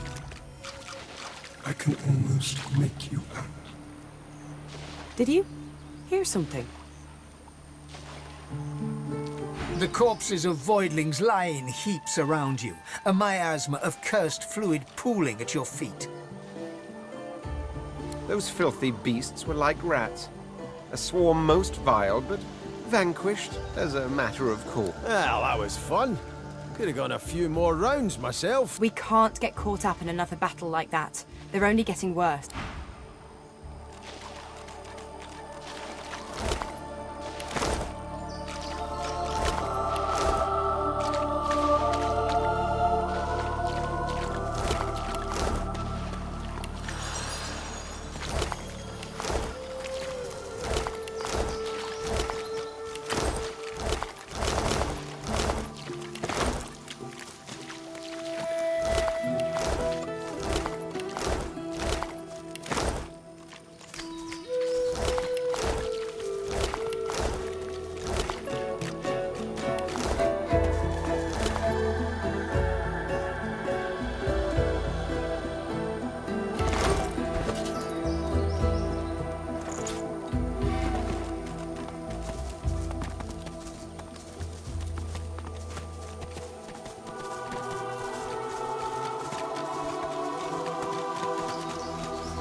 Death.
Right where I want you.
child. Face me. I don't see any children around here. I don't see my folks either.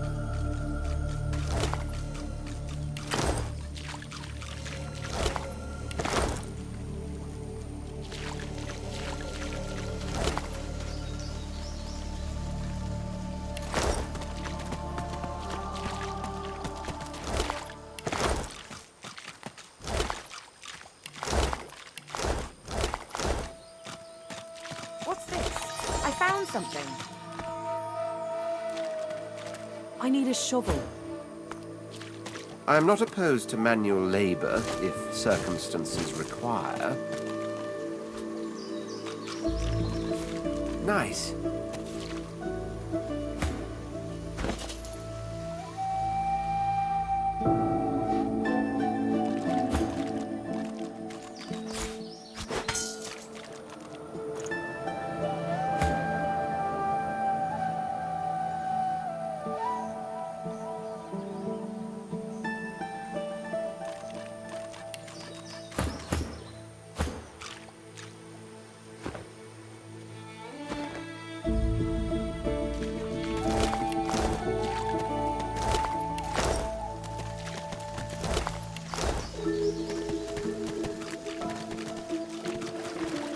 Careful! I spotted a trap. Careful!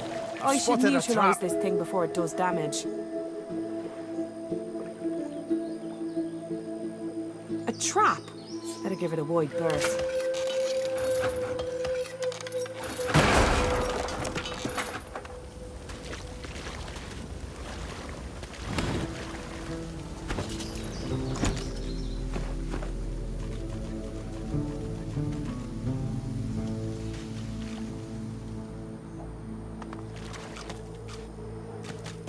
What strange witchery is this?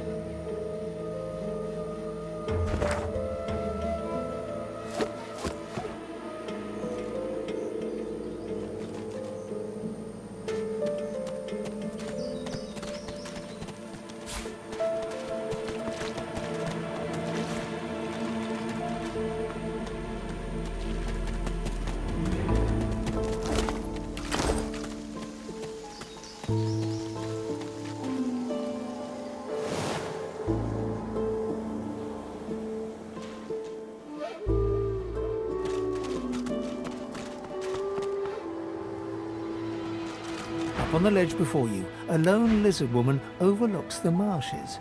Her stare is as sharp as the bolt eyeing you from atop her crossbow.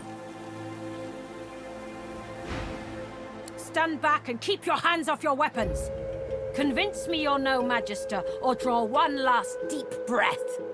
I will not. You do not wear the collar of oppression. Explain.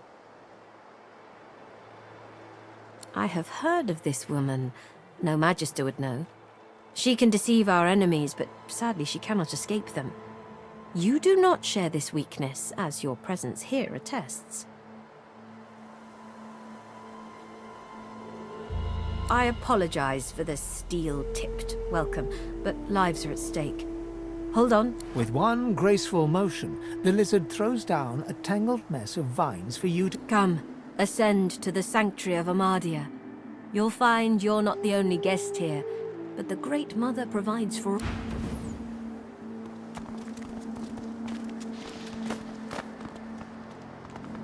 Be welcome to this sanctuary.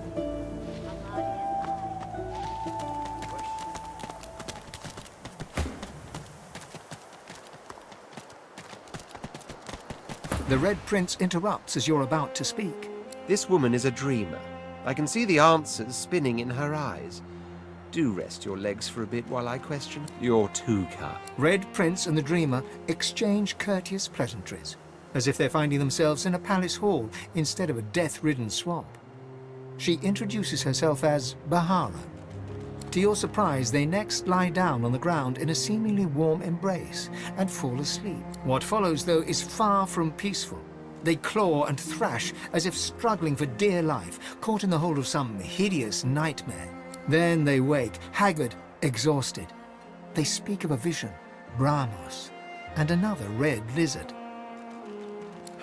Praise the daylight. I am now. There was death in that dream, chasing me like 100 hungry lions, but at least I've new directions.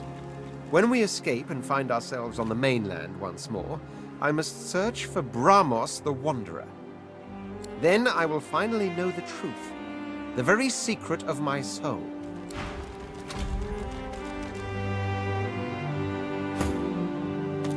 You are fortunate to have found this place. The hollow marshes swallow life and regurgitate only the dead. It is the laboratory of a lunatic. A place removed from mercy and sanity where mad Brachus Rex would experiment to his dark... There are ruins in the marshes. Stonework vultures that perch above the king's long-buried treasure. But his is not a treasure of gold, ruby, and sapphire. It is a treasure of death. Weapons, and the nights here are long and lonely. But I often listen to my mistress Gratiana speak of days long gone. The heydays of Brachus Rex. Perhaps she will tell you her tales as well. The guests, they call themselves Seekers. They're brave people, and friends to sorcerers. But you'll find them a battered band here today, brought low by bloody battle. Magisters, of course. Who else? The Seekers came here to rescue a sorcerer from the fort. They failed. Many fell. They've heard the Shrieker's shriek. I thank the goddess I'm not haunted by their sound. They knew him to be God-woken. They sought to kindle the divinity slumbering deep within his soul. But Alexander bears no rivals. Only the son can follow the father, or so he is convinced. For him, divinity. For the others, the dungeons. It is truly harrowing to know this man seeks to be the Seven's chosen. To know one's fate is to be fearless. I reside in Amadia's palm. I am hers to shield or hers to crush, and in that knowledge, I am content. Have you never heard of them? They were living weapons, made of flesh and reared in torture. The pain they endured was so terrible, their screams turned to solid lightning. Turns out the tales are true. The Magisters dug deep and returned these horrors to the surface. As you wish. My name is Bahara. Like you, I am a sorcerer. But unlike you, I am also a faithful servant of Amadia. Praised be her name and praised be her starlit eyes.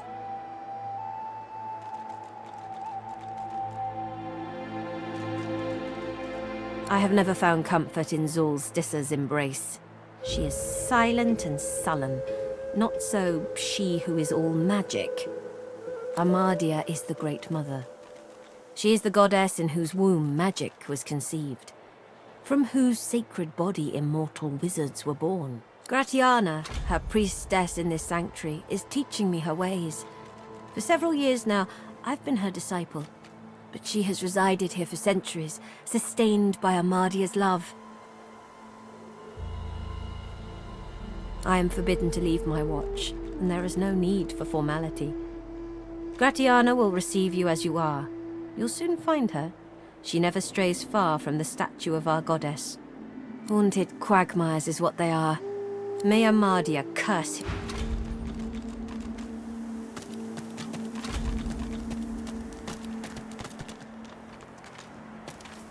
The birds are asleep. The moon's in the sky. A young man in oversized armor paces around a table covered with a spread of maps. His face a tight scut. Every approach blocked. Oh, damn it.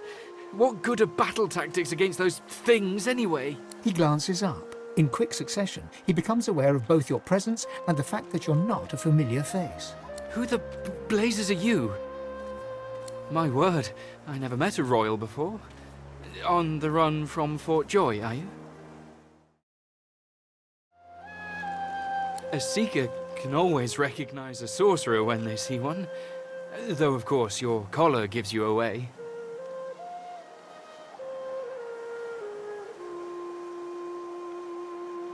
You meant Verdus. Then he's as good as dead. We're the seekers he spoke of. We were supposed to free him. Instead, we've failed him.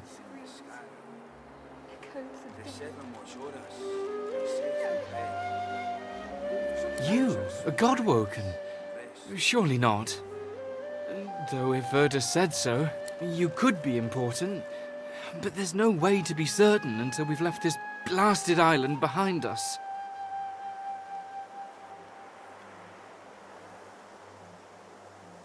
The young man anxiously fidgets with his curved bow. You've found a matter close to his heart, evidently. That's easier said than done, I'm afraid. Much easier said. The Magisters have us cornered. They have these weapons called Shriekers. If we try to go against them unprepared, we're dead. We've lost many already. There's weapons, ancient devices that can counter those things. Our leader, Sir Gareth, set out to find them so we could break the Magister blockade and escape this island. But he hasn't returned. If Sir Gareth doesn't come back with those weapons in tow, well, this island will be our grave. You'll help us? His shoulders visibly relax, the weighty armor upon them settling with a clink. Thank you. Allies are in short supply in this place. If you help us, I promise, we'll get you as far away. Please, ask. Whatever helps. We came to free an elf called Verdus from Fort Joy. He was a Godwoken. He could have been the next divine, but we failed him. None. He set out to find those source weapons, and that's the last we saw of him. The masked priestess, Gratiana, told Sir Gareth of them after she granted us shelter here.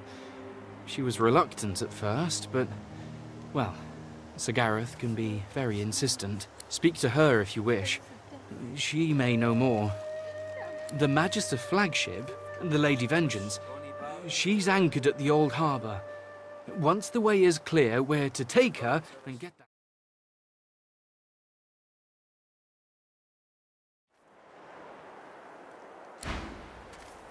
Close your sweet eyes. A young man in oversized... Every approach... He glances up. Who the blazes are you? A sorcerer. Indeed. A seeker can always recognize a sorcerer when they see one.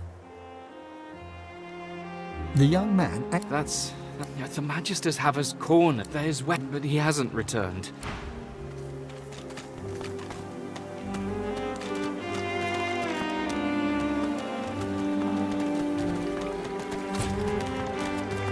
Before you stands a figure, her body wreathed in cloth. All you can see of her eyes are two dark holes in an ornate mask. Armadia's blessings, child. Gareth. I have not seen this Please face come in our back. sanctuary before. Pray, who are you? Wish Bonnie Baron, now don't you cry. The birds are asleep. You seek the same information as Gareth. You stand in the peace of Armadia's love and search for more ways to kill. What creatures we are. I always felt safe in Armadia's presence. But now that the Voidwoken stalk the swamp, perhaps you are right. On this island, there lies an ancient armory, filled with soul-forged weapons, powerful enough to turn aside any Shrieker.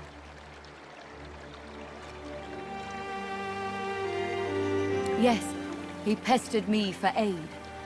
When I finally told him about a cache of Brachus's soul-forged weapons hidden in the marsh, he rushed away to find it. A bold move, but ill-advised. Unless he returns with weapons enough, I fear none of these Seekers will leave this island with air in their lungs. He set off north, to the ruins of Brachus's source armory, but there is no way to know what he found there. Even walk ever in Armadia's... Seven will show us you're safe in bed. So close your sweet eyes and rest your head.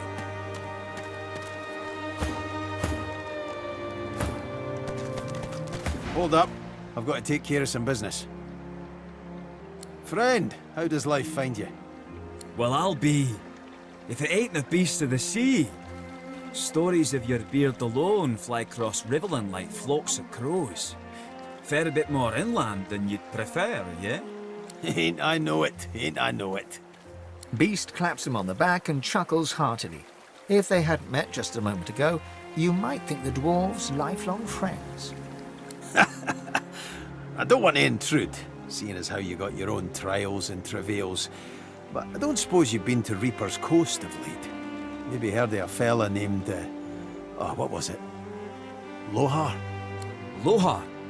Yeah, I know of the guy, from back when I was looking for fishing work out in Driftwood. He's, how shall I say, an entrepreneur. Still out there a bit. Had his stubby fingers and a lot of pies, if you get my meaning. Sounds like a man I'd buy 2 flagons of meat for. One for drinking and one for toasting. I got something for him. I'll tell him you sent your regards, Mr... It's Duggan it is. Oh, and this here's Leah. You gotta be sick of that collar. Leah, you can get it fixed up, yeah? Sure thing. Bet you're glad to be rid of it. Amazing to meet the beast in flesh. Let's see if we can get you back to sea. Fighting the good fight, yeah? Your lungs have got to be starved for the salt air. Beast chortles and nods, then passes you a sly wink. Such a charm bucket. Duggan stands over Leah. There, lass. Don't you... Make a stand. Duggan stands over Leah, singing... There, lass.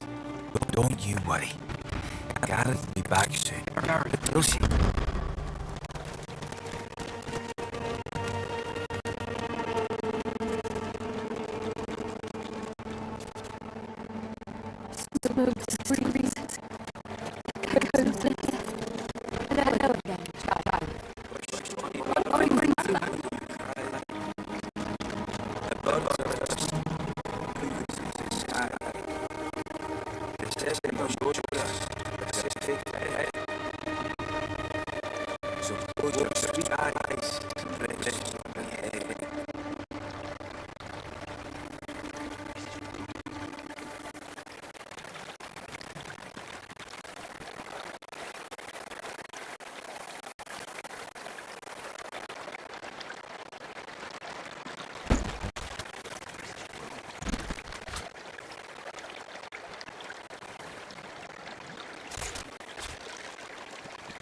Smoke and screams, echoes of death. Wished, Bonnie Baron, now don't you cry. Please come back. The birds are asleep, the moon's in the sky. The seven watch o'er us, you're safe in bed. So close your sweet eyes and rest your wee head.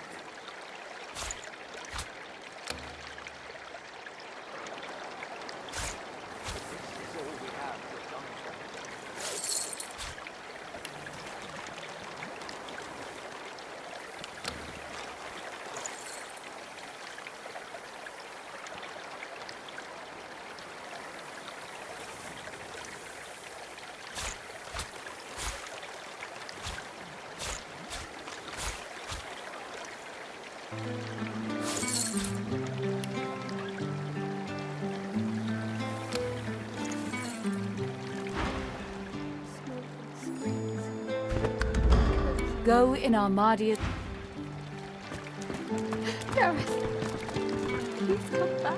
Please, Armadia. Amidst the placid little pond, the face of a goddess, rivulets stream from her deep-set eyes like endless cascades of sunlit tears. You feel peaceful in her presence, soothed somehow by an intangible comfort. As you gaze upon her loving face, you find yourself drawn into a trance-like state. A voice seems to reach you from within your mind and from the furthest reaches of the stars. Its whispers caress you like a breeze. The voice grows stronger, like a breeze picking up. What were whispers become words. My children, my children. Gone are my children. Dead are they in the cradle I have ruled. A feeling of indescribable sadness assails you. It feels like your heart merges with the spirits, torn together by a coil of thorn. My child, weep with me for the mother who has lost. Weep with me and bathe in the tears of Amadia. Your tears mingle with those of the goddess down in the tranquil crystalline pond. As suddenly as it came, the voice is gone, and you wake from its presence as if from dream-filled slumber. The pond now shines with an inner light, and standing in its waters, you feel rejuvenated, pure, as if born anew. Amadia's grace, blessings upon this day. By Amadia's grace, what did you do? This is incredible. In all my years, I've never seen the goddess bestow her blessing on someone. I am humbled to be in your presence. Perhaps once, when the 7 gods were still strong. But it has been many years since this was anything other than a pond for me to pray at. Armadia's strength waned when the divine Lucian accepted the power of the 7. This is most unusual. Truly we are blessed to know you. If Armadia favors you, that is all I need to know. Go in peace.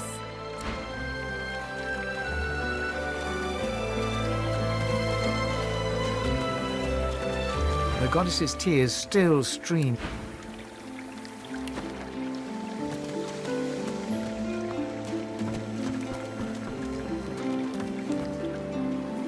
Most of this is scrap.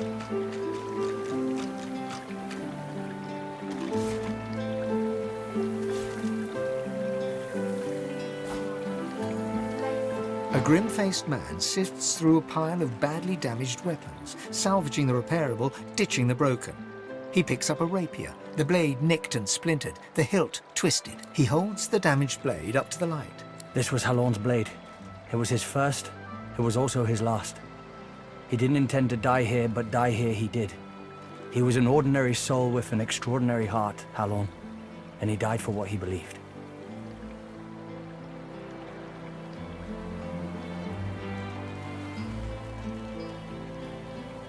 What did Halon believe in? He believed in truth. He believed in hope. He believed that Alexander is a killer of Godwoken. I believe that on one point at least, he was right. The point breaks away, leaving a jagged edge. The sword is shorter now, but it'll do more damage. Who are you?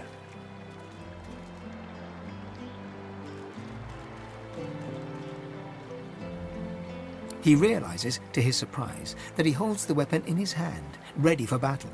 He smiles to himself, tucks the weapon away, and gets back to work. He works fast, checking weapons to see if they're battle-ready. He thumbs the edge of a blade. It draws blood. He grins.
blade is thirsty.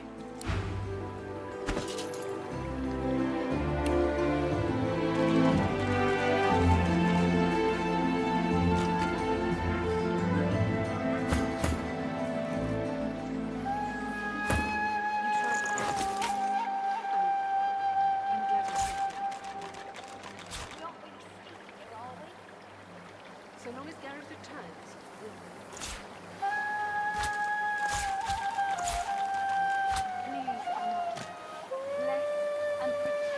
If this is all we have, we're done for.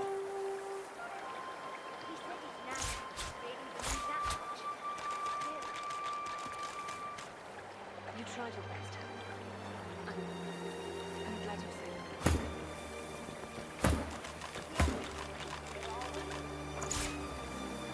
So long as Gareth returns,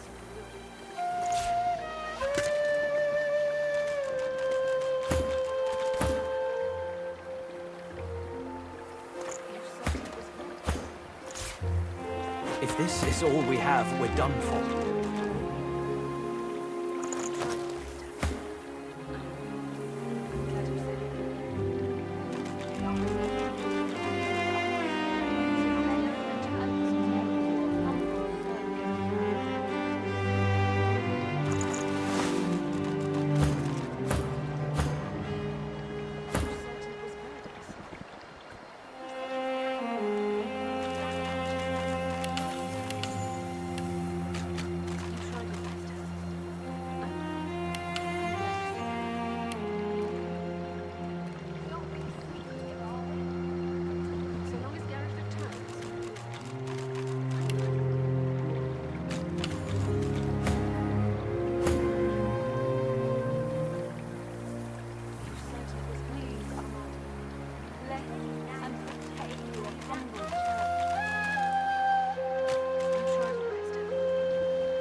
If I had a forge, I could do something. Maybe.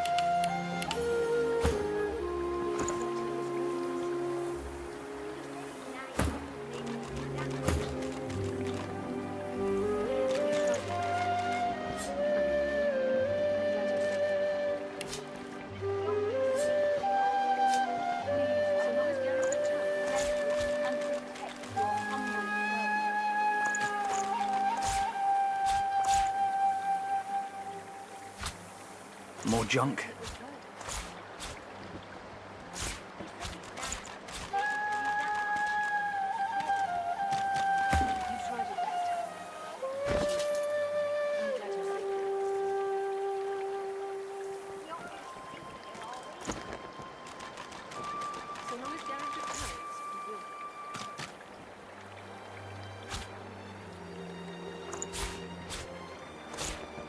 This is ruined.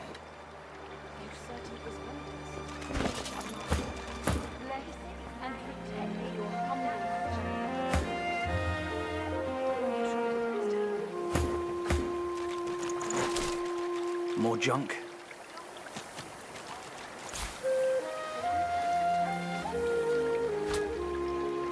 More junk.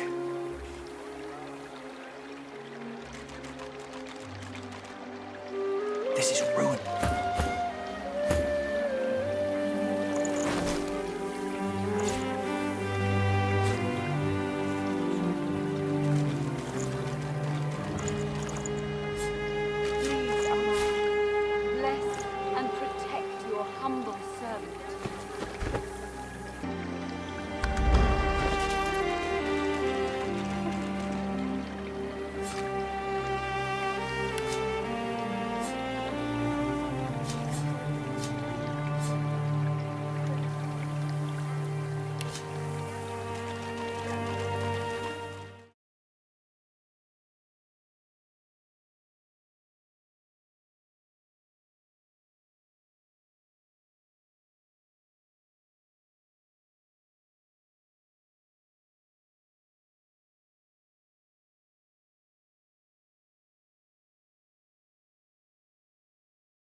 If this is all we have, we're done for. Please, Armani, bless and protect your humble servant.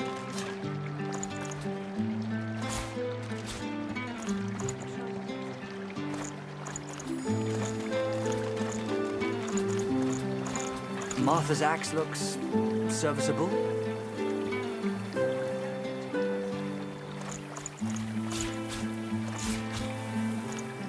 If I had a forge, I could do something. Maybe.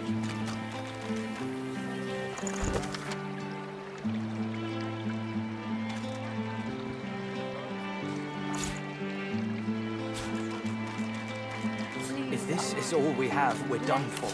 And protect your humble servant. If I had a forge, I could do something. Maybe.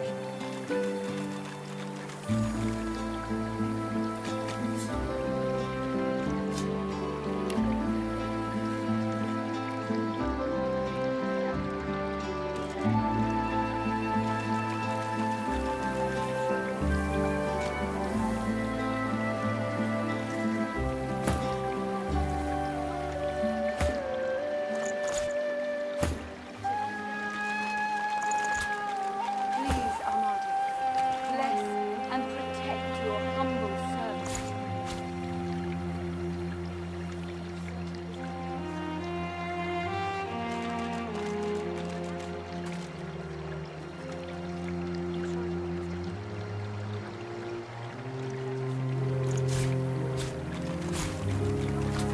Martha's axe looks serviceable.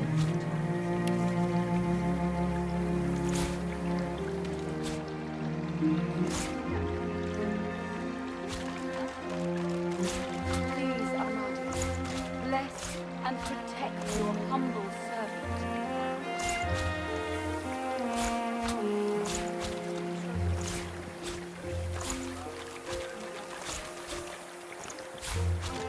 This is ruined.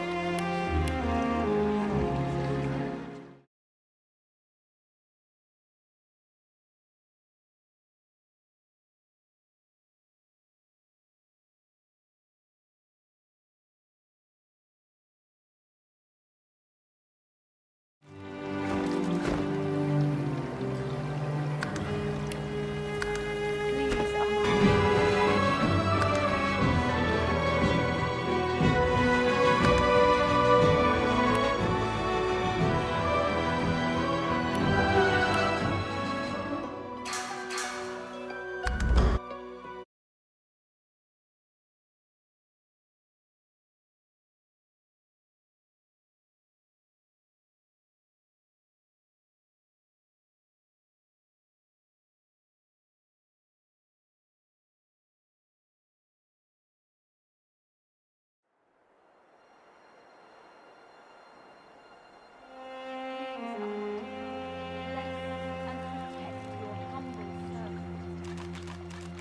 We're doomed.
This is scrap.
You tried your best, Han.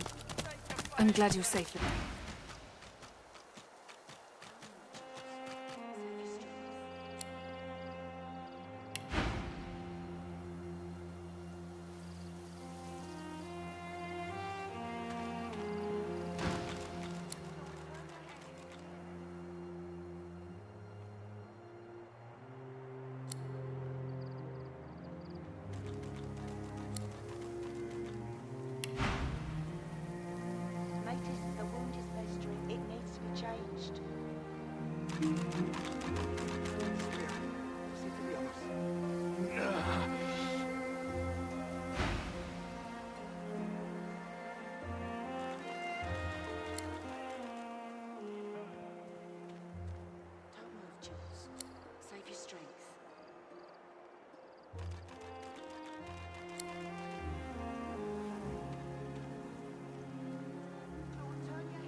Matis, let me change your dressing.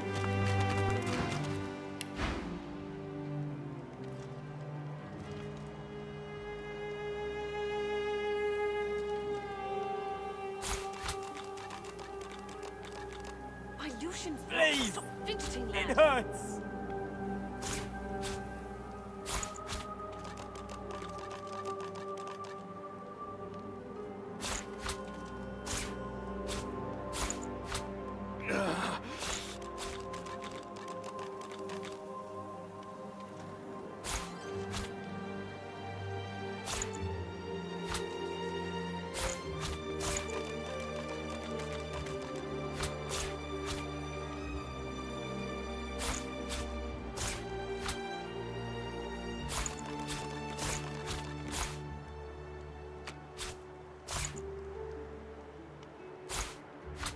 Please! It hurts!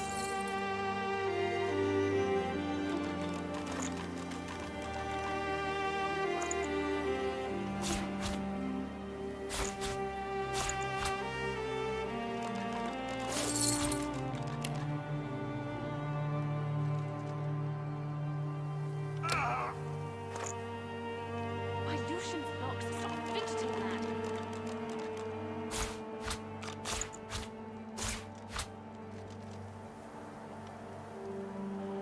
Please! It hurts!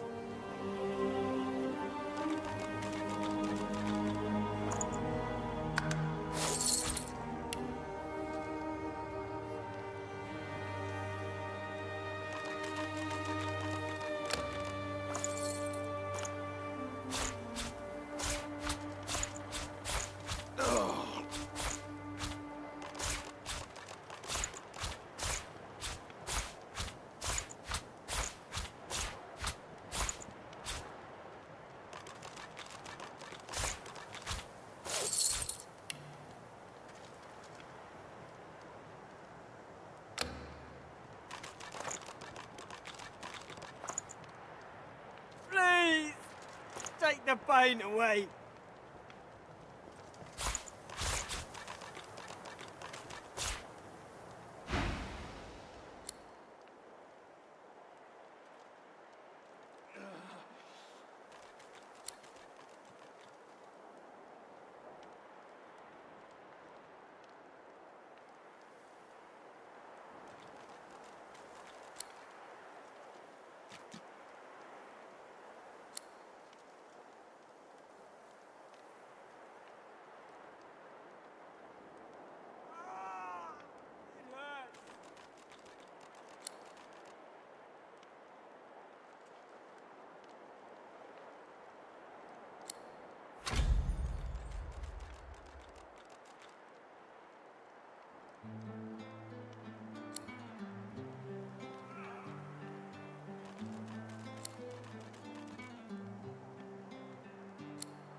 Take the pain away.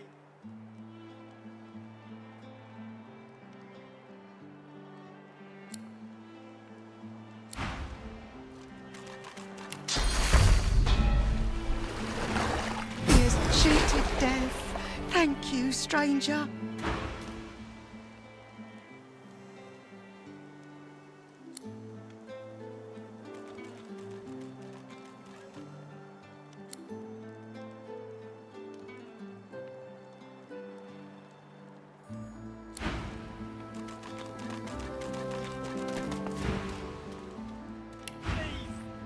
It hurts. Focus on your breathing, Jules. Slow and deep.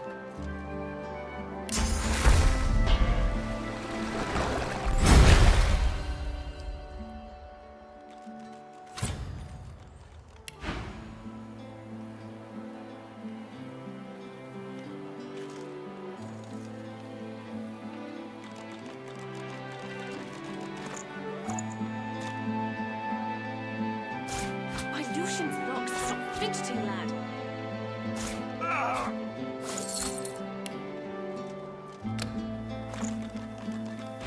Focus on your breathing, Jules. Slow and deep.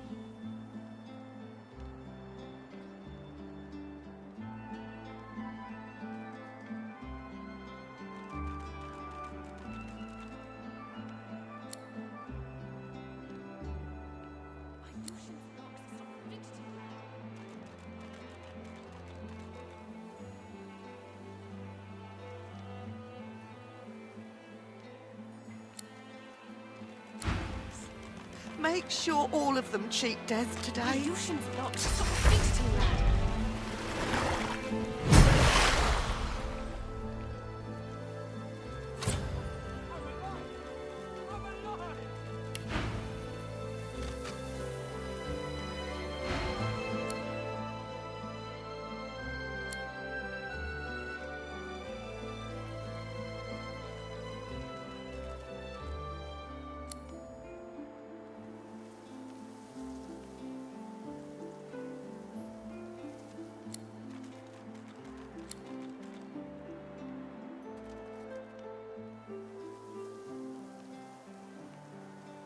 Lucian's locks. Stop fidgeting, lad.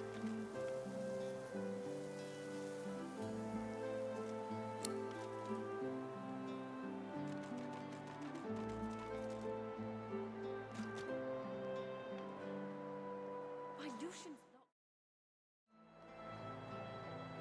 I'm alive.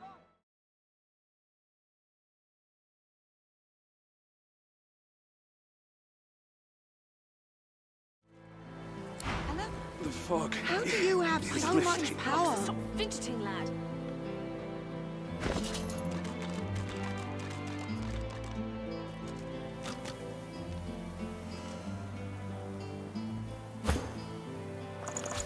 My Lucian's locks. Stop fidgeting, lad.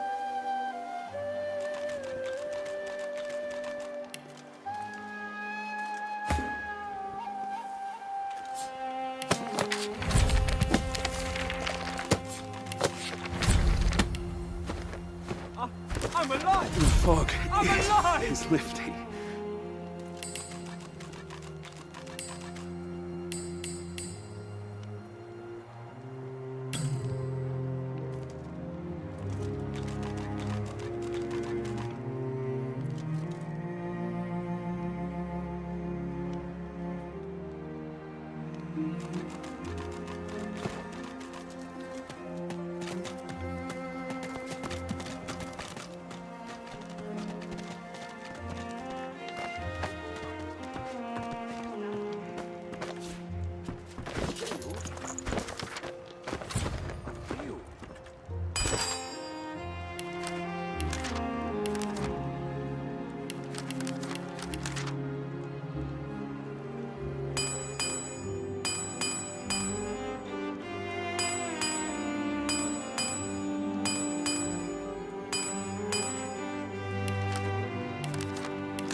doom.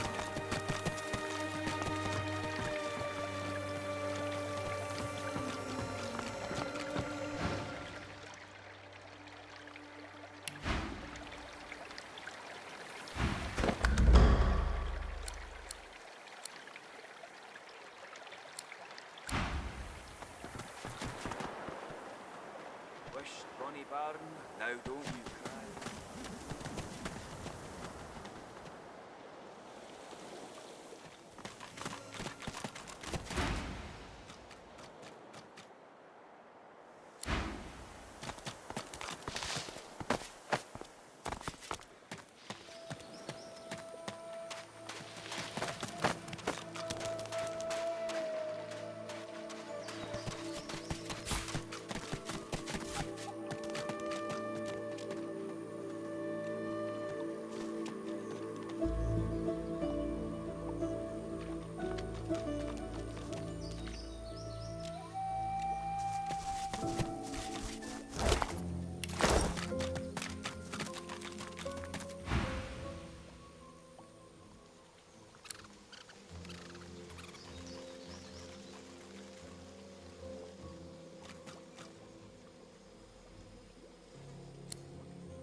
Hey, hey you! Let me see what you've got under there. Go on. Show me your tits.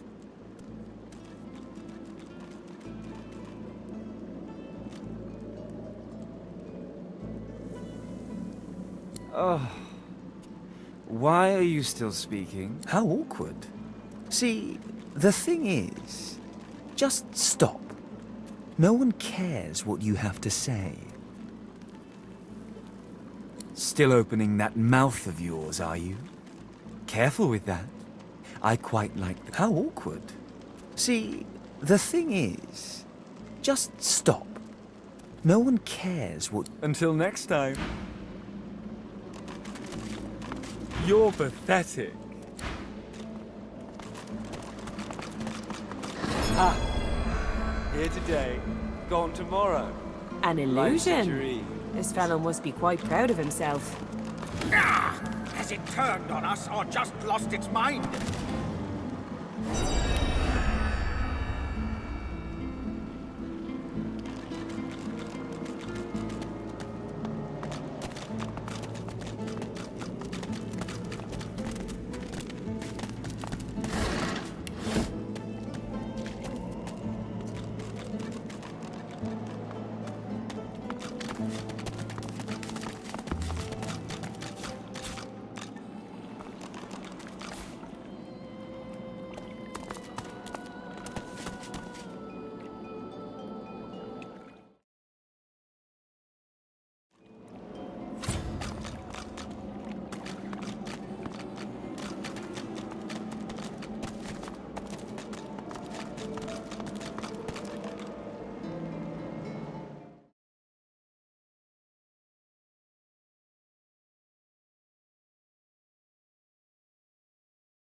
order.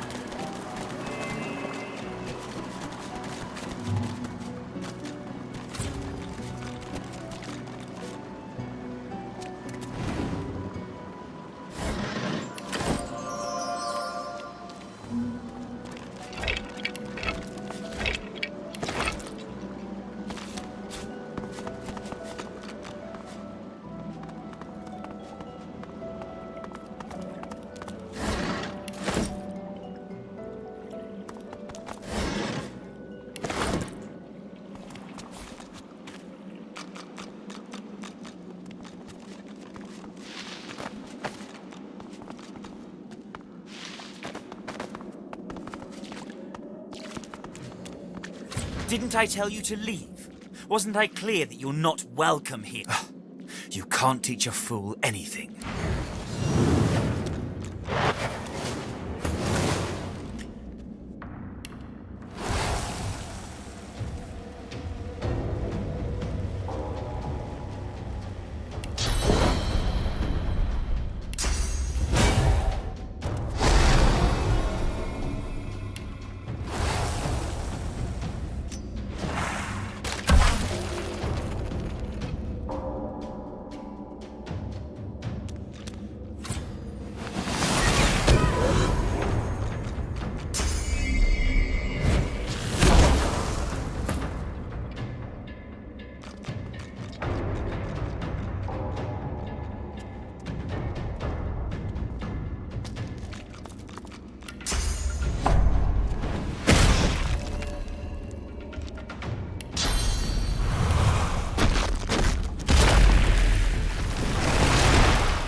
Cornered.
That was even easier than I thought.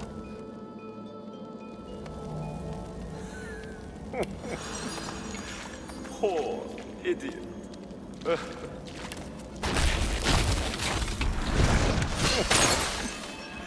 Poor idiot. That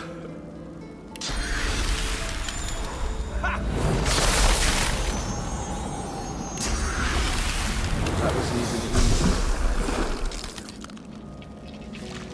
Pathetic boy. This isn't some game.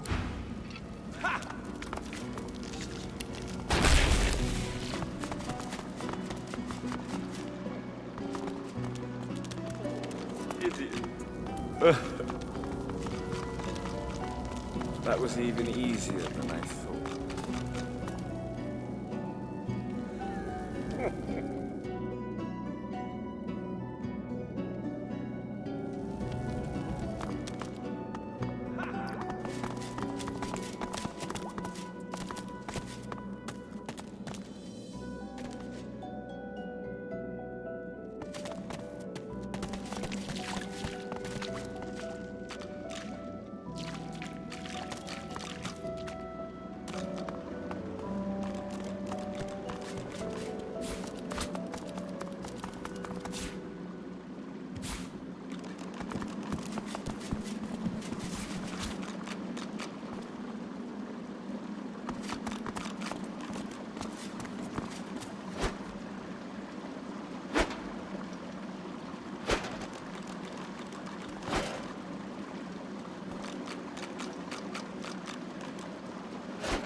And you thought Rivellon was flat.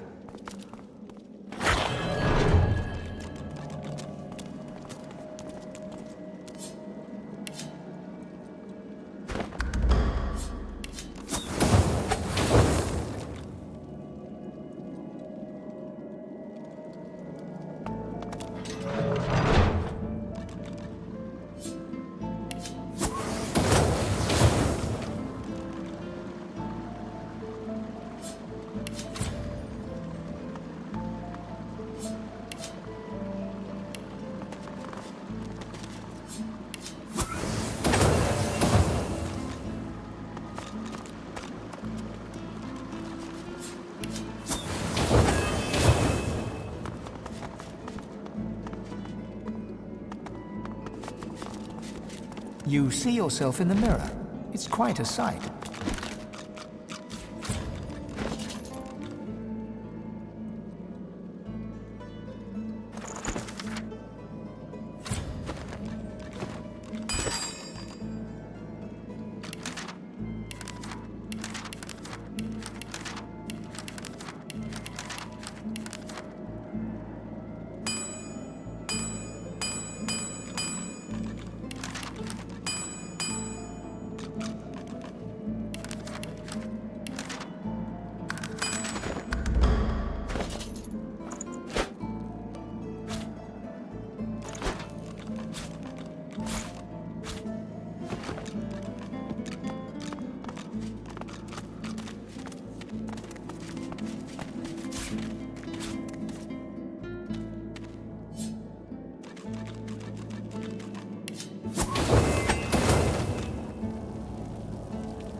You come to find. You come to search. But you won't find the way. A pity. Brachus has willed it. Trompdoy must abide. You have met the unfortunate guardian of this vault. Judge him with a forgiving heart. Fate has been unkind to him.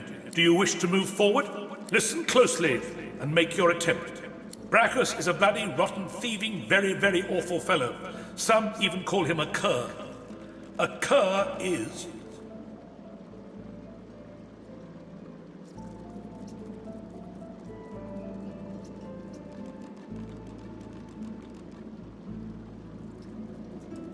You know nothing. Guess again. Listen closely and make your... Brachus is a bloody, rotten, thieving, very, very awful fellow. Some even call him a cur. A cur is...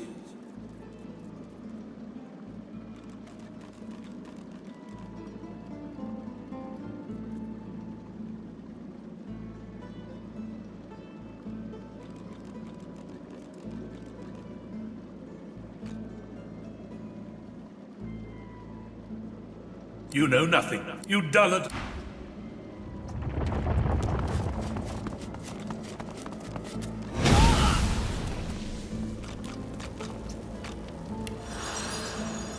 Slowly, gravely.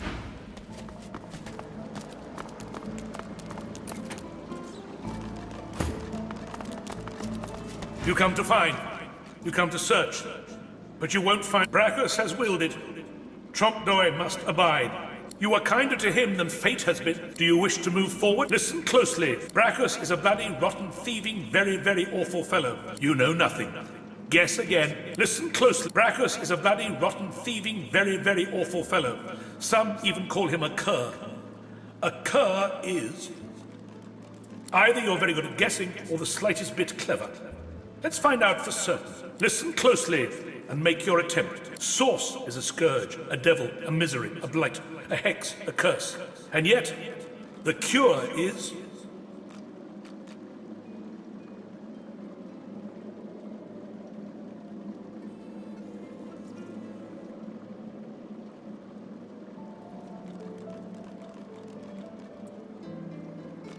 Fool, you are unequal to the task at hand.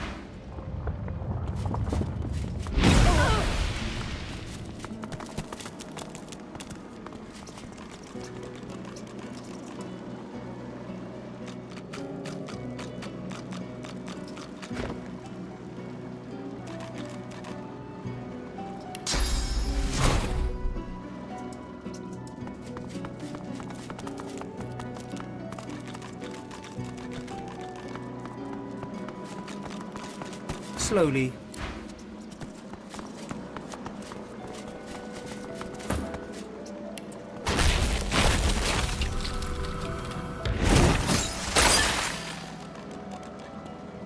Slowly.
Open your eyes. Time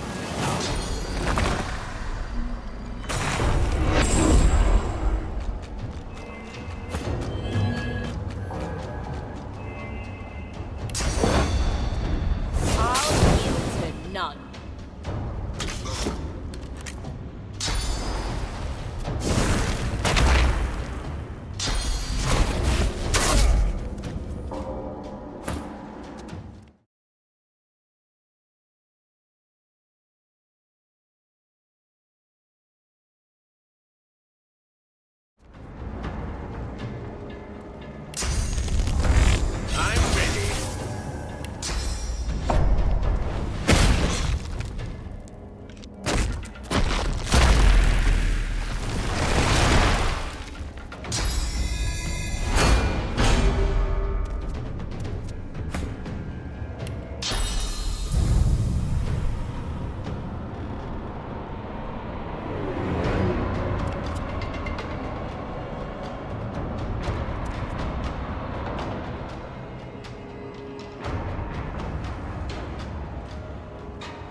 yourself!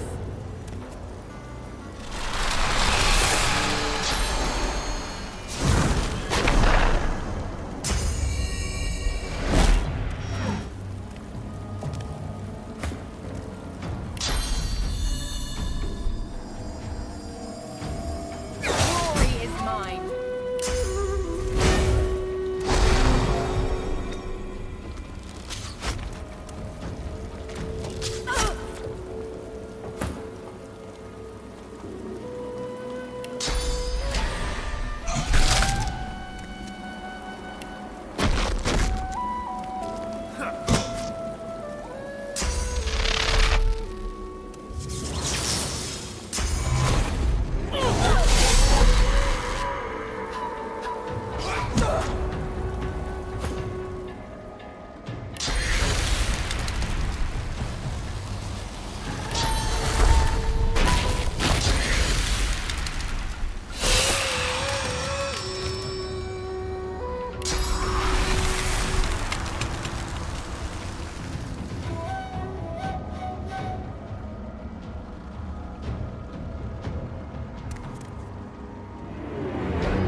You're not trying to escape, are you?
As you pick up the ring, you feel a cold, dark pain shoot up your arm. Your mind itches.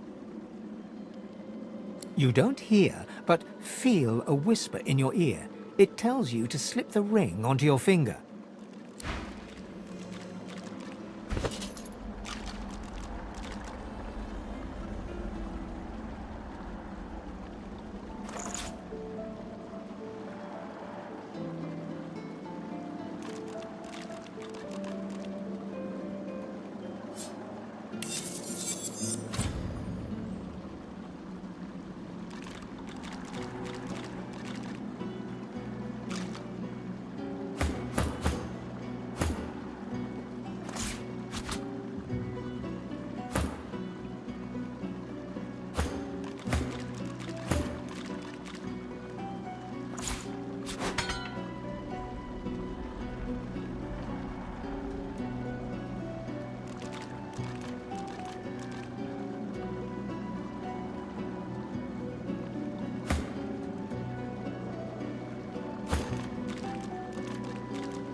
plenty.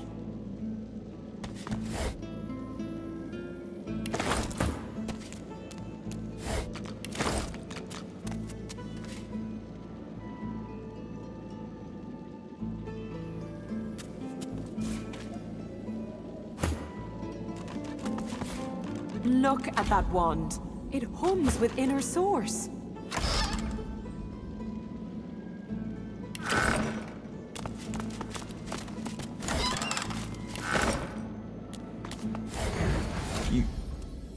You made it all this way. He trembles and seems to shudder with a quiet sob. I'm cursed, you know. Bloody Brachus bound me here to protect his vault. He has my soul in that jar just there. And I can't leave without it. As long as the jar stays unbroken, I can never truly die.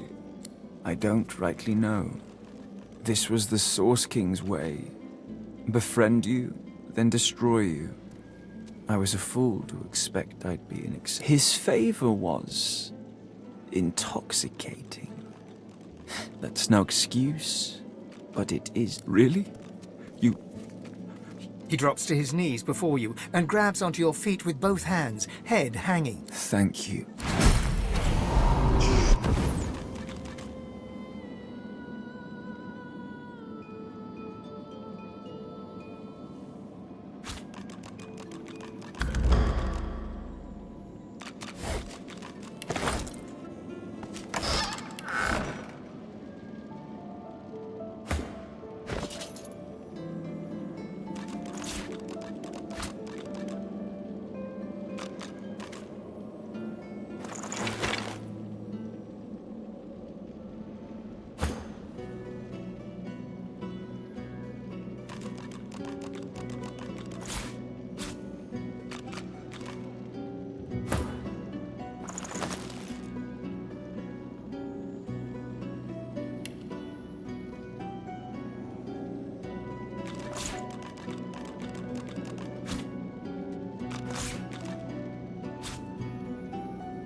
This jar glitters and glows.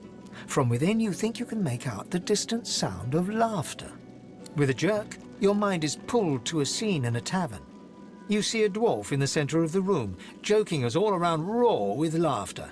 All bar the zombies, who are slavishly serving food and drink. The door opens, and a tall, beautiful woman stalks into the room. She's flanked by heavily armed guards. You can't make out her words, but see the fear in the dwarf's eyes. The dwarf mutters a word, and the undead lurch towards the intruder, but are cut down like wheat. The dwarf tries to run, pushing her friends into the woman's path, but is grabbed before she can escape. As she's dragged away to a tower, you hear her cursing Brachus Rex and his whore. Even when she's thrown inside and the door sealed, you can still hear her shouts. You pull your hand away from the jar, your head swimming.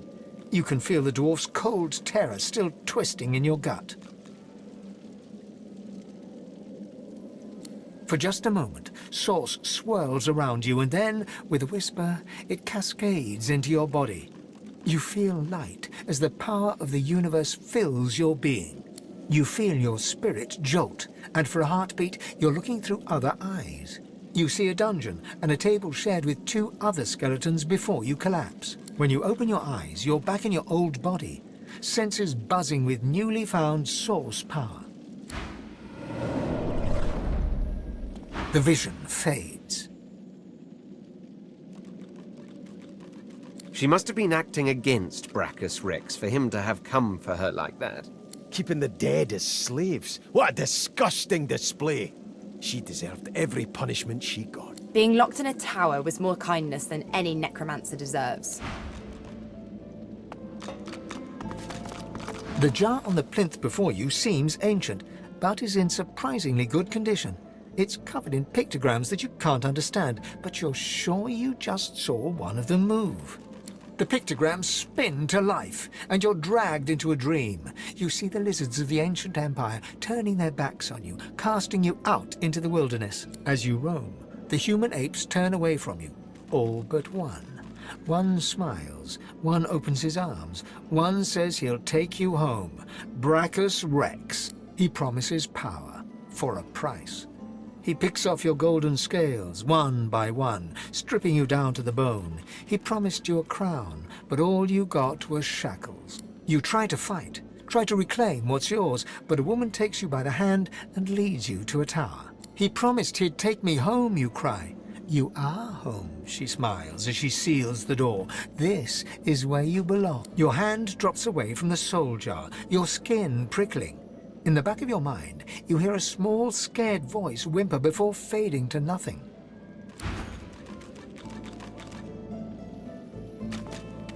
The long-dead lizard's visions fade.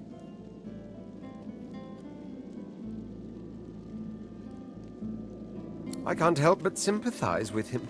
He just wanted to go home. No amount of loneliness excuses wickedness. He helped a monster for selfish reasons. What he did shames his people.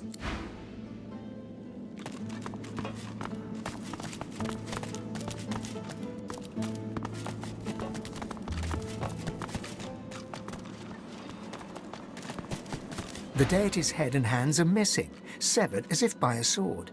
You can't tell if this was meant to be symbolic somehow, or a mere act of vandalism. As you take in its chiseled details, you have a vision. The statue comes to life and embraces you awkwardly with its broken arms. Unable to resist, you're flown away into an endless dark. That shrine seems to have brought me here. What is this place? Quercus, where are we? No leaves, no trees, no soil. This, our shield speaks, Quercus. Prick up your phantom ear.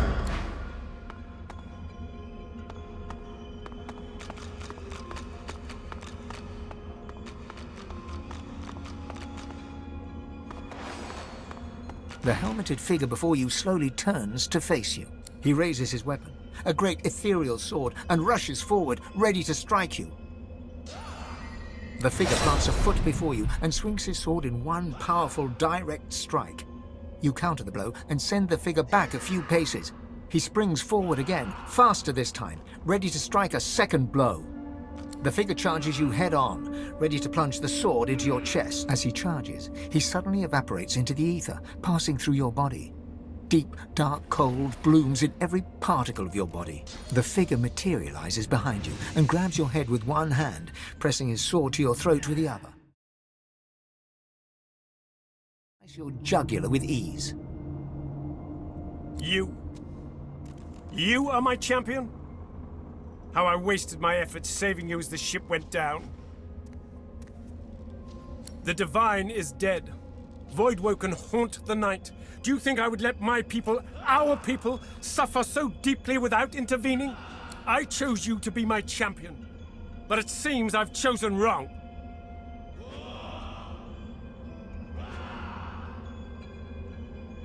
Not all our enemies are of the flesh. You will have to do battle with as many specters as men if we are to survive. He lowers his sword, releases you from his grasp, and turns you to face him. I wonder if I've made a mistake in you. Recognize me.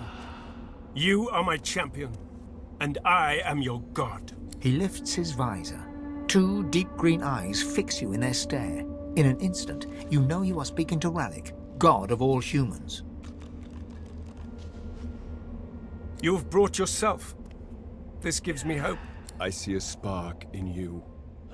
The beginnings of a fire that may blaze our path back to preeminence in Rivellon. This is why I've chosen you. To lead humankind back toward divinity. This is why you are my selected. My Godwoken. Let me show you. A great surge of power arrests your heart, your mind. When it passes, you feel ecstatic, replete. You may have noticed I've tried to help you on your journey. I blessed the water beneath your feet so that it would aid you. Now, you have the power for yourself. And this is only the beginning. More and greater powers await you, if only you will seek them. Only one like you can wield them. One marked for greatness. One who can either rise to this great task or let her people fall to ruin. Capability is learned, so to experience. What I need is not the wisdom of experience, but the fire of potential. This I see within you. Above all my many children, I hope I am not wrong. Your purpose will be great, but the first step is simple. Escape the grasp of those who would do you harm. You and you alone must safely leave this place. You and you alone must rise above the reach of minor people.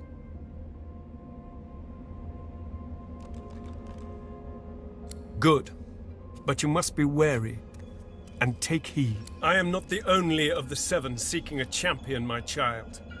Your friends may have been similarly summoned by powers that threaten the very existence of our race. He casts his gaze over the war below, where God fights God in a relentless, bloodless battle. Times have changed. The gods are at war. The victor will choose the terms of peace.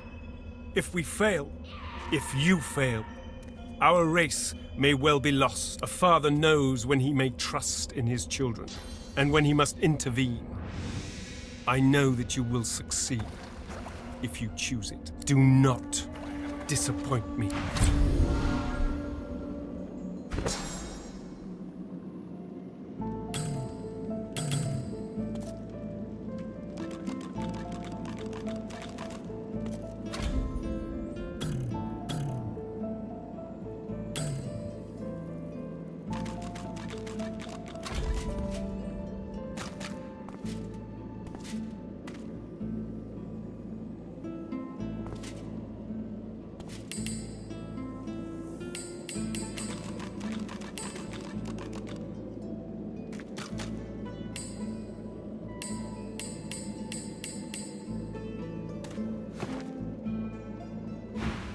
Blessed branches, we've returned.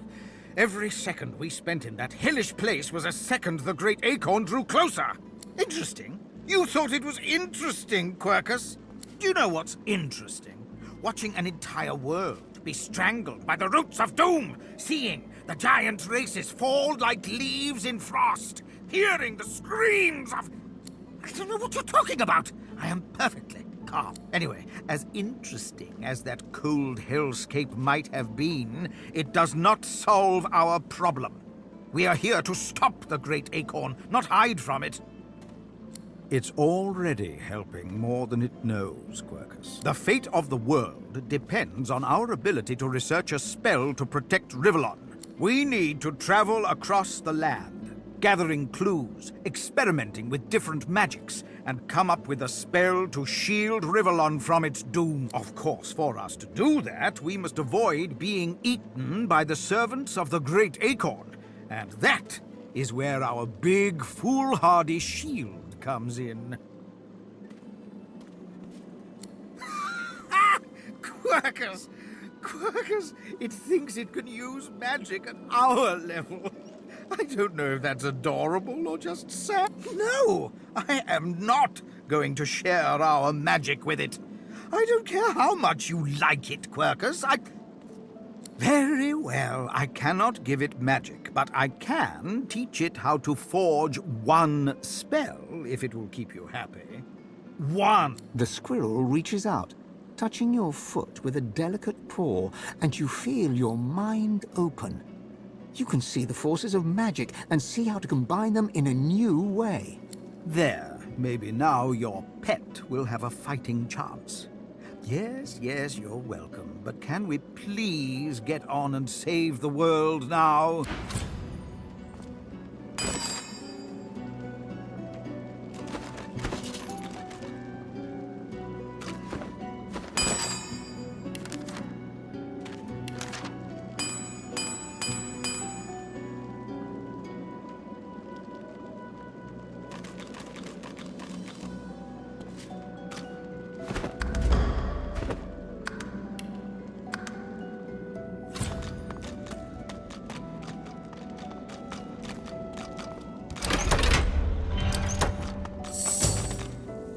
Out of the frying pan and into... You know what? You've heard that one before, so let's try a new one. Shite's all mucked up. Yeah, seems more to the point, doesn't it? Is that so? Look, I don't know where you've been and what you saw, but I believe you believe it. And I guess that's what matters, yeah? Well, it just so happens that getting off islands is my speciality. I'm like the Aeolus of escaping islands, get it? Fine, you get the gist though. So, here's the thing.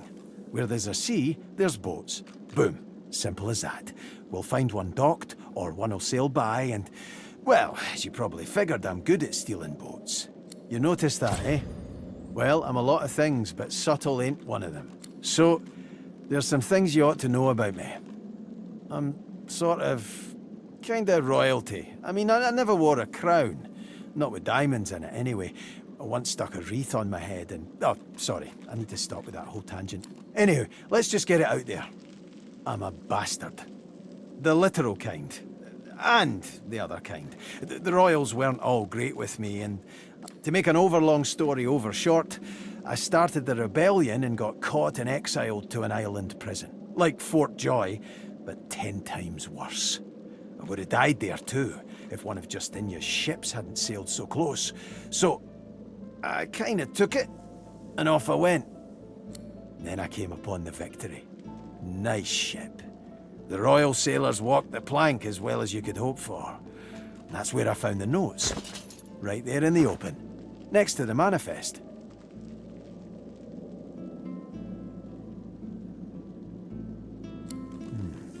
Let's see how quick I can be.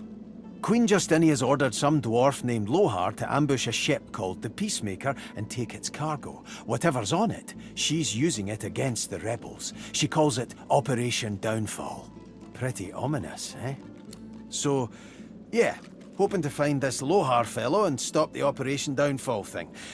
And there you have it. Tangent-free. Mostly. Well, not mostly. A little. Okay, not at all.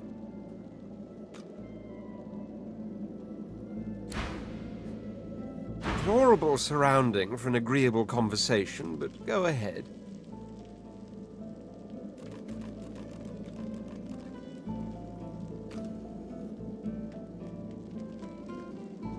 Nothing's changed but for our surroundings.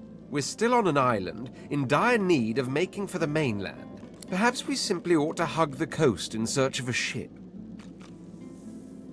There was a small incident which prompted my many rivals to move against me. Technically, they had the letter of the law on their side. Such a nuisance, the law. Quite necessary to keep the common in line, of course, but one such as myself it should exempt as a matter of course.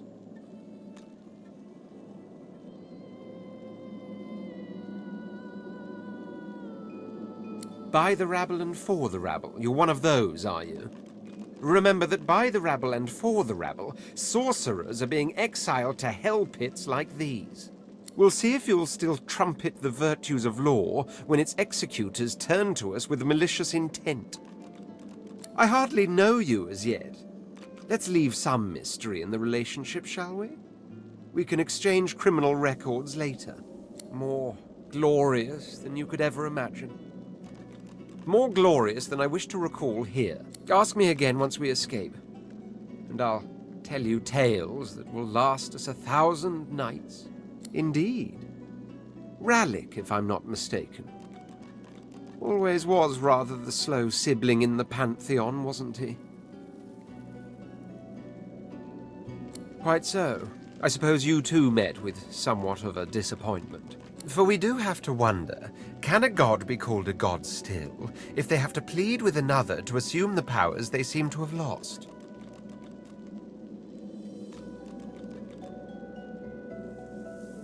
Of course I did. Only I'm not foolish enough to let it buy my loyalty.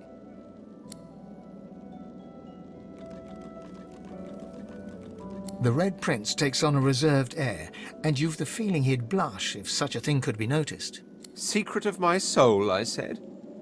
What poppycock. Didn't sound like me at all, not in the slightest. So drop it. I'd say we should stop to talk, but I'm swamped. Don't make much of it one way or the other, but the farther we get away from the joy, the better. There's got to be a way off this island. Sure thing, Chief. What's up? Of course I do. What's your poison?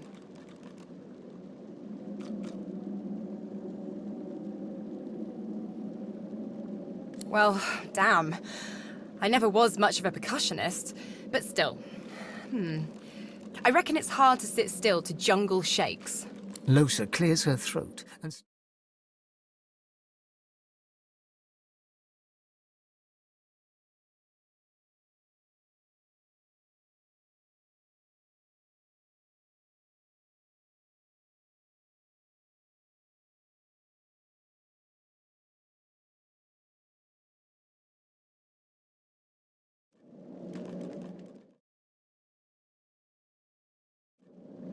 The beat builds into a riot of sound, her hands and feet moving in an inscrutable pattern. She takes a deep breath and starts humming above the rhythm, a sound like a train, like a flock of birds, like nothing else. Savage hearts in it. In a savage... I can't.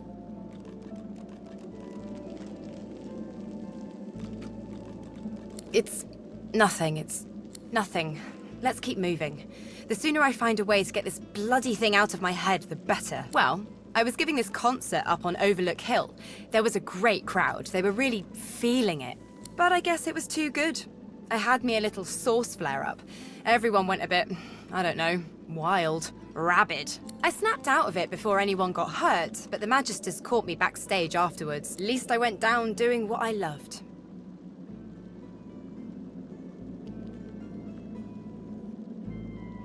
Nope. This one doesn't talk to me.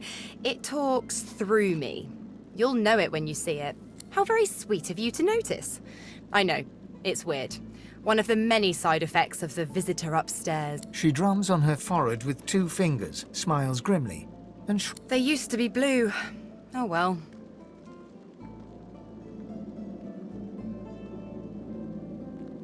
She bats her eyelashes at you in an exaggerated flutter, then bursts out laughing and punches your arm. Haha, character. I like that.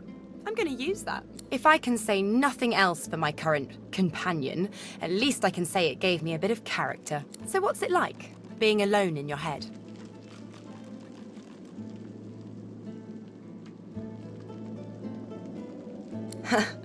Guess we can enjoy the quiet when we're dead. Easy. I'd say we get out of this place. Don't know how long they plan to keep us.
It's been cursed.